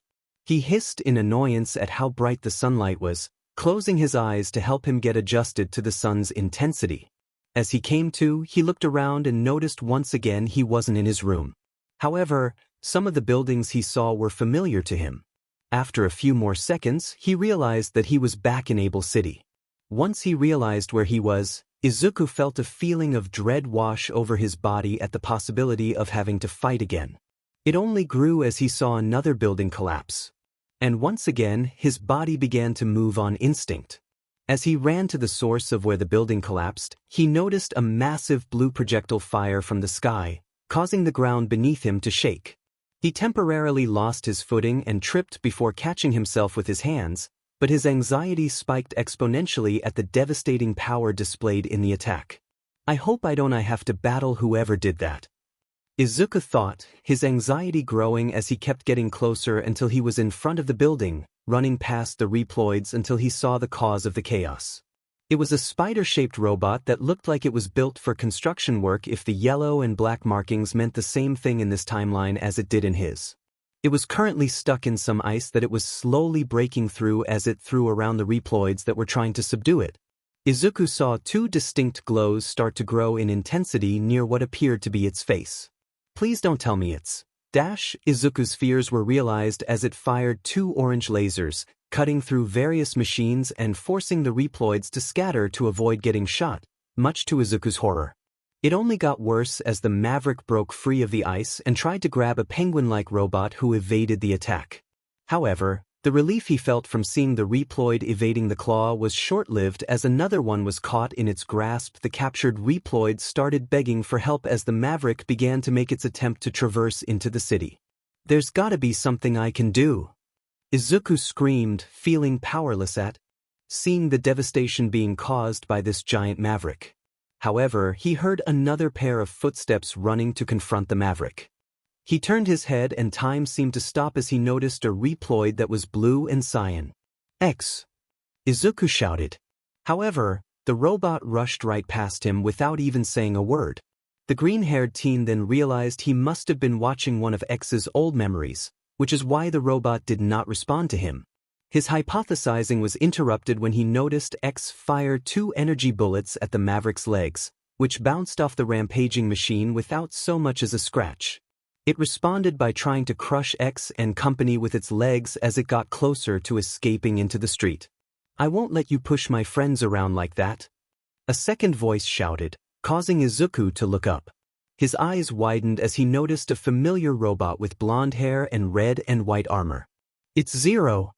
Izuku shouted, feeling a huge sense of relief wash over him as he knew how powerful the Maverick Hunter was. He fired an energy bullet from his arm cannon into one of the gems on the Maverick's legs. Izuku noticed it severely hampered the Maverick's movement as the power in Zero's attack caused him to fly back several feet. Izuku then turned his head to see X lift his X-Buster to fire another energy blast. Izuku looked to see where he was aiming, hearing the penguin-like robot screaming at X to hit its generator. After examining the robot, Izuku saw another pink gem in the undercarriage of the robot. The only problem was, it was directly in front of the claw. The same claw that was holding a reploid in its grasp. Izuku walked until he was behind X, and his fears were confirmed. The claw was swaying just enough that it gave X barely any opening to land a clean hit on the generator. "Hurry!" The penguin reploid screamed, trying to get the blue robot to fire his X-Buster. However, X was still not able to pull the trigger. He can't do it. He doesn't want to risk destroying his comrade. Izuku exclaimed in his head, his anxiety now spiking as the situation was getting more dire as more seconds passed until a figure that was primarily green and black with brown boots jumped into a fray with a lightsaber in hand before slicing through the claw to cut the generator. The attack proved to be effective as the Maverick eventually stopped moving and collapsed. However, the reploid that was taken hostage did not escape unscathed as he lost an arm in the process. The reploids then began to call for additional orders to secure the area to assess all of the damages and casualties. A few more minutes pass as the scene was secured. Izuku walked next to X, seeing a somber look on his face. Izuku couldn't help but feel for the robot. X was put in a very intense, high-pressure situation where he needed to place a perfect shot to hit that generator without damaging his comrade. "X!" A nasal voice shouted out, capturing his and X's attention. Both turned to see the penguin reploid running up to the two of them. "Why didn't you shoot?" it asked, confused as to why X did not pull the trigger. Izuku looked at the penguin with disbelief in his eyes, wondering how he missed the position X was put in. "Chill, penguin, X struggled to come up with a response before he was interrupted. "Do you have any idea how many casualties there would have been if the commander hadn't taken that thing out when he did?" Chill Penguin scolded his fellow Maverick Hunter before the reploid that was captured chimed in, telling X that it was his own fault that he got himself captured by the Maverick before he was taken to a nearby ambulance. Izuku saw X turn his head to look at his commander, who just finished conversing with another reploid before he turned around and started approaching the trio. He turned his head to see how the two were reacting before noticing Chill Penguin scamper off. Izuku finally got a good look at the green and black reploid who appeared to have led the group. He seemed very familiar to Izuku, but he was sure he hadn't seen him before. "X." The commander greeted his subordinate. "Yes, Commander Sigma, sir?" X greeted in return. Izuku could hear the self-deprecating tone in X's voice. But that was the last thing on his mind as he stared up at the giant in front of them, fear once again gripping his body as he recalled the threat Dr. Light warned him about. The same threat that was now only feet away from them. "Your aiming capabilities are no different than my own. You could have easily hit the generator," Sigma told X, chastising him on his inability to act. Izuku disagreed with that assessment as that shot would have been very difficult for anyone in his world to make. Heroes were tasked to neutralize any threats, and one could kiss their career goodbye if they decided to do so at the expense of any civilian or hero unless permitted to do so. You are aware that there was only a small chance that our compatriot would have been hit by the blast, correct? Izuku's eyes narrowed as he continued to hear Sigma casually talk about the supposed minimal odds of the captured Reploid escaping without sustaining any damage from a projectile attack. Yes, Commander. Listen well, X. There are times when we Maverick hunters cannot afford to hesitate in pulling the trigger.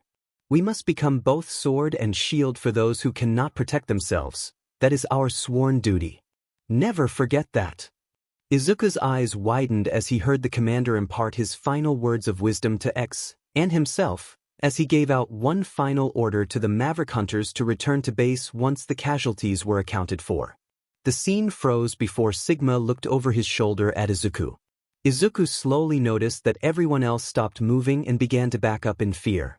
The boy felt his heartbeat thump in his chest as the primary cause of humanity's extinction was looking at him with no one around to stop him.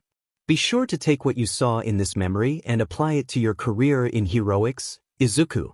There will be times when you'll be placed in a high-pressure situation like X was in just now. You will be forced to make tough choices at a moment's notice. Choices that some will not agree with. But you must always remember this. Ensuring the safety of the public is the primary goal in your line of work. Sigma instructed the boy before their surroundings began moving again as the scene in front of Izuku began to fade to black. Izuku's room. Izuku once again sat up swiftly in his bed, his heart racing faster than he can comprehend. He grimaced as he felt his clothes stick to his body due to the sweat coating his form. He glanced at his clock and realized he had woken up 15 minutes before he needed to get up and prepare for the first day of training. Sighing, Izuku placed his damp clothes in the hamper before he got into the shower to rinse the sweat off. I think it's safe to assume that this suit is most likely training and teaching me by having me experience the same events X did in his life. Izuku could only hope that these dreams would not occur on a nightly basis as he dried himself and put on his clothes. At the very least, he'd hoped that it could wait until after he finished his training. He made himself a quick breakfast before exiting the apartment with 30 minutes left before he had to meet All Might. Takoba Municipal Beach Park. All Might looked down in amusement at the boy who was struggling to pull a fridge across the sand of the beach. Man, the morning breeze up on this refrigerator is absolutely fantastic. How you holdin' up down there so far, young man? It also didn't help that the man was in his hero form on top of the appliance, adding several £100 for his pseudo-successor to try and pull. The hero got his answer as the boy lost his grip on the ropes he had wrapped around the fridge to pull it before falling on his face. All Might chuckled before jumping off the fridge and picking up the young man and helping him stand upright again. Now do you see what I was trying to tell you earlier? Izuku nodded, slightly embarrassed that he didn't heed his mentor's advice at starting small as he looked at his rail-thin form. Hey, All Might. Wouldn't a gym have been as equally useful to have my body physically ready to assimilate your quirk? Izuku asked, curious to see why they had chosen this destination and this particular form of exercise to get his body ready to potentially assimilate it. Yes, but this location will allow you to go through your exercises without any potential interruptions from other people. It will also be your first act of civil service for the surrounding community. Izuku tilted his head, slightly confused as to what All Might was trying to communicate to him. I did some research regarding this area where you were gifted your quirk by Dr. Light. It used to be a beautiful beach, but for the last several years it has been used by people to illegally dump their trash. The currents from the ocean have also contributed to the rampant pollution that has plagued this particular section. All Might then walked to the fridge that Izuku had attempted to pull across the sand and lifted it with one hand, effortlessly tossing it several feet into the air several times while looking at the boy. Most people only see the glitz and glamour of the hero world. They mostly see heroes parade their accomplishments in front of the camera, most of which are beating up or capturing villains. But before quirks were a thing, serving your community was what mattered, even if it didn't come with all the bells and whistles that come with hero work today. All Might explained to Izuku before he threw the fridge in the air and punched it, obliterating it and the trash pile behind it. It cleared a small section of the junkyard, exposing the coastline. Izuku could only watch in awe as the force of All Might's punch parted the water for several seconds before it settled back to its original state. Which is why I chose this particular assignment for you to complete during the next 10 months. All Might then pulled out several pieces of paper titled Aim to Pass, American Dream Plan, before handing it over to Izuku. This plan will put you on schedule to have this entire section of the beach cleared just in time for the exam. Izuku looked through the plan and was impressed with how thoroughly detailed it was. Izuku suddenly felt a beefy hand placed on his shoulder and noticed All Might leaning down to whisper something into his ear. I'm not going to lie to you, young man, this schedule is going to be pretty tough. Are you up to the task of following this training regimen I have created from start to finish? All Might noticed Izuku intensely staring at the training schedule before seeing his green eyes harden in determination. Yes. Everyone else who is participating in this exam has a decade head start with their quirk. If I'm going to stand side by side with them, then I'm going to have to work harder than anyone else if I want to make it into the UA Hero course. I'll have to go beyond, plus ultra. All Might could see the fire blazing in the young man's eyes. The determination in them caused the hero to smile. Well then, let's get right to it. All Might shouted out before Izuku began the first day of his 10-month personal training hell. UA High School. Meanwhile, the future 9th wielder of One for All was sitting next to her father in front of an animal dressed in a black double-breasted waistcoat, black slacks, a white dress shirt with a red tie, and orange sneakers that looked very similar to the ones Izuku owned. Thank you for coming in on such short notice. Usually, we try to schedule these things a little further out in advance, but considering the extenuating circumstances surrounding your arrival here, I felt it best that we get started as quickly as possible. Especially since the exam for UA High School's hero course will take place in 10 months. The principal could see Melissa's eyes became downcast, but his attention was grabbed by David's voice. Yes, while I wish we were given more time to adjust ourselves to this new life, we were the ones who decided to stay here in Japan for the long run. Nizu could hear the begrudging bitterness in David's tone as he tried to downplay how much this change was affecting him and his daughter. Indeed, your family has had to adjust to these long-term changes without being given the proper time to settle into your new life. But we at UA will do our absolute best to make this new phase in your life as seamless and painless as possible. Nizu assured the Shield family. David nodded, thankful that the school would be with them in adjusting to their new home. Nizu turned to look at Melissa, who still had a somber aura hanging around her. And how are you adjusting to these new changes, Miss Shield? Nizu could see Melissa lightly flinch. Her reaction didn't surprise the principal. He had been informed of the girl's past and how she had planned her future out for several years before Toshinori revealed to her his secret and how he wanted to pass down the torch that was his quirk to her. I, Melissa quietly whispered, not sure how to convey her thoughts into words without going into a rage-filled rant. You don't have to go into detail if you're not comfortable with telling us what's on your mind. I'd rather you trust me and run it by your father first before you divulge any personal issues that are currently affecting you physically or mentally.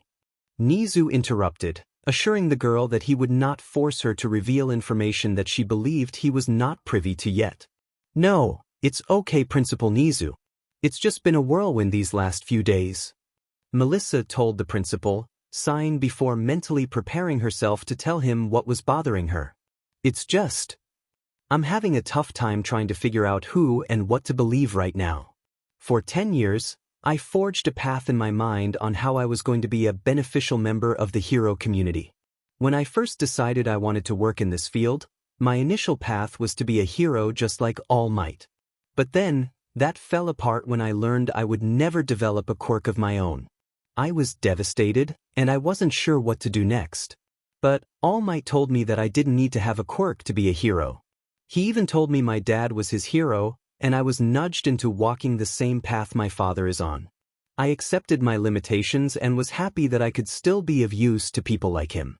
But then, he flipped it all upside down. He hid so many things from my father and me that I can't help but feel anger and resentment toward that man right now. Nizu remained calm as Melissa's head shot up, eyes filled with rage as she was unable to keep herself composed anymore. I made so much progress in what I had learned to love, only for it to be ripped away from me. I know I could have said no, but that would mean All Might would not be able to find a suitable candidate to pass his quirk down. So I swallowed the bitter pill that was this new life and accepted it. So to answer your question as to how well I am adjusting to all of these changes, I'm having a terrible time right now. I feel like the weight of the world is on my shoulders, and I can't help but believe everything that has happened since I got here is just done with pity mixed with nepotism. Melissa felt her anger drain slowly after letting out all of the insecurities and issues she's had since yesterday, but it was replaced with sadness as she covered her eyes with the palms of her hands to keep herself from crying. I see, Nizu replied, but it fell on deaf ears as the girl didn't hear her response. Instead, he climbed onto the desk before reaching over to grab Melissa's shoulder, causing her to look up as tears stained her face. I can't honestly say I understand how you're feeling, but I believe I understand why you feel the way you do. Melissa's eyes narrowed at the principal, who remained steadfast despite the daggers being directed at him. Tashinori told me about this particular conundrum you are facing. No one here blames you for reacting this way. This path you chose to walk wasn't initially available to you, and nothing to the contrary emerged that would make you believe you'd have a chance to be a hero in the way All Might was. This led you to pursue an alternative career path that would allow you to be a hero by giving those on the front line the equipment they needed to accomplish their mission. Something you pursued with determination for most of your life. Nizu could see the girl's face becoming annoyed, wordlessly telling him to get to the point. She shifted in her seat uncomfortably at the twinkle in his eyes and the mischievous grin that had made its way to his face. This is why I hired David to help assist Powerloader with the support course class. We took a look at your portfolio that you have developed so far, and Powerloader is very impressed with what you have built. We at UA have realized the limitations we have placed on our students by having them pigeonholed into one particular career path. It's hard to count the number of times a hero also has a knack for building support items and vice versa that have slipped through the cracks. This is why I'm having you assigned as an apprentice under Powerloader during your tenure here at UA High. This will allow you to have the flexibility to be able to pursue a hero career while still being able to work in the field you love. That is, if you wish to take the opportunity. Nizu could see the girl's jaw drop in shock, her eyes nearly bugging out of their sockets. She could still work in support while in the hero course. Nizu's sheet-eating grin only widened as the girl fumbled her words trying to respond to the proposal he offered her. Can I assume you're struggling to speak coherently is a sign of you accepting my offer? Nizu rhetorically asked. Yes.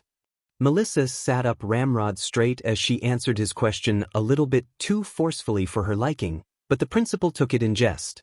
Excellent.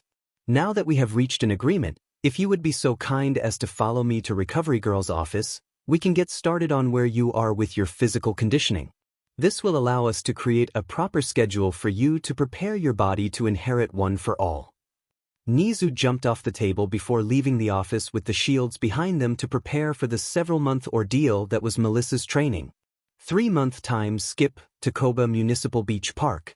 Light panting could be heard as Izuku jogged with a small metal filing cabinet hoisted over his shoulder to a garbage truck that All Might had rented and parked in front of the beach entrance a few hours earlier. The amount of progress that Izuku had made so far during his training was stunning to All Might. The schedule that the symbol of peace created for him would have him clear 10% of the beach each month and hit his daily goals for each exercise All Might had scheduled for him during that time frame. Instead, the boy was nearly at the halfway point progress-wise. At this pace, he was going to be done around a month or two early. Instead of taking it easy, the boy pushed himself harder to get the beach cleaned as quickly as possible. But he told himself if his body couldn't keep with the current pace, he'd slow it down to allow himself to recover. But Izuku couldn't help but be filled with pride after All Might told him how far he had come already. He felt his confidence grow more with each passing day as his body began to bulk up from the skinny frame he previously had. All he had to do was maintain the pace and he'd be ready for the UA Hero Course entrance exam. Nothing could ruin this for him. DKU. Well, almost nothing. All of the pride and confidence Izuku built up was now in imminent danger of crumbling down as he looked up at the park entrance to see Katsuki's menacing red eyes glaring down at him with malice, miniature explosions crackling in the newcomer's hands. The green-haired boy gulped as the boy made his way down the stairs like a predator who had just cornered its prey. "What the F? Do you think you're doing, you nerd?" Katsuki screamed, grabbing the boy by his shirt once he closed the distance between them. I. Izuku's stuttering was abruptly stopped as an explosion was detonated right by his head, setting ablaze an old wooden chair. Katsuki had taken note of the green-haired boy's physical improvement. At first, the boy didn't pay much attention to his former friend's growing physique. But once their classmates started oohing and awing about the aforementioned nerd, it started grating on his nerves. Today was the final straw, and Katsuki made it his mission to figure out why Deku was working out. "Why are you working out? Are you still trying to take the hero entrance exams? I thought I told you to stay in your lane, you quirkless loser." If looks could kill, Izuku would have been dead several times over. Hey! Another explosion rang throughout the area, silencing the boy Katsuki held in his grasp. "You don't seem to listen and do as you're told. So now, it's time to remind you of your place." At that moment, Izuku's fear for his former best friend dissipated as he saw the hand engulfed in explosions head for his torso. And it began to be replaced with anger. Katsuki was surprised at Deku suddenly grabbing his wrist before twisting his hand into the sky, an explosion shooting harmlessly into the air. "What the hell do you think you're doing, Deku? You better let go of me or else dash." "Just shut up, Katsuki," Izuku screamed out, cutting off his former best friend turned tormentor. Usually, the red-eyed boy would have immediately retaliated and beaten him down, but he was silenced at hearing Izuku use his actual first name instead of the childish nickname he had been called as a young kid. "Who the hell do you think you are?" Izuku hissed, his glare matching the one Katsuki was sending at him. "To answer your question, yes. I am taking the entrance exam for UA's hero course." Katsuki's glare intensified. "I knew it. Don't you listen to anything I've been saying to you, you idiot? You're dash. And who are you to lord over me and tell me how I should live my life? I wouldn't be working my hands to the DM and bone for these last few months if I didn't believe I could pass the exam." Katsuki was about to verbally retaliate before Izuku cut him off. "What happened to you, Katsuki? You were supposed to be my friend. I thought of you as my brother. And you threw it all away once you learned I was quirkless. Something I told you in confidence, thinking that you would still be my friend even if I didn't have any sort of special power. And what did you do? You told everyone and turned them all against me for something I had no control over." As Izuku's eyes watered, his body began glowing blue. Katsuki's anger was quickly replaced with shock as he saw the strange blue glow envelop Izuku's form. "And despite being treated worse than shit by you, I still wanted to be your friend. I helped you improve your quirk. I gave you the idea to create support gear to amplify your quirk with those grenadier bracers once you got into UA. I even drew the design for you. And not once did you ever say thank you." In the heat of the moment, Izuku materialized X's armor, stunning his former best friend at seeing him display any sort of quirk. "What the hell is this, Deku?" Katsuki shouted, demanding that the boy explain himself. "What does it look like, you idiot?" "It's my quirk." If Izuku weren't so angry, he would have noticed the ethereal, white glow emanating from Izuku's arms. But Katsuki did. "Bullshit. Quirks don't just show up for people our age." "Well, I guess I proved that theory wrong. I have a quirk now, and I'm going to use it to get into the hero course. And the only way you're gonna stop me from doing so is by killing or crippling me." In that instant, the color of Izuku's arms changed. His forearms became white with blue trim around the wrists, and his hands turned red. The additional plating on Izuku's arms only added to Katsuki's anger. "So you think you're hot sheet just because you look like some FING Terminator now? Was it fun to laugh behind my back and look down at me? Did you enjoy lying to my face while hiding this from me all this time? And what's with the light show just now?" Katsuki violently raised the arm Izuku had trapped in his grasp. "You think I hid this from you for years? Why the hell would I want to hide this from you? Do you think I enjoyed being socially ostracized and getting the sheet kicked out of me? You know how much I love quirks, Katsuki. It was my dream to be a hero and work alongside you, and you think I lied to you for sheets and giggles? Izuku ranted, unable to hide the disgust on his face at the wild accusation Katsuki attempted to level at him. I looked up to you, you know. I held you in the same regard as All Might. You two never let anything scare you. You both tackled every challenge head-on and won. But now I see you for what you are now.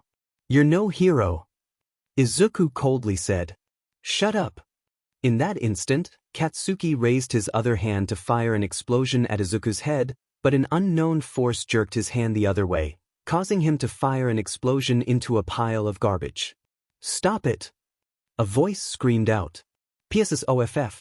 This doesn't concern Y-. Katsuki's rage cooled off instantly as he turned around and saw the last person he wanted to see. Andy.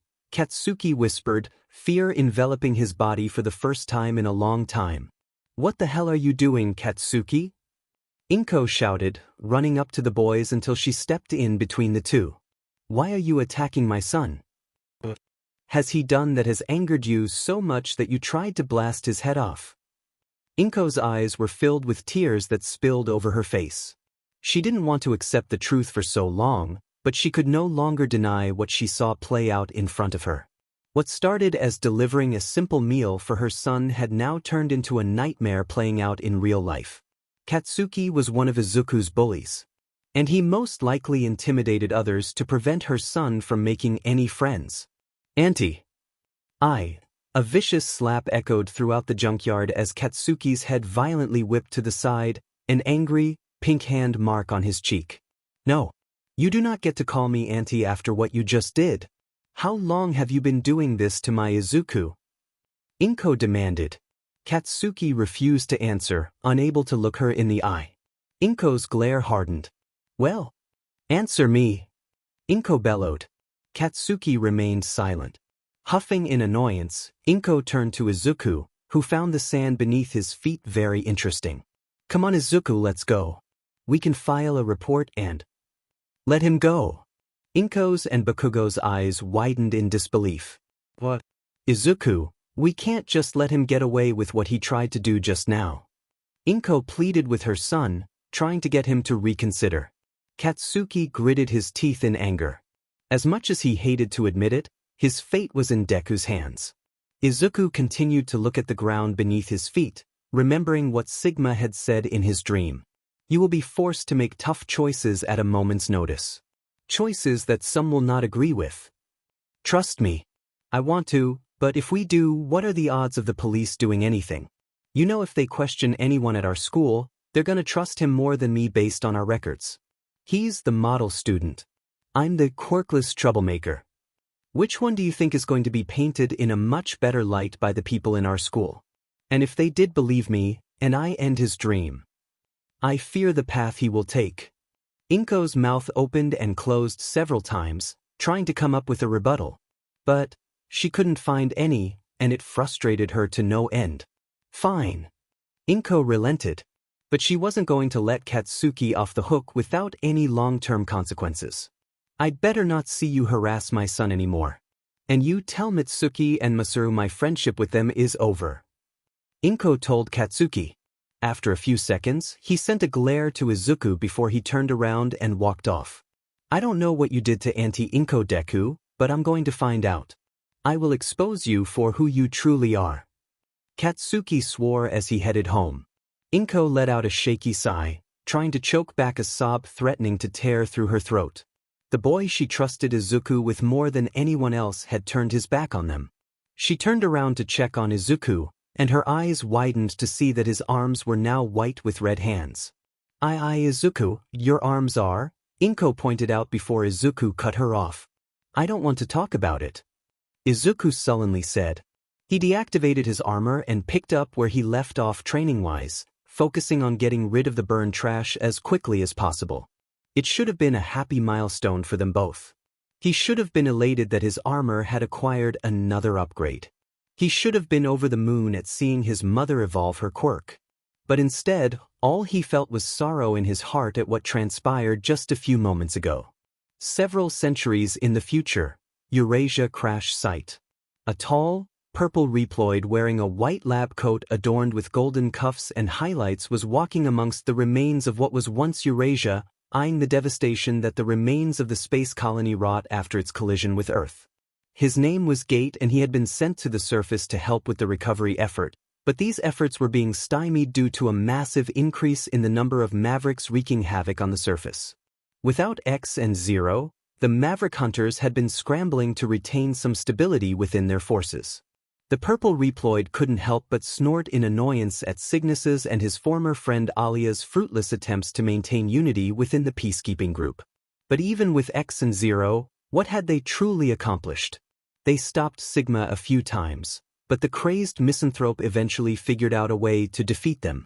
The proof was right in front of him. What the hell is this? They told us those two were able to prevent the worst outcome from occurring, but from what I'm looking at it made no difference in the end. We should be thankful for having a fighting chance when there's nothing left to fight for. Gate bitterly thought. As he walked further into the ruins of what was once the space colony, he began to feel uneasy. Suddenly, a green light caught the attention of the purple Reploid. His sharp, purple eyes looked down to see a gray device with a cracked, green screen partially buried in the sand. He picked it up and began to examine it, curious as to what or who it belonged to. His eyes suddenly widened as he realized what it was. An evil laugh began echoing amongst the ruins, startling the purple Reploid as he frantically turned his head to figure out where it was coming from. "Who's there? Show yourself." The purple Reploid eyes widened before he started holding his head, screaming at the intense pain radiating in his head. Takoba Municipal Beach Park, 3 months before the exam. All Might watched Izuku carrying a large, broken dresser across the sandy ground.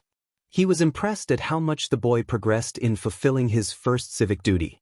He was ahead of schedule and would probably finish clearing the beach within a month or two. All Might couldn't wait to test how durable Izuku was now that he had built up muscle to withstand the recoil from firing his more powerful X-Buster shots. That is how All Might was supposed to feel, but he noticed something concerning about the boy when they reached the 3-month mark of his schedule. Initially, the boy was curious and excited to learn more about his quirk. However, for the last 3 months, the boy flinched and looked ashamed whenever All Might mentioned testing his quirk. He hadn't seen the boy activate it in his presence since he showed it to Melissa and David. This was a major red flag for the symbol of peace, as he knew how much Izuku enjoyed discussing anything hero or quirk related. He had tried for the last few months to get the boy to open up to discuss whatever issue was plaguing his thoughts, but the boy remained steadfast in his refusal to discuss his problems with his mentor. The symbol of peace tried to learn what caused such a sudden change in the boy's attitude from Inko, but whenever he brought it up with her, she told him it was something that they needed to figure out themselves. In any other instance, the symbol of peace would have left the problem alone, as it didn't impede Izuku's progress into becoming a proper vessel to, potentially, assimilate one for all into his power suit. But the dulled look in Izuku's eyes and the tears coming out of Inko's whenever he brought the issue up made it impossible for All Might to let the Midoriya family figure out how to solve it themselves without assisting them in some way. His heroic heart just wouldn't let him leave the issue alone. Besides, he believed meddling when you don't need to is the essence of a true hero. And right now, that family needed his help. He looked down at his watch after noticing the sun was starting to set and realized it just hit the time that designated Izuku was done for the day. The light pitter-patter of footsteps alerted the hero of the boy nearing his person. "Midoriya Shounen, that's enough for the day. We can pick up where we left off tomorrow." The muscular blonde informed the boy, who nodded. Although Izuku would be lying if he said he wanted to stop. Ever since that fateful encounter with Katsuki 3 months and his mother discovering the blonde bullying him in real time, Izuku could not think of other things besides that day. His training was the only thing that distracted him from thinking about that day. He distinctly remembered when Bakugo's mother tried calling Inko the day after the incident. He couldn't think of any other moment he could remember when his mother was that angry. He would never forget his mother screaming at Mitsuki through the phone, letting the blonde woman know how she failed in raising Katsuki and letting him get to this point regarding his attitude. It also disturbed him to hear the fierce, blonde woman sobbing loudly, begging his mother not to throw away a friendship that spanned 3 decades. It was all for naught as Inko remained steadfast about ending all contact with the Bakugo family. Masaru himself tried to get through to Inko. He tried to convince her they wouldn't let Katsuki's behavior slide anymore. Inko asked him why they let it get so far and how he didn't put his foot down when his son inherited his mother's explosive temper. When Masaru admitted he had no excuse and that the only thing he could do going forward was to lay the law down whenever Katsuki stepped out of line, Izuku remembered seeing the look of dissatisfaction on her face. But the most notable part of that interaction was Inko coldly telling him he had 10 years to correct their son's behavior. Inko firmly let them know that until they could understand how their actions contributed to the problems Katsuki caused, then he and his wife were to cease all communication with her and Izuku. Izuku knew his mother didn't want to talk to Katsuki's parents in such a manner. They were kind people, but they had royally screwed up when it came to raising Katsuki. Midoriya shounen. Midoriya was pulled from his thoughts as his mentor looked down at him, concern evident within his blue eyes. Come with me. We need to discuss some things. All Might then began to walk to his car with Izuku following him before both opened the doors and sat inside. You have made wonderful progress, my boy. You'll be finished clearing the beach up with 1 to 2 months to spare at this pace. All Might complimented the boy. He felt himself swell with pride at the hard work his apprentice had put in for the last 7 months. Izuku couldn't help but let a small smile grace his face. Even though he had known the man for almost a year, he still felt elated whenever he complimented him. That, and outside of his mother, he was still trying to figure out how to properly condition himself into not letting himself react too emotionally to simple praises. But I know something is bothering Y-. All Might attempted to broach the unknown problem plaguing Izuku before being swiftly cut off. I don't want to talk about it, All Might. Izuku stoically told the symbol of peace. Midoriya shounen. Whatever is troubling you, it's affecting how you've been acting these last 4 months. You don't approach things with the same enthusiasm like you did early on. And when I try discussing your quirk, you try to change the subject every time. I want to help you get to where you need to be, but you shutting yourself off is only hurting yourself. And it will impede your ability to function at your maximum capability as a hero. That can result in you making mistakes on the field, which can be the difference between innocent civilians living and dying. I want to help you, but until you tell me what is bothering you, I can't. All Might pleaded with the boy.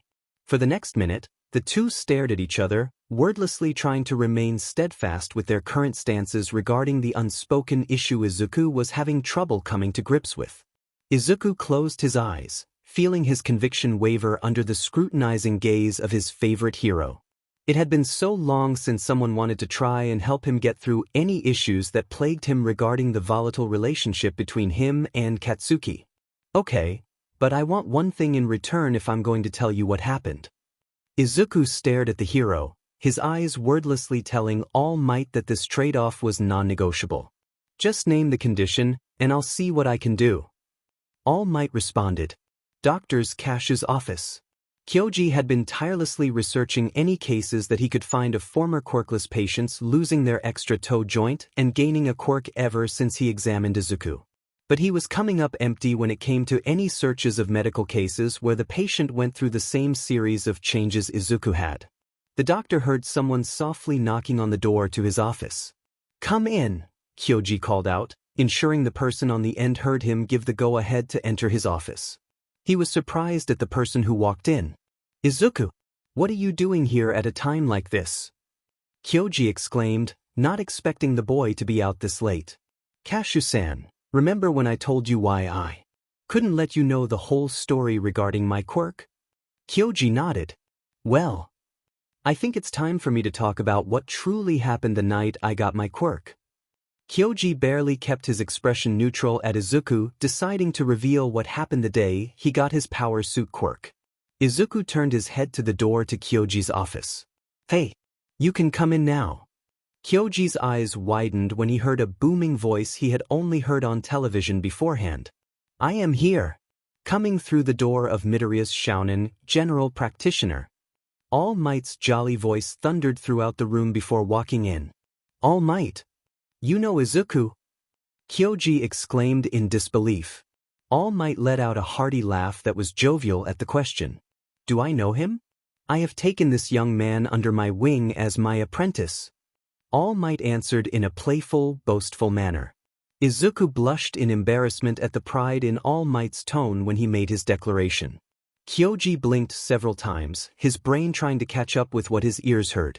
Shaking his head in disbelief, the doctor chuckled in amusement for a few seconds before turning to Izuku. I can see why you weren't allowed to say how you got your quirk, Izuku. If it involves All Might, it must be of the utmost importance to keep it close to the vest. Kyoji turned to the buffed-up symbol of peace. I'm guessing you were the one who asked Izuku to keep the origins of his quirk a secret? All Might nodded in confirmation. That is correct. If the truth of Izuku's quirk were to be leaked out, it would cause chaos and panic among the general populace. Only a handful of individuals know where his quirk truly came from. And now, he has chosen you to know about his secret. All Might responded, his smile disappearing. In its place, his face held a serious expression. Kyoji nodded before focusing on Izuku, waiting to hear his story. Before I tell you, can you promise me to keep an open mind about this? Izuku asked. Kyoji nodded, giving Izuku the green light to start telling the story of where his quirk came from. For the next half hour, Izuku told Kyoji what happened after the sludge incident. He told him how he went to Takoba Municipal Beach Park, the arrival of Dr. Light and his capsule, what happened in the doctor's timeline, his decision to have Izuku inherit the gift left within the device, and what that gift allowed him to do. Kyoji stared at the two for several minutes, his expression unchanging as he digested everything he was told about. I see. It seems that you have a penchant for unusual events occurring when you're around, huh, Izuku? Kyoji couldn't keep the disbelief from bleeding into his words.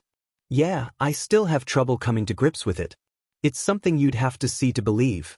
And even if you did see it, I wouldn't be shocked if anyone that witnessed it happen in real time would still be skeptical of it occurring. Izuku admitted, completely understanding why the doctor reacted the way he did. Indeed. However, I know you didn't decide to bring me in on this little secret out of the kindness in your heart. Something happened, and it forced someone's hand to get me involved. Izuku looked at the doctor, steeling his nerves to prepare himself to reveal his upgraded power suit. All Might and Kyoji saw the green-haired boy's body enveloped in a blue glow, indicating that he was summoning his armor. The armor materialized on his form. That was expected, but what the two didn't expect were his arms being white and his hands bright red. Midoriya Shounen. Where did you get that upgrade? All Might asked, stunned at the discovery of his successor acquiring an additional power-up. He tried to rack his brain as to what could have caused him to gain the new armor piece, but none of the events he could recall could explain what was in front of him. Kashu-san.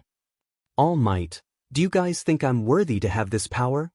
Izuku forlornly asked. The doctor and the symbol of peace looked at the young man in shock. Both knew the type of person Izuku was. The idea of him using this power for nefarious purposes was something they couldn't even fathom. Of course you are. Why do you think you're unworthy, Midoriya Shounen?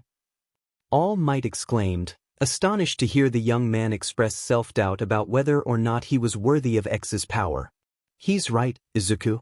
I've known you for years, and not once have I seen you deviate into any form of delinquency willingly.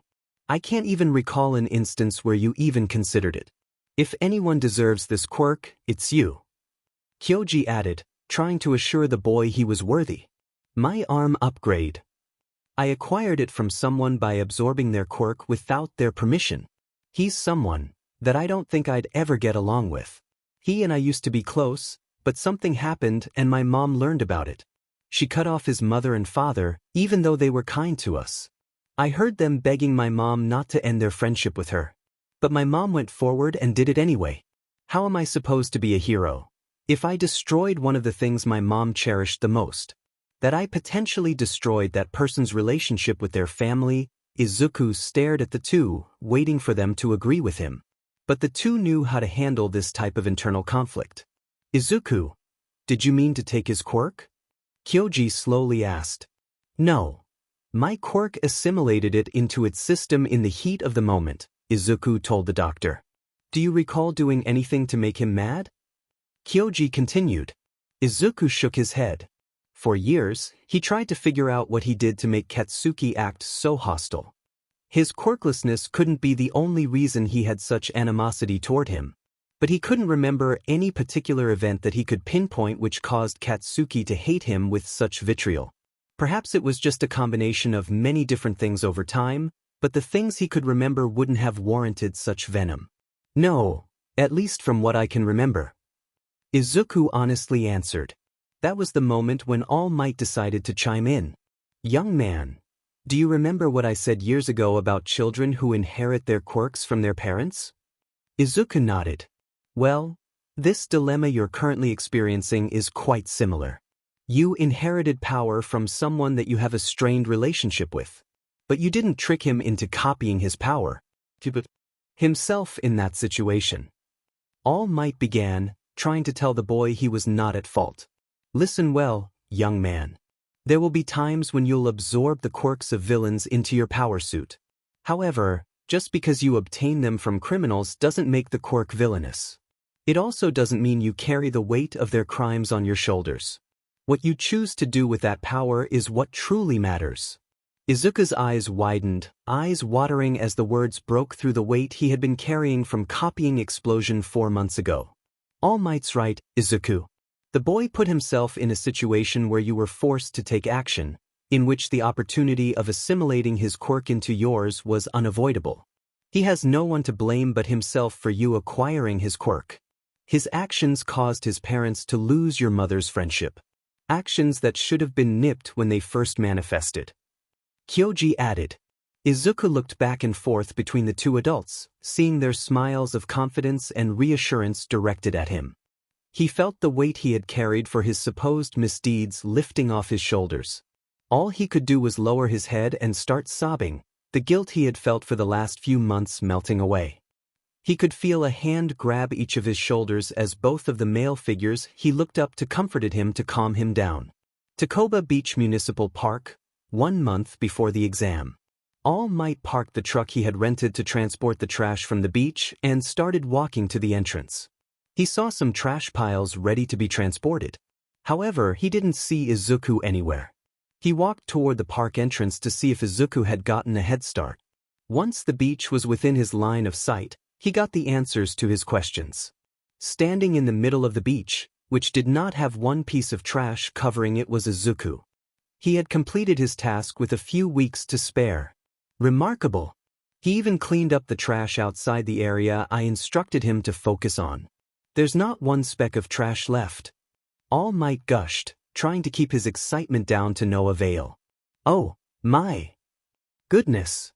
All Might shouted as he transformed into his hero form. He wasn't the only one excited at seeing Izuku completing his assignment. He saw Izuku tilt his head up before screaming in triumph, activating his quirk. After about a minute, the screams died down before he fell forward into the sand. All Might quickly rushed to the boy and helped him stand up. The boy's eyes fluttered open, ignoring the minor headache in his head to see his idol smiling down at him. The one who he aspired to be more than anything else. Hey, All Might, it's all done. Izuku tiredly whispered. I can see, my boy. You've done well. All Might laughed in amusement before standing him up. The boy stood upright, but the symbol of peace could tell he was still exhausted. He pulled up his phone to show Izuku the state of the beach 9 months ago. This is what the beach looked like almost a year ago. And now look at it. It is restored to its former glory thanks to all your hard work. And you finished it with a month to spare. All Might could not hide how impressed he was with the boy. So now we address the issue from 9 months ago. Do you wish to? Izuku cut him off. Yes. I thought about it for a while. If you believe I'm worthy of assimilating your quirk, then let's do it. As you said, it is better to be as prepared as possible. Izuku held his hand out, which All Might grabbed. After a few seconds, Izuku felt nothing. Suddenly, he heard a voice inside his head saying something he did not expect. Error. Izuku exclaimed in disbelief before pulling up the list of quirks he assimilated. All Might stood beside him, curious to see what had happened. He saw the list had his name, but the information contained within it was something he did not expect. Maverick Hunter Base, 6 months after Eurasia collision. Intruder alert! Intruder alert! Intruder alert! The message blaring throughout the base did not do much to suppress the noise of explosions erupting throughout the building. The Maverick Hunter army scrambled to counteract the attack against their base. However, the Maverick leader managed to enter the building, destroying anything in his path. Cygnus confronted the Maverick, but a purple energy wave utilized by the invading leader engulfed and obliterated his body. In one of the lower rooms of the building, a female Reploid with blonde hair was panting, a look of panic on her face. With every room she reached, she activated a new safety protocol, hoping to neutralize the threat that had successfully gained entry into the base. It should have been a simple task, but it became exponentially more difficult to execute since the Maverick leader cut off one of her arms. After activating the last security measure, she realized she had reached the final room containing escape pods. She looked up at the security monitor, and much to her horror, the launching area was also overrun by Mavericks. They were caving in the pathing the escape pods would take to prevent anyone from leaving the base. It got worse as she heard the series of explosions behind the security doors leading to the room containing the escape pods becoming louder, signaling the Maverick leader was near. Alia closed her eyes, knowing her life was about to end. She began to remember all of the highs and lows throughout her life. Her biggest regret involved a certain snow wolf Reploid that she was coerced into executing under pretenses later proven to be lies. This tragedy destroyed the friendship she had with Gate. Wanting to atone for her mistake, she joined the ranks of the Maverick Hunters to become the navigator for X and Zero. Her eyes opened when the explosions blasted the door open and sent it flying across the room. She looked up to see a familiar face. She feared this day would come, but never in her wildest dreams would she think her former colleague would be the one leading such a rebellion. However, she steeled her inner resolve. She couldn't die without a fight. She couldn't die without knowing what happened to her former friend, who seemed hellbent on eradicating the Maverick Hunters. Her remaining arm turning into an arm cannon, her gaze hardened in defiance as she prepared to battle Gate, however fruitless her resistance was. "Gate, why are you doing this?" Alia shouted, demanding answers from her friend turned Maverick. Gate lowered his head, chuckling in amusement. He lifted his head back up, his eyes changing to a light blue without irises or pupils. "Your friend is no longer here. As for my reasons, as long as humans and those who ally with them remain in this world, we Reploids will never realize our true potential. I intend to realize that potential is unlocked and fully explored." "Gate," answered Alia with a voice that didn't belong to her former friend. She stepped back in fear, realizing that although that body was Gate's, someone else controlled him. It didn't take long for her to put two and two together. How? Your virus was spread across the planet. There's no way you should have been able to come back, Sigma." Alia screamed, fear overwhelming her senses. Sigma laughed in amusement. "Your friends weren't able to destroy my entire body. A small part of it remained intact after I self-destructed, and your former colleague was the host body I needed to recover when he stumbled across me. It wasn't difficult as he was already power-hungry before I found him. With his knowledge, I figured out how to recover my strength.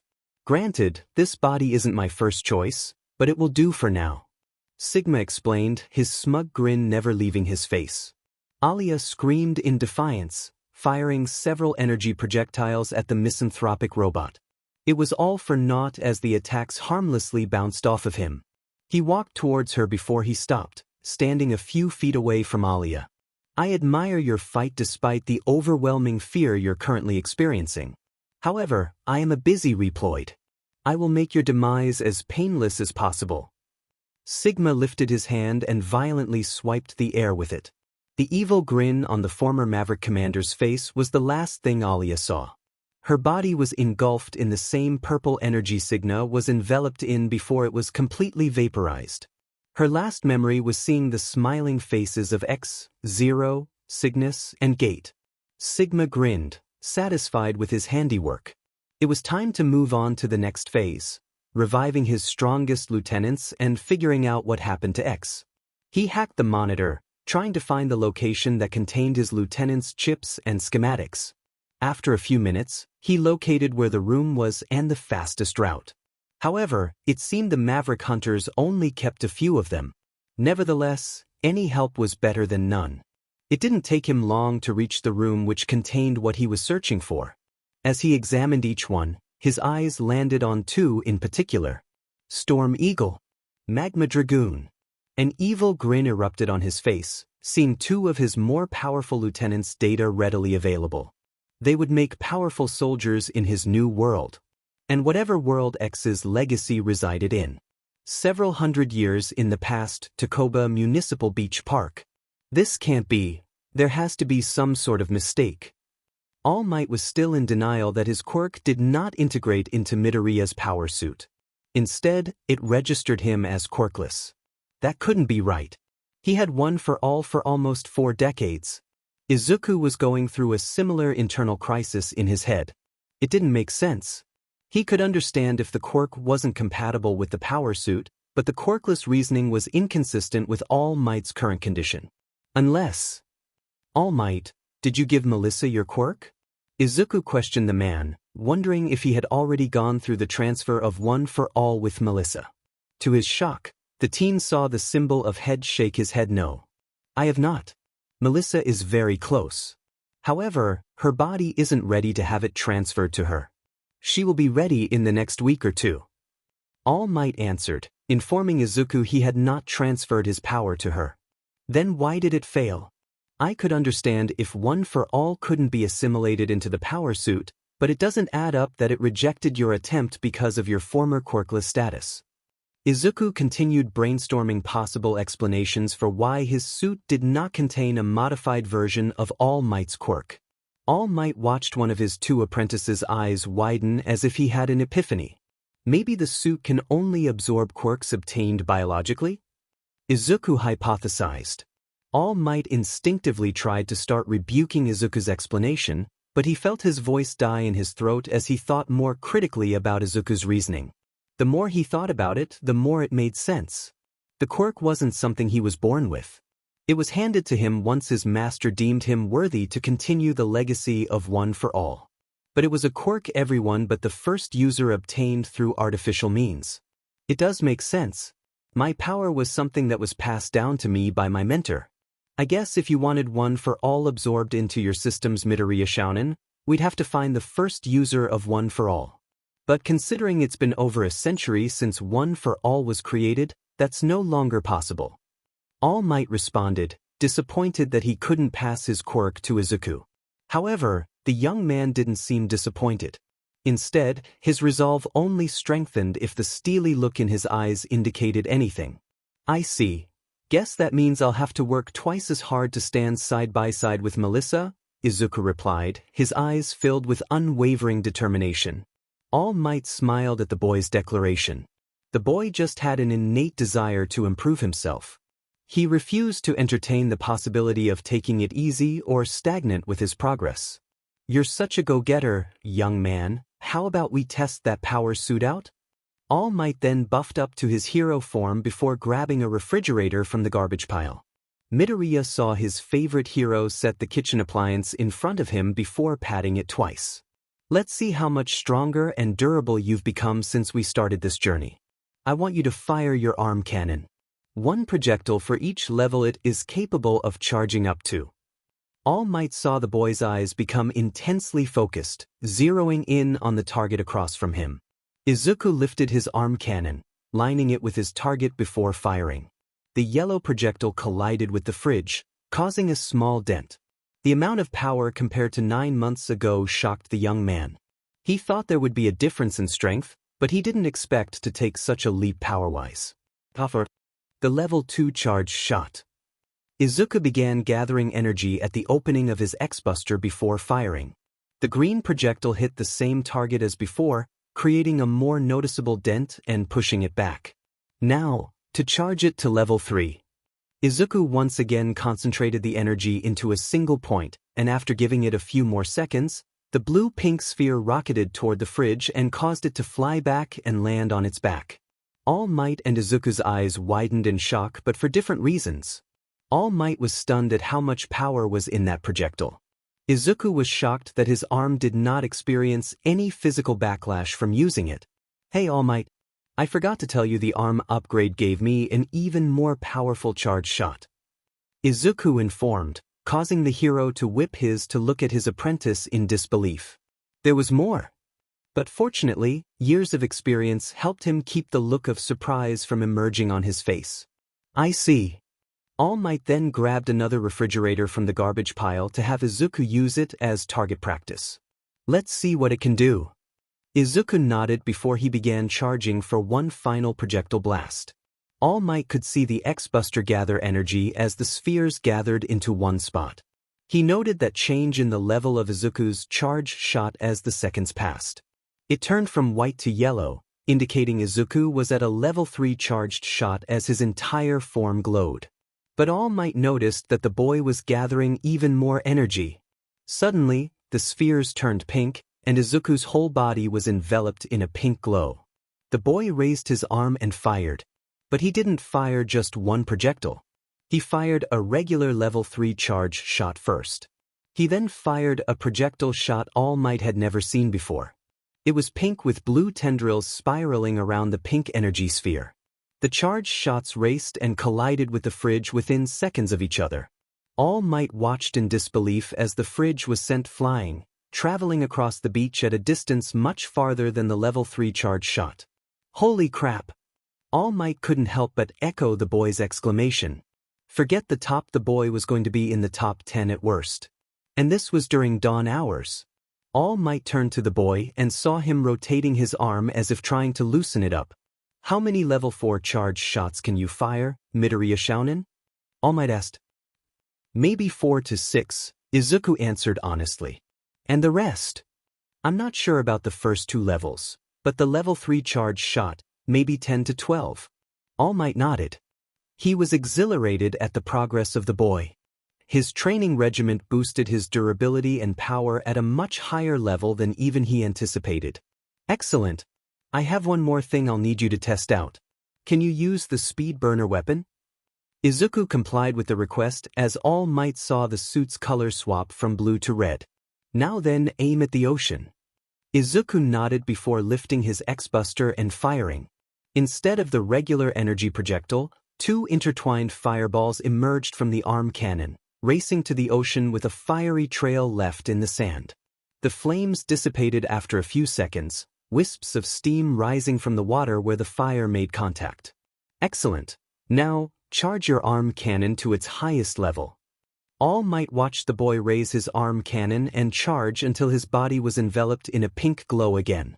The boy fired, and his body rocketed toward the ocean before crashing into the salty water. All Might couldn't help but laugh in amusement. Izuku emerged from the body of water, coughing up salty water. Did not expect to go that fast, Izuku thought. He sent a glare of annoyance at his favorite hero from hearing his laughter at his expense. Sorry, Midoriya Shounen. I just thought you knew what to expect after seeing the suit visually demonstrate what it did months ago. Izuku huffed, pouting before turning his head to not look at the symbol of peace, who only chuckled in amusement. Tashinori. I didn't expect you to be babysitting brats so soon. I'd thought you'd be waiting until school started, lughead. An elderly voice echoed throughout the beach. Izuku turned his head to look at his mentor, turning ghostly white and shaking like a leaf. Gigi Gran Torino-sensei. What are you doing here? Izuku could only stand in disbelief at seeing his mentor displaying fear at the newcomer, wanting to see who could strike such fear into the symbol of peace. He ran up next to his mentor to introduce himself only to see nobody around? Down here. The voice piped up gruffly in an annoyed tone. Izuku looked down, and finally saw the newcomer. The image in his head did not come close to matching what his eyes were currently seeing. Their new guest is an elderly male who is extremely short. He had heavy wrinkles and a skinny build. He has a light complexion and brown eyes. His hair is gray and spiky, styled short with some bangs hanging forward and a trimmed beard. The elderly male's hero costume consisted of a full-body monochrome suit. His costume also consisted of a belt with the letter G on it, very thick yellow gloves and boots, a dark domino mask that resembles two diamonds, and a yellow cape. The boy noticed a walking stick in the man's right hand. "Hey, my name is Midoriya Izuku." Izuku introduced himself. Gran Torino looked up, staring at the boy for a few seconds before turning to All Might. "Ow, ow, ow, ow, ow," was the only word All Might could shout, hopping around and holding his right kneecap throbbing in pain. "All Might!" Izuku screamed. "What was that for, sensei?" All Might exclaimed. "For not telling me you found your successor." The elderly hero turned to look at Izuku, who stood ramrod straight at the man's gaze being directed at him. A battle-tested stare that had experienced tragedy and was conditioned to be ready for anything at a moment's notice. "It slipped my mind, and it's not what it looks like, sensei." All Might tried to explain. "Oh, do tell." Gran Torino waited in amusement, seeing the boy he trained as a teacher at UA shake in fear. No matter how much he grew or how powerful he was, the symbol of peace would always have a degree of trepidation regarding his old teacher. "I decided to train this boy after I saw him try to rescue someone about a year ago. He just finished clearing this beach a few minutes ago." Gran Torino looked at the boy. He recognized the boy from the news. Although he was impressed that the boy fulfilled such a difficult task, he had a much better assessment to test the boy. "You're the idiot who rushed in head first that day, aren't ya?" Izuku recoiled at the blunt remark, not expecting him to ask that question in such a manner. "Why yeah, that's me." Izuku stuttered, still trying to get his mental bearings straight from the remark directed at him. Gran Torino stared at the boy for a few seconds. He then turned his head, looking at All Might. "I can see why you picked him, Toshinori. He's got the same look in his eyes you did when you were younger." Izuku tilted his head in confusion. "He sure does. But sensei, why are you here?" Torino sighed in annoyance. "Mirai asked me to fetch you and bring him to his agency. I don't know why that man continues to try and drag me onto his side regarding this petty squabble you two are going through." Izuku's confusion only deepened at the unknown name. "If he's here to have me transfer one for all to Mirio, tell him I cannot do so. It is not up to him to decide what I do with this power." Gran Torino nodded. He hid his smile, proud that the man would not succumb to peer pressure and pass his gift to someone he wasn't comfortable with. "I see. Is this boy the one who'll inherit it?" "No." Gran Torino could barely contain the shock from emerging onto his face. "What? Then why train him? What about your quirk?" "I believe this young man will one day become as strong as I." "His quirk? It has elements similar to his. And I already have found a successor. It's David's daughter." All Might responded. Torino didn't need to ask twice who his former student was referring to. If the boy had a power related to that man's quirk to any degree, he'd be a powerful ally for Toshinori's successor. David's brata? It wasn't out of pity and guilt, was it? Torino narrowed his eyes at his former pupil. Surprisingly, Toshinori leveled him with his own narrowed gaze. "Never. I'll admit I screwed up on how I broke the news to them, and my relationship with the Shield family has become strained, but she's the one candidate I could find who fits what I see in a successor without any of the drawbacks I fear of." All Might replied without any hesitation, displaying utmost confidence in his choice. "I see. So you found a connection that a quirked individual inheriting your power will do more harm than good?" All Might nodded, confirming Gran Torino's suspicions. "Send her to me when she has inherited one for all if she finishes early." Torino then turned to Midoriya. "What's your name, boy?" Izuku's sweat dropped, annoyed and dismayed that All Might's teacher had forgotten his name already. "Midoriya Izuku, sir." "I see." Torino walked to him before gazing up and down at the boy, examining his armor. He looked up at the boy. "Your quirk converts other quirks into new weapons or armor upgrades after making contact with another user after a set amount of time has passed. So if I let you assimilate my quirk, Your legs will probably get some of that fancy, multicolored plating on your torso and arms. Am I correct? Izuku's jaw dropped. How did you? Torino laughed. It was a random guess. Izuku face-faulted at his answer. You guessed his quirk? Torino suddenly stopped laughing, his facial expression turning serious as he stared at Toshinori. Of course not, you dolt. I just thought about the traits this boy's quirk could share with his. The most notable was when that suit changed color, and he shot fire instead of those energy projectiles. Now, I know he also could have had some form of programming chip that would allow him to do so, if such a thing existed on the market. Also, you shook his hand, and you two didn't let go for a minute. Izuku stared at the man in awe at figuring his quirk out so quickly. Comes with years of experience, kid. I gotta learn how to stop speaking my thoughts out loud.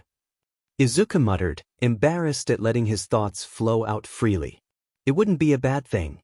But since this idiot didn't have any other gift to give you for all of this effort, I suppose I have to pick up the slack for him. Izuku saw the man extend his hand to offer him to grab his hand. Sir, are you sure? I just met you and... Oh. Izuku began holding his shin in pain from Gran Torino's cane hitting him, jumping on one leg like his mentor had earlier. He even jumps like you after I hit him, Toshinori. All Might's sweat dropped at seeing his old teacher find amusement in this. Quit all that blubbering, boy. I may not know you personally, but I can tell that you are a good kid. I've seen you here a few times, cleaning the whole beach by yourself and restoring this place to what I remembered it looking like before all this garbage ruined it. You completed this crazy task the buffoon assigned to prepare you to absorb one for all into your suit. Izuku opened his mouth, but the words refused to come out. He looked up to Toshinori, wordlessly asking him what he should do. The symbol of peace made a shooing motion, encouraging him to go through with whatever plan his old teacher had in mind lest he face the elder man's wrath. Okay. Izuku hesitantly began to reach out. Just as he was about to grab the elderly hero's hand, Torino pulled it back. But I have one condition. Izuku and Toshinori looked at the yellow-clad elder, awaiting what he had to say. After a few seconds, Torino's hand shot forward and grabbed Izuku's. The boy will come with me for a week to train. It should be that time of the year when they should all be off for the week from school, so it'll fit into his schedule easily. Be sure to inform the boy's family. Torino told Toshinori, who nodded without hearing what his old teacher said. His attention was occupied with Izuku's legs going through a process all too familiar to him. As the man laid out his conditions, Izuku's legs emitted a familiar ethereal, white glow. Torino's hypothesis proved correct as the boy's legs were now covered in armor similar to his torso and arms. The legs had red kneecaps with blue borders. There were red half-circle ridges that went from his ankles to his calves. The red, half-circles ended at the back of the ankles covered in yellow plating. Most of the top of his feet also had yellow-colored plating with red borders. 2 weeks before the entrance exam. Melissa panted, dodging the rubber bullets fired at her by the turrets Nizu had procured from the support department. The amount of training her body had been through for the last 9+ months would have enabled her to dodge these attacks easily in normal circumstances. Key phrase, normal circumstances. This exercise was already high in difficulty for her. But Nizu knew he needed to up the ante. So what did he do? He forced her to carry 300 extra pounds on her frame. Each arm and leg had 50 pounds of weight strapped to the limb, while the weighted vest weighed 100 pounds. When she first practiced this exercise, she had numerous angry, red circular bruises when the timer hit 0. Oh, and this was when the bullets were fired at a much slower speed, and there was a timer on a screen for her to know when the turrets would fire the rubber bullets. Now, she had no warning sign of where and when the turrets would fire. This was done to help build up her reflexes, mobility, and speed. This was just one of the many exercises, torture. The principal of UA had subjected her to get her body ready to inherit All Might's quirk. It would also help her become more accustomed to the unpredictable nature of hero work. One exercise included carrying an object containing important documents across a tightrope while she was shot at with medicine ball. The exercise also had a wind tunnel that would hit her with random, powerful wind gusts in the direction she had to walk to reach her destination. Another was jumping onto various rock platforms in steaming hot water, where some would sink if any weight were to be put on them. Oh, and a fog machine was also utilized to obscure her vision. If she fell in the hot water, she'd be forced to start at the beginning and try again until she reached the other side. When she had to start again at the beginning, the rocks also shifted while the lights were off to prevent Melissa from seeing where the fakes were relocated. This ensured she couldn't complete this through typical rote learning. A third one included an obstacle course where she had to guide herself to the exit without falling into one of the traps. The lights would turn off randomly to camouflage all the hazards preventing her escape, and various projectiles were being fired at her. And one part of it had her running across a bed of hot coal. There was also a capture the flag exercise with Melissa guarding the flag from a litany of robot enemies while blindfolded. Now that she thought about it, Nizu seemed to emphasize having Melissa's vision impaired to some degree once she got used to these unique challenges. When she asked him where she got the ideas for these challenges, the principal only laughed in amusement. When she didn't get a straight answer from him, she asked Recovery Girl, who muttered something about blocking the channels with all of those obstacle course challenges programs on the campus. She also battled a group of second-year students picked by Nizu himself to give her actual combat experience. Despite their eccentric nature, the combat exercises were much more bearable because all three gave pointers to improve her fighting skills. The advice made it much easier for her to endure the pain. Granted, she could go without hearing the puns from the blonde, the rapid-fire questions from the blue-haired girl, and the final person of the trio shaking like a leaf whenever a person talked to him. She felt her eye twitch lightly whenever she remembered that floating girl asking too many personal questions. But at least the guy with the bad puns was tolerable despite the debilitating gut punches he landed whenever they sparred. And this did not include the regular exercises like pull-ups, sit-ups, and more that she had to do. This was all done while she wore these weights during the last few months. Fortunately, they were much lighter when Nizu introduced them to her training regimen. Unknown to her, Nizu took some liberty with the schedule All Might handed him. It would have prepared her body to inherit his quirk, but it would have left her without any combat exercise. So, Nizu made a few adjustments and modifications to her training schedule.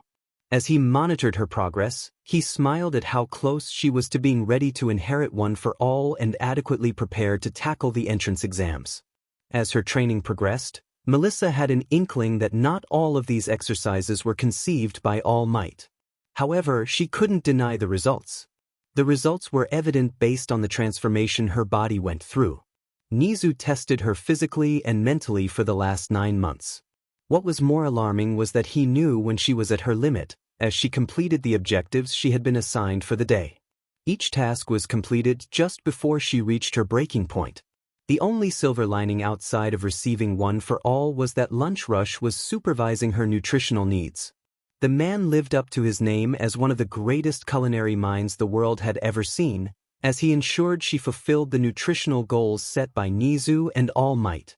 She always looked forward to the food prepared for her after the brutal training exercises Nizu had planned for the day. She winced when she felt a rubber bullet clip her hip, but it did not impede her movement.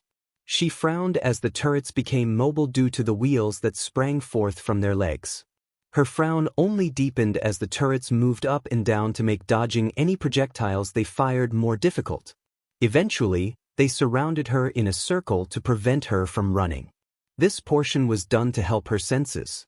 Nizu emphasized that there would likely be times when she'd have to escort multiple hostages. This would open up a prime opportunity for the enemy to attack her from her blind spots. She heard the first rubber bullet fire. She picked her leg up before the bullet hit the back of her left ankle. She leaned back as the next turret fired, the rubber bullet aiming for the middle of her forehead. She became parallel with the ground. She pivoted and twisted her body, successfully avoiding the shots for the next several seconds. However, her luck ran out as one rubber bullet hit her kneecap, causing her leg to buckle before her body collapsed. The turrets suddenly stopped moving and made a beeping noise, signaling they were no longer active. Static from an intercom echoed throughout the room. "Excellent work, Miss Shield." Your reflexes are getting better. You are getting used to using the other senses of your body to allow you to fight and defend yourself if your sight is ever compromised. Nizu chirped through the speaker, satisfied that she was where he predicted she'd be progress-wise. Melissa's eye violently twitched at the mad genius's glee-filled tone. She was convinced he was getting a kick from her falling on her face. That's enough for the day. You can take off the weights. Lunch Rush will be here with your food, and Tagato and Hato will help you highlight the areas where you can improve. You're on track to inherit one for all within the next few days. Nizu informed the girl, who nodded. She should be elated, but all she felt was pain radiating throughout her body. Her mind then wandered to Midoriya. She couldn't see herself being friends with him right now. It wasn't due to him being a JRK. He was the furthest thing from it and was the only one who could relate to her pain, along with All Might. But it still blew her mind that he forgave the symbol of peace despite the harsh, initial words he told him about his potential to be a hero so easily. Words she felt were also spoken to her when Toshinori said to go into support. In her opinion, the boy was too kind. Despite their complicated relationship, Melissa still hoped his training was going better than hers was. Gran Torino's apartment. You look like Sheet Kid. Gran Torino commented in a deadpan tone. The boy looked utterly exhausted, and it was only 8 in the morning. Yeah, I think I pushed myself a little too far last night getting used to the leg upgrades. Izuku tiredly replied, exhaustion evident in his voice as he loudly yawned. What were you even doing? Izuku nervously chuckled at the man's question. I tried utilizing the triangle jump on the side of one of the buildings last night. Gran Torino's eyes narrowed before jumping up, thwacking the boy in the head with his cane. Ow! You dolt! Why are you doing that when I'm not around to supervise you? I told you to hold off on stuff like that when I'm not around and focus on practicing your ground movement with the leg thrusters. The main goal of this week of training is to try and enhance your mobility without you running into things. The elderly hero scolded the young man. The old man knew how valuable the ability could become and wanted to instruct the boy on how to use it. Before Izuku could climb a vertical wall without any second wall or support equipment, he needed to control his dashing abilities. The thrusters in the boy's legs were powerful, but he needed to learn to control how much power he outputted in them so he didn't crash. Izuku rubbed the bump on his head. The senior hero was confusing. One moment, the man was senile, and the next, he conducted himself like a seasoned pro. He also had a sick, twisted kind of humor when it came to pranking. Flashback. Are you sure this is the place, All Might? Izuku asked, doubt evident in his tone as he looked at the rundown apartment. On the exterior, the building looked rundown and abandoned. There were broken windows as pieces of the building crumbled. There was also a sign that read, Welcome. It was hanging by a thread above the front entrance. A fence and gate surround the apartment. I'm Midoriya Shounen. This is where my old teacher lives. Toshinori replied. The sound of the welcome sign falling to the ground did not alleviate any of his protégé's doubt. Are you sure? This isn't exactly what comes to mind when I think about where Gran Torino lived. Toshinori only chuckled at the boy's skepticism as Midoriya exited the car. I'm sure. Now, listen to what Gran Torino-sensei says. You will make great progress in your training if you follow what he's trying to teach you. Midoriya nodded before removing his bags from the trunk and closing it. I will, All Might. All Might sent the boy a grin. Excellent. I guess I'll see you in a week. All Might sped off after saying his goodbyes, which weirded the boy out. In the car, the symbol of peace could only chuckle at what his old sensei would subject his apprentice to. Not wanting to keep Gran Torino waiting, Izuku took his bag and entered the building. His initial doubts were not lessened as the inside of the apartment complex looked as rundown and decrepit as the outside. Hello? Is anyone here? He saw one of the doors slightly open and decided to investigate. He was in no way, shape, or form prepared for what he saw. He saw Gran Torino in the middle of the room. This usually would be no big deal, if said person wasn't lying on his stomach in a pool of blood. It only took Izuku 1.35 seconds to react. Gah? He's dead. Izuku screamed. Torino's head popped up off the floor. I'm alive, the old man said in a happy tone. Gah? He's not dead. Izuku screamed again, startled to the point he lost his balance as his body backpedaled in surprise. His legs got tangled before he fell, but not before he turned on a light switch, illuminating the room with light. After a few seconds, both men stood back up. Izuku placed a hand over his heart, trying to steady his heartbeat as the old man wiped the red liquid off his suit. Clumsy me. I was so excited to eat this plate of sausages covered in ketchup that I accidentally tripped and knocked myself out. Gran Torino chuckled before looking at the boy. So what's your name, kid? Izuku looked at All Might's old teacher in disbelief. He was flabbergasted and dismayed that All Might's teacher forgot his name. Again. It's Izuku, sir. We met yesterday. Your quirk upgraded the leg portion of my armor. You even let me assimilate it as long as you get to train me in return. Izuku exclaimed in disbelief, wondering if the old man had a memory impairment problem. I did. Izuku face-faulted as he started wondering if the man had gone truly senile. Composing himself and forcing himself to smile, he grabbed his phone to call All Might to explain his concerns for the old man he had left with him. Why don't you summon that armor and fire a projectile at me, boy? Izuku's head snapped back to look at Gran Torino, wondering if he was hearing things. He saw the old man stretching his legs. I beg your pardon, Izuku replied dumbly, nearly dropping his phone. He wanted to make sure he heard things correctly. You heard me, robot. Bring forth the fighting gear and shoot me. Gran Torino repeated, dropping his senile persona. But what if I hit you or damage the place? Gran Torino sighed before he activated Jet.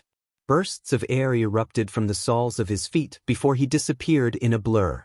Izuku was amazed at how fast and agile the old man was, watching him ricocheting against the wall and other objects within the room at such speed his eyes could barely keep up with the veteran hero's movement. My patience is wearing thin, boy. Izuku saw the old man rocket towards him before he felt him use his face as a launch pad, knocking him to the ground. Realizing the old man was no longer messing with him, he quickly got back to his feet. He summoned X's armor and began charging his buster. Gran Torino smirked in amusement before rocketing toward him. Izuku's charging was interrupted as he sidestepped Gran Torino's strike, only for the old man to bounce off the wall and kick him in his ribcage, sending Izuku flying and crashing through the coffee table. Your enemies aren't going to let you stand there and charge up, boy. At this rate, you'll be a sitting duck if you fight villains with powers similar to mine. Izuku gritted his teeth as he realized the truth in his words.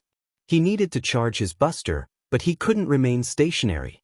Standing up, his eyes focused on Torino's movements to predict when he'd strike.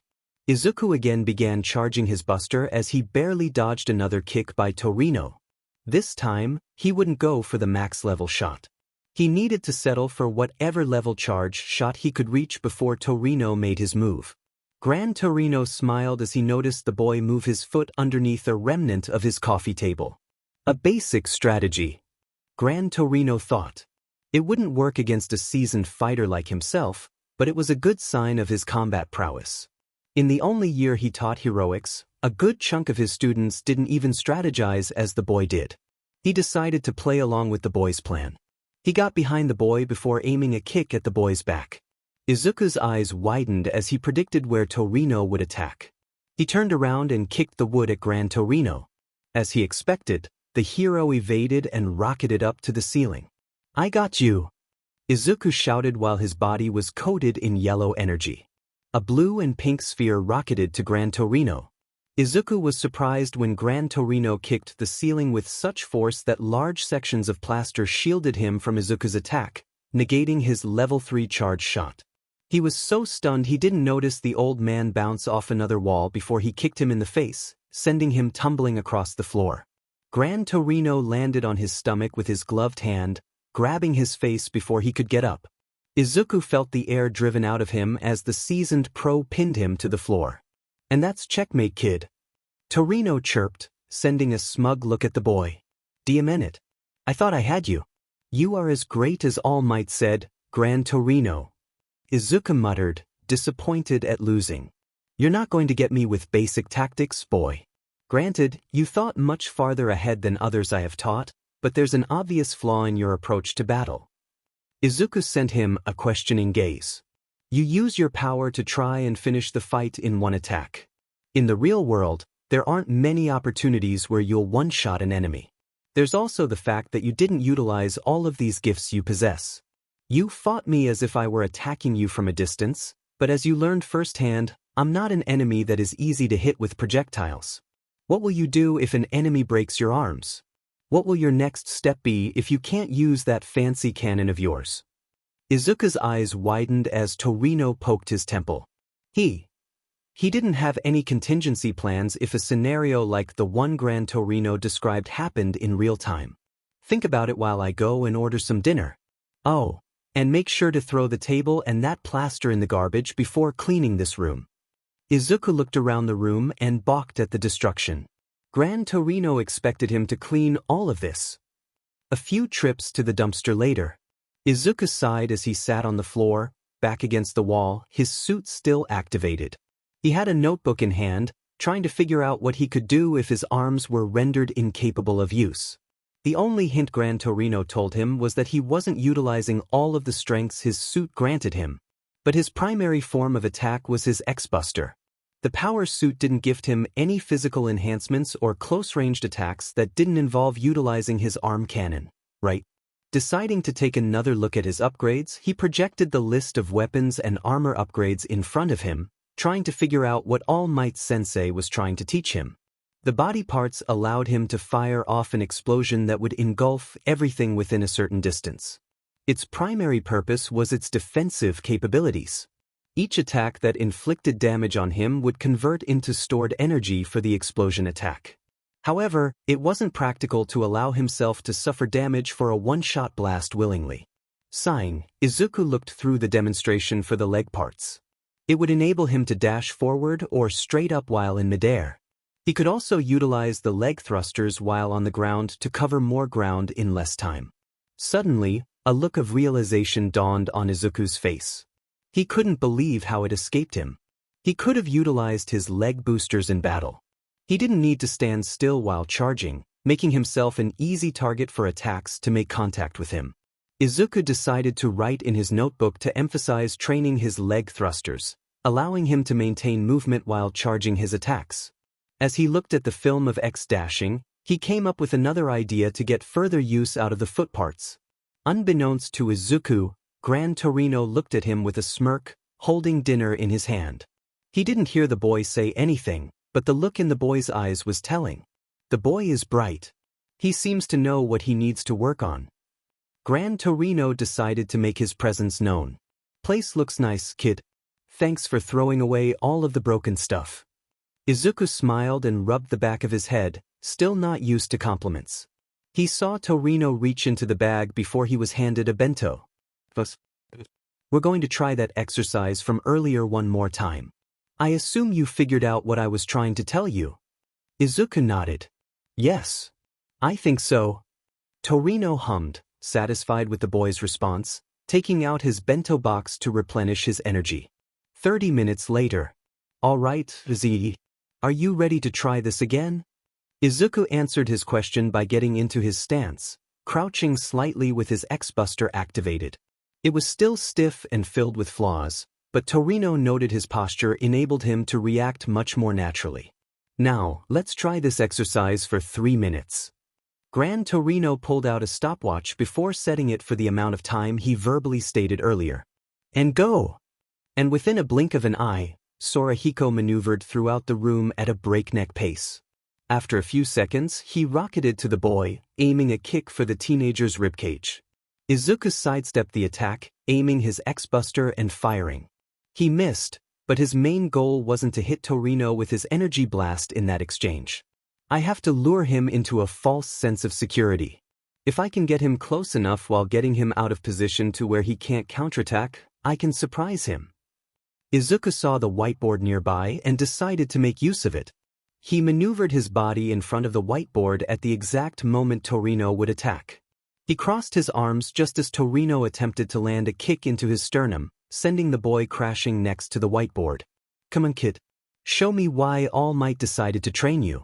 If you can't get over this simple hurdle, how will you react fast enough to save those that can be saved? Gran Torino scolded the boy before he began rocketing around the room, his movements blurring his body from Izuku's perspective. Gritting his teeth, Izuku got up and timed Torino's movements. He noticed Torino land on the wall behind him and the whiteboard before he swiftly flew to strike Izuku again. Izuku's X-Buster morphed back into its inactive state, pulling the board in front of his back without turning around, surprising Torino as he landed on it. Despite the force of the landing, Izuku kept the board upright. In a split second, Izuku activated the thrusters in his legs to turn his body around, lifting one leg to deliver a kick to the whiteboard. Torino evaded the remnants of the whiteboard that was sent barreling at him, flying upward, only to notice Izuku using his leg thrusters to launch at him with a knee strike. He used Jet to evade the first strike as he flew backward before hearing a familiar humming sound. His eyes widened as he saw Izuku's X-Buster charging up before firing a level 2 shot. Fortunately, it was far enough that he could turn his body enough to evade it. Air burst from the soles of his yellow boots as he tried to tackle Izuku, who only smirked. He charged his X-Buster briefly before aiming at the ceiling. Torino saw him shoot another level 2 projectile, the force of the blast allowing Izuku to rocket downward and evade Torino's tackle. Instead of hearing Izuku's body hit the floor, he heard the sound of the boy's body hit cushions? Torino's eyes widened as he realized the boy aimed at an angle to propel his body to the couch, evading his attack and minimizing damage from the fall.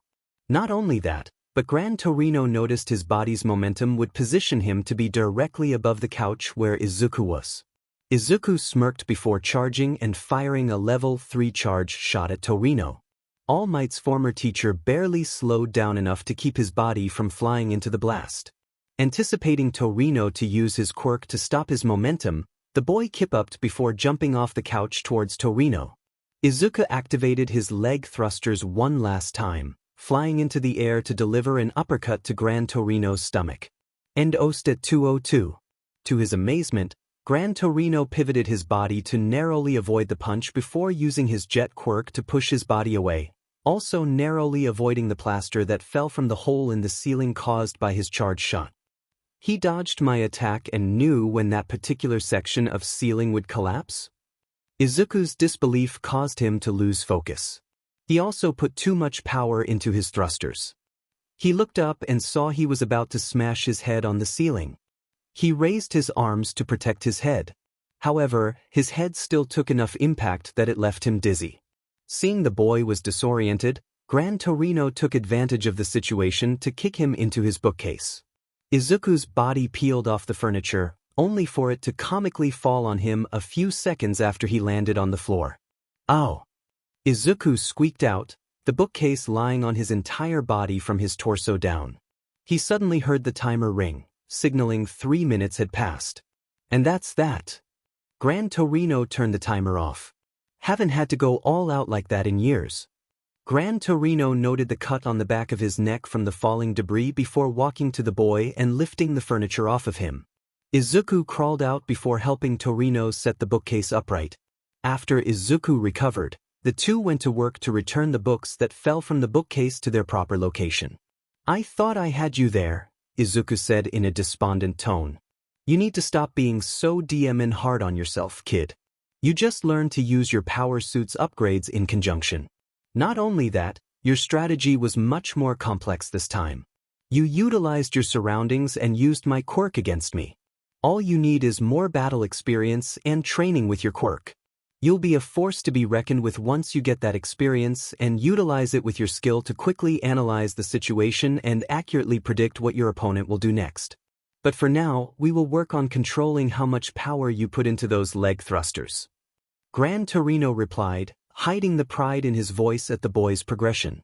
You are right, Toshinori. He'll become an excellent hero.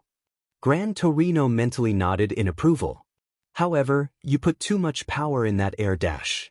If you dialed it back down a bit, you would have been able to continue trying to land a hit on me. Izuku nodded before looking at Gran Torino in confusion as the old man headed for the door. Which is why we're going to practice your dashing skills. Izuku flinched at the sadistic look on Gran Torino's face. Izuku grunted as he felt a trash bag thrown by his teacher hit him. The other exercise Izuku was instructed to do was escort a citizen from one end of the alley to the other end. They were using an average-sized male civilian mannequin to mimic the people Izuku would have to rescue. With Gran Torino throwing trash bags at him, the old man set the number of times Izuku could be hit by a trash bag to 5. He'd have to start over if he was hit by a trash bag 5 times. He'd also have to start over again if he dropped the mannequin. And it was not going well. He was getting pelted by smelly garbage. To add insult to injury, he only made it to the halfway point once. And Torino had hit him with 50 bags of trash. Where in the world was he getting all this trash? That's enough for today, kid. Izuku's eyes widened as a frown became visible on his face, upset that the exercise had ended. But I can still keep going, Gran Torino-sensei. Izuku shouted, pleading for the man to let him continue his training. Your mind wants to continue, but your body is saying otherwise. Your movements are getting sloppier with each attempt. Izuku scowled in disappointment before hearing Torino sigh. As I said, don't beat yourself up too much, kid. I don't expect you to complete this exercise in one day or even by the end of this week. Torino informed the boy, who looked discouraged at the honest assessment. It took all might a while before he was up to par to complete these exercises. But for now, let's rest for the day. After a few seconds, Izuku nodded. That made him feel a little better. Now, get yourself cleaned up. You smell like garbage.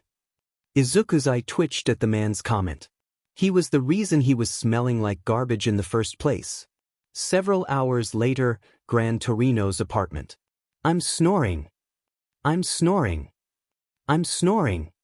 Gran Torino muttered. In his sleep? Izuku could only stare at the old man, stunned at what he was watching play out. He can't seriously be sleeping like that. Izuku exclaimed mentally, disbelief evident on his face. He suddenly heard the dryer holding his workout gear ding, signaling it was done. Sighing, he went to the laundry room. He opened the dryer door and grabbed his clothes. They were previously stained by garbage that seeped through his armor from earlier. His mind replayed what happened during the day and his supposed lack of progress with the hostage evacuation exercise. Narrowing his eyes, he grabbed his gear and walked outside the house. Izuku's eyes scanned the narrow alley, trying to figure out how to avoid Torino's garbage bag throws much more efficiently. He didn't have a lot of space on the ground, which limited his options on how to dodge the projectiles. Suddenly, he realized he had additional space to work with if he went higher. If he went higher and wall kick to and fro to navigate out of the narrow passage, he'd have a better chance of completing the exercise. However, there was a good chunk of space that didn't have any railings to land on. So he'd either have to kick across the buildings, or vertically kick up one. Well, let's try it out. If X could do it, so can I. Izuku focused on where he wanted to kick as he activated his suit. He crouched and prepared himself to jump. He felt the thrusters in his legs ignite. Once he believed the thrusters had generated enough power, he jumped. He rocketed to the wall he aimed for. He crashed into it face first. This was the routine for the next few hours before Izuku could bounce back and forth between the alley walls a few times. He had to adjust the output in his thrusters to not only allow him to close the distance but also allow his body to reposition itself so he didn't smack his face against the wall. Once satisfied with his progress, he decided to go for the next challenge, climbing up a vertical wall without using his hands. The exercise was much more arduous in difficulty. He learned that he couldn't deactivate his thrusters if he wanted to climb up a building vertically. If his thrusters stopped igniting, he would fall. Izuku needed to figure out the correct output in his thrusters to climb up the wall without support from things like a second wall. He knew the thrusters' output had to be increased and decreased at certain intervals in his vertical climb. But that was easier said than done. He grunted as he made it up 3 steps before he lost his footing and fell after another attempt. Into more garbage. Despite his agitation of smelling awful again, he persisted in getting the timing down correctly. He was so focused on being proficient with his wall climbing that he lost track of time. Flashback and Gran Torino could only sigh in exhaustion and slight agitation as he washed the boy's armor with a water hose he had. The boy was way too much like Toshinori. Well, not much we can do now. Get some rest, and we'll do the hostage evacuation test in a few hours. Izuku nodded as he saw his armor no longer covered in gunk. He wanted to continue training, but he felt exhausted. So, he decided to take the recovery time. But for now, he needed to wash the stench off his clothes. 1 week later, Gran Torino's apartment. Thank you for all your help, Gran Torino. Izuku waved goodbye to Gran Torino as he headed to the car that All Might arrived in. Who are you? Izuku nearly tripped from being asked that question again. He was going to reply like he usually did, but then decided to try something new. He turned around and gazed at the old man with a determined look in his eyes.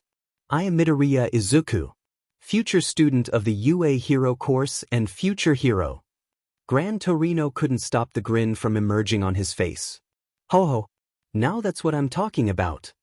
Izuku nodded in affirmation before walking to the car. To his surprise, Melissa emerged from the vehicle. Melissa, what are you doing here? Melissa maintained a neutral expression on her face. Something that Izuku noted. Along with the scar on her right arm. She had become not as friendly to him ever since that day they arrived from the United States. She wasn't hostile to him like Bakugo, but there was tension between them based on how they reacted to all of the secrets All Might kept. I'm here to train with Gran Torino-san. I heard he was an excellent teacher based on the stories told by All Might and Principal Nizu. Melissa responded, maintaining a stoic expression on her face. He'll be tough on you, yes, but I learned a lot from him. I know you will too. Melissa nodded, satisfied to hear Izuku's training produced results that would help the boy progress in his career. I see. Thank you for your input, Midoriya-san. Melissa bowed in front of the boy. You're welcome, Izuku replied. An awkward silence followed for a few seconds. Melissa, listen. We need to talk about. The blonde girl cut off the boy with a sharp glare. Listen, Midoriya. I don't feel like talking about that. You have your reasons, and I have my own regarding why we reacted to what was revealed to us by All Might. So, if you don't mind, please respect my decision regarding my relationship with him. Izuku could only frown as Melissa walked past him. Do you have it yet? Melissa stopped, remaining silent to ponder whether or not she should tell him. Yes. Is that how you got the scar on your arm? Melissa barely suppressed a flinch. Any pain she felt in the past paled in comparison to when she used one for all for the first time. She still vividly remembered the blood-curdling scream she let out from breaking her arm due to her using her quirk. One time only. Flashback to high school, principal's office. Eat this. All Might offered a single strand of his hair to his new successor. Melissa and David looked at the man in disbelief, wondering if this was a sick prank. Nizu could only shake his head in amusement while Recovery Girl slapped her forehead in disbelief. The elf didn't inform her that she had to do this until now. You're effing kidding right now, right? Melissa hissed out through gritted teeth.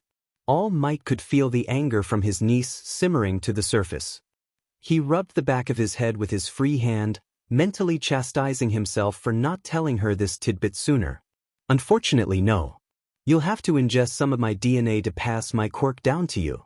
This is the least gross method I could think of. Melissa could only GG in response, disgust evident on her face. After she suppressed her nausea, she took the hair in her hand. Does anyone have a water bottle? I can go fetch one from my office. Recovery Girl sighed out before she began her walk back to her workspace. After a few minutes, she returned with the drink Melissa requested. Taking a deep breath, Melissa shoved the hair into her mouth before grabbing the water bottle to assist her in swallowing it. She shuddered violently after she was done eating All Might's hair. Her father rubbed her back soothingly to help her, but it did little to comfort her. After a few minutes, Melissa felt an overwhelming surge of power coursing through her veins. I think I have his quirk now, Principal Nizu, Melissa informed the principal, who grinned in satisfaction that the transfer process was successful. David could only look at her daughter with pride in his eyes. Excellent. Do you want to test it? Melissa turned to the symbol of peace and nodded. Then let's head to Ground Omega. This will allow us to see your first use of One for All in action. Flashback to high school, Ground Omega. Ground Omega is an extensive wooded area where there are some rocky hills. A wall surrounded the forest to keep trespassers out. The entrance had the letter Omega above it. The place is used to carry out practices and school training of various kinds. Melissa stood several feet from the four adults, stretching her limbs to prepare herself to utilize her quirk for the first time. Are you ready, Melissa? David asked his daughter, who nodded. Try and pull as little power as you can, Nizu informed the girl, who vocally confirmed that she was following his instructions. As she tried to dial her power down as much as possible, her first curled, and her right arm ped back. Once she dialed as much as she could back, she threw a punch. Smash! A vicious gust of wind erupted from her arm, creating a large dust cloud and knocking several trees down. The dust covered all 5 of them, the sounds of coughing filling the air for the next few minutes before the dust cloud dissipated. That was crazy.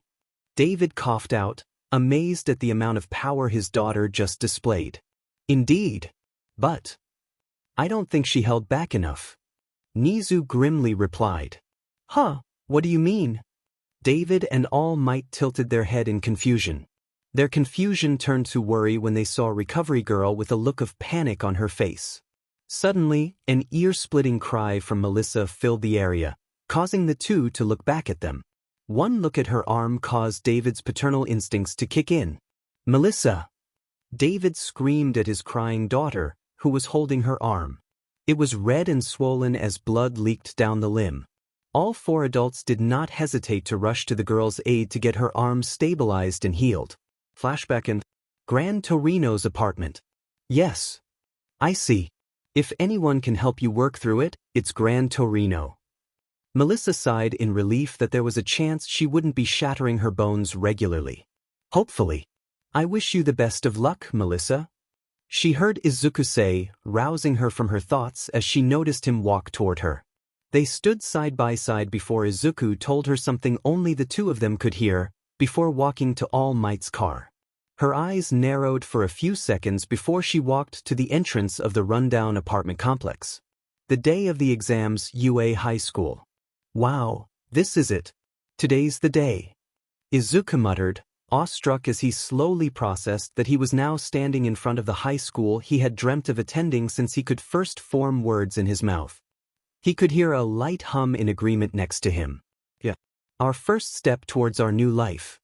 Melissa muttered, failing to hide the excitement in her voice.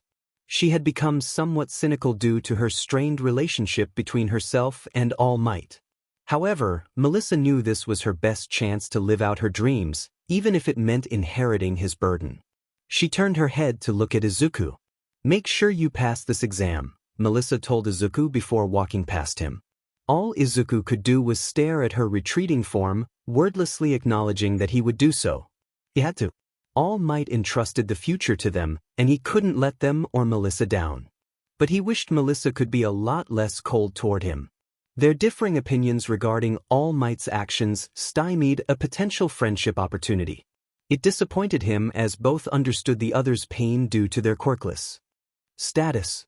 Ever since Izuku got his quirk, people at his school were either trying to brown nose or intimidate him, Bakugu. He shut all of it down with fierce swiftness. He didn't want friends who would use him for their selfish goals. At least Bakugu was honest in his disgust for him. Although he wishes he could figure out what caused Bakugu to despise him. Out of the way, Deku. A voice growled in annoyance. Speak of the devil.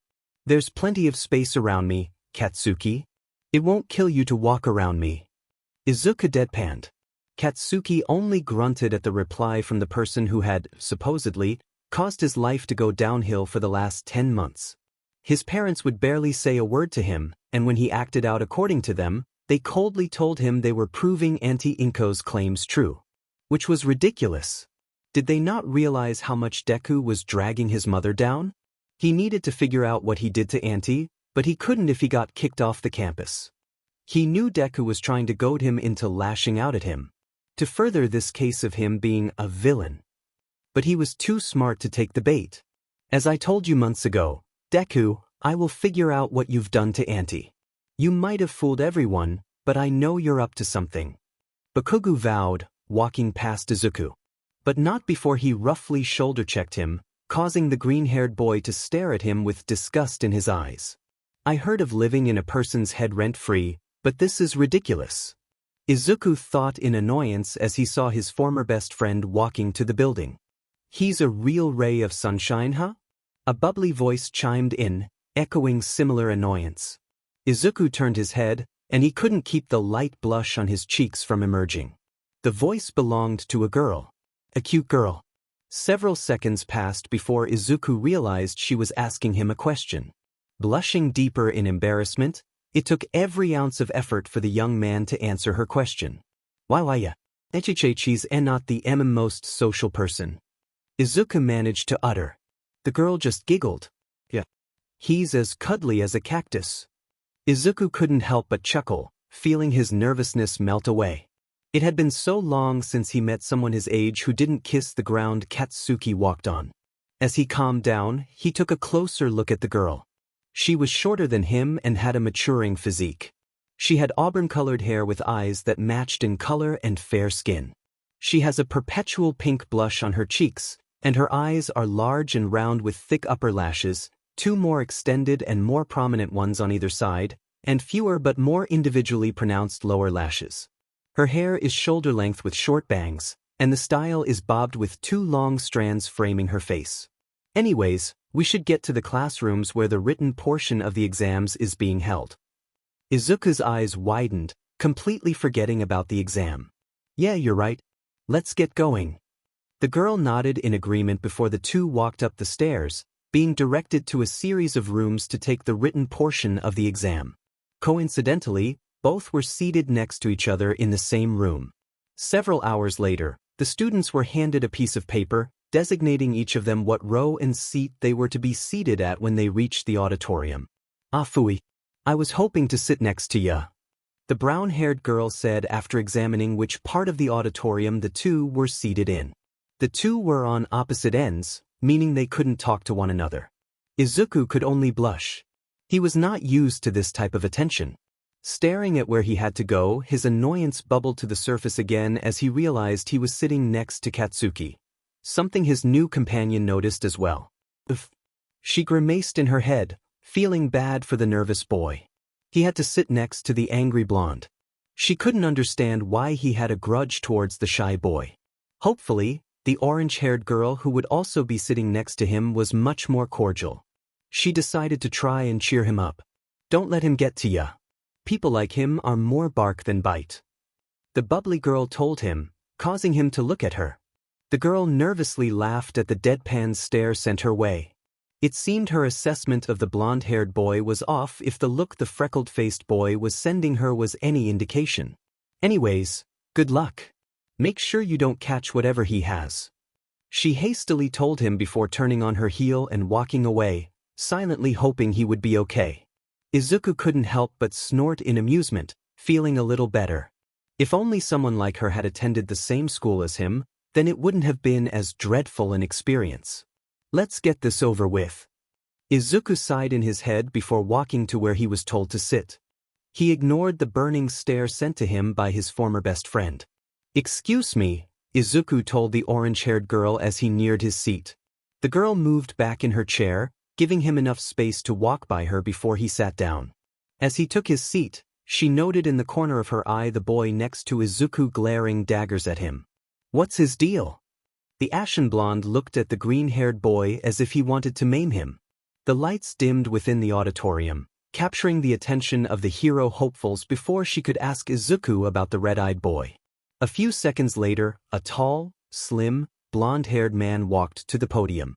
Izuku's eyes widened as he noticed the speaker around the man's neck. Oh my goodness! That's the voice hero, Present Mike. Izuku loudly whispered, giddy to see a hero proctoring an exam. Unfortunately, not everyone shared the same enthusiasm. Oi, shut the F up, Deku. No one wants to hear you nerding out. Bakugo snarled quietly, causing the fanboy to shrink in embarrassment. Unbeknownst to the two, The girl glared at the blonde sitting next to Izuku. She hadn't even conversed with the explosive blonde, but his attitude caused her to sour on him. How the hell did someone like him decide he wanted to be a hero? His crass, rude behavior was more akin to a villain. Hey, little listeners. Thank you for coming in today and tuning into your favorite UA DJ. Can I get a yeah you? Present Mike exuberantly shouted out, using a little bit of his quirk to make sure everyone heard him.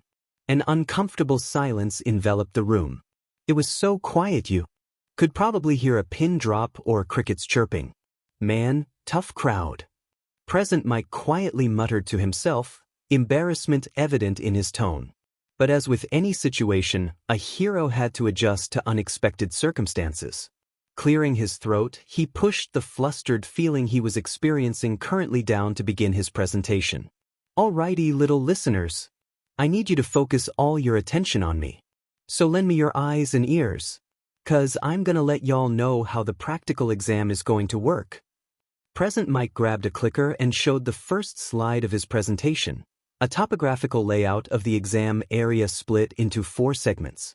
The testing sites are going to be split into 4 areas. Underneath your seat, you will find a form that will let you know which site you are assigned to. Each hero hopeful grabbed said packet underneath their chair. To his annoyance, Bakugo saw that he had been assigned a different exam location than Deku. Probably done to prevent people who went to the same school from teaming up. Bakugo spat out mentally, disgusted that the school could even fathom he'd ever work with Deku. He sent another sharp stare at the green-haired boy, who was showing Carrot Top that both were going to the same exam site. Another day, Deku. Bakugo hissed in his head. Once you go to your assigned testing site, your exam will consist of one simple task.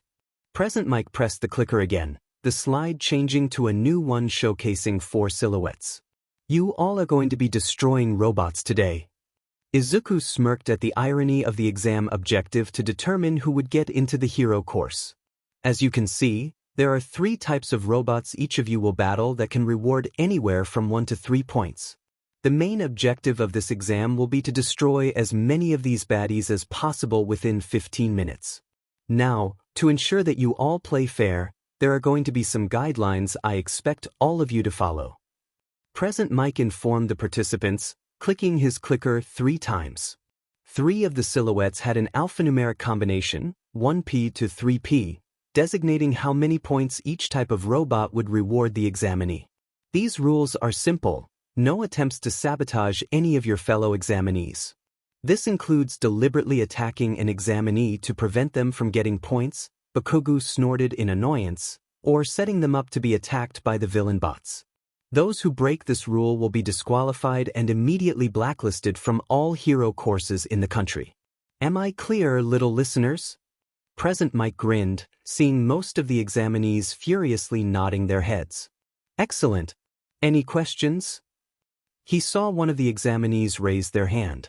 What's on your mind, little listener? Present Mike asked the examinee, a relatively tall and muscular young man with a wide frame. He has short dark blue hair, flattened neatly down and parted on the right side of his head, a small patch completely shaved near the base of his head, and rather square eyes that match the notably pointed shape of his jaw. He usually wears a serious expression, and his eyebrows seem to be permanently pointed inwards, quite thin and long in length, the far ends sharply hooked inwards, and he wears glasses with rectangular lenses. Sir, you mentioned 3 types of robots we are instructed to destroy to accrue points. However, I see 4 types of robots we are assigned to engage in combat on the screen and in the pamphlet handed to us. I hope as an instructor for UA, you didn't forget to list any important information for this exam. Suddenly, the blue-haired teen turned his attention to Izuku. And you, with the messy green hair. Izuku flinched, surprised that he was called out in front of a large audience. Bakugo smirked in sick satisfaction, knowing what was coming next. I hope you are not here just to gush over meeting the heroes. This is a hero school, not a fan convention. If you're not here to take this exam seriously, please leave. The last thing we need is someone who is treating this whole process as a joke. A few of the examinees laughed at Izuku's misfortune. Izuku lowered his head, hiding his flustered face. The laugh brought up several bad memories for Izuku during his time at Aldra. The situation reminded him too much of his old life before he acquired X's powers. However, unbeknownst to him, several examinees in the room weren't happy to see him put on the spot like that. After a few seconds, Izuku started to feel less flustered as he composed himself. However, his flustered state of mind morphed into one of annoyance. Izuku lifted his head and narrowed his eyes at the stiff who put him on the spot. "I apologize. I promise it won't happen again," Izuku replied in a monotonous tone. Alright. Simmer down, y'all. And to answer your question, Examinee 7111, the final robot is worth no points. It is the strongest of all the robots you will encounter today. There's one in each test area, but engaging it would be pointless. It's like a hurdle that I'd suggest you avoid at all costs if possible. Present Mike responded to the boy's question, clarifying the real purpose of the zero-pointer. "I see. Thank you for the explanation. Please continue." Examinee 7111 bowed, satisfied with the answer. "You're welcome, little listener. Anyway, that's all I got for you guys today. But before you go, allow me to tell you these words of wisdom before you leave.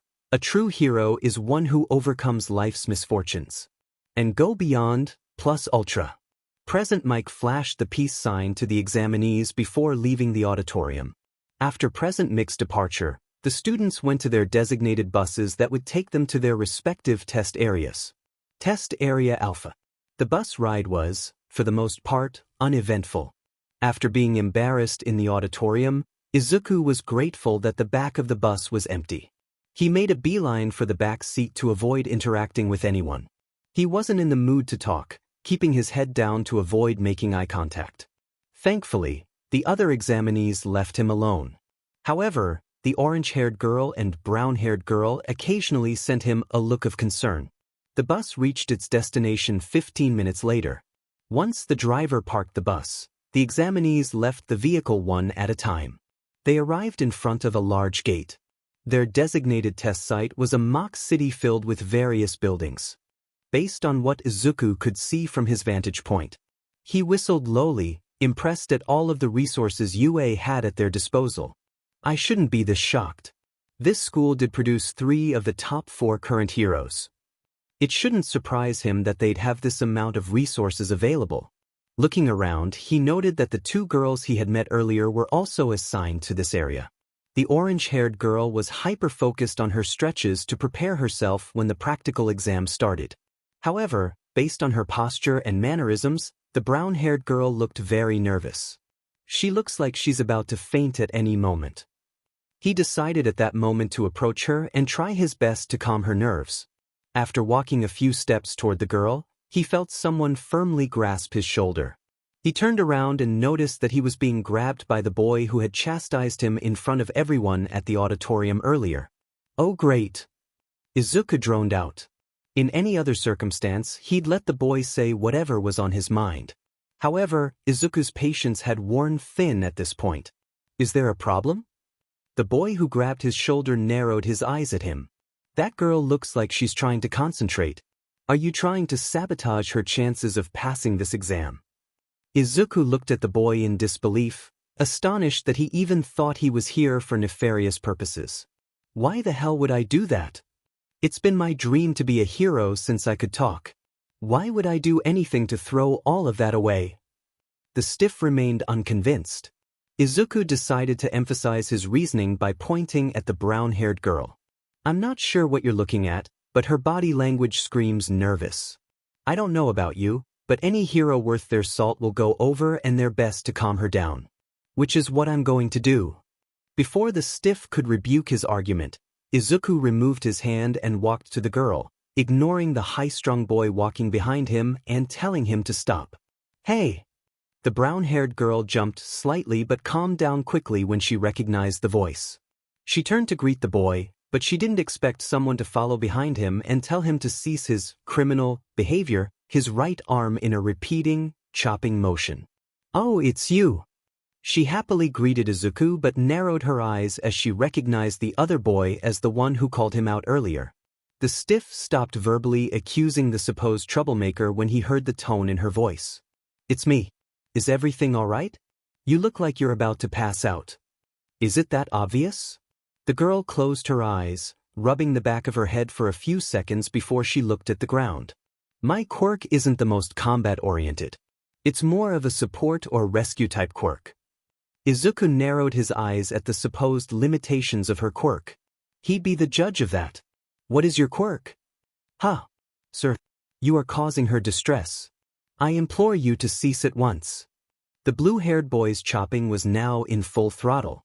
Izuku ignored the two's reactions, repeating his question with emphasis. What? Quirk.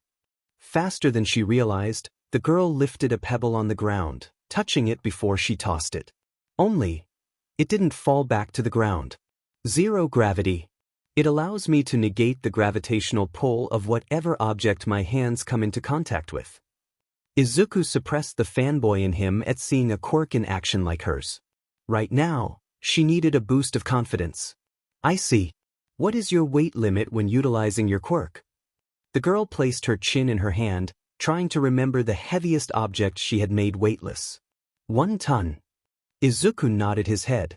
If this mock city is replicating what a regular city in Japan is, then I believe there should be plenty of objects for you to use as weapons to destroy these robots.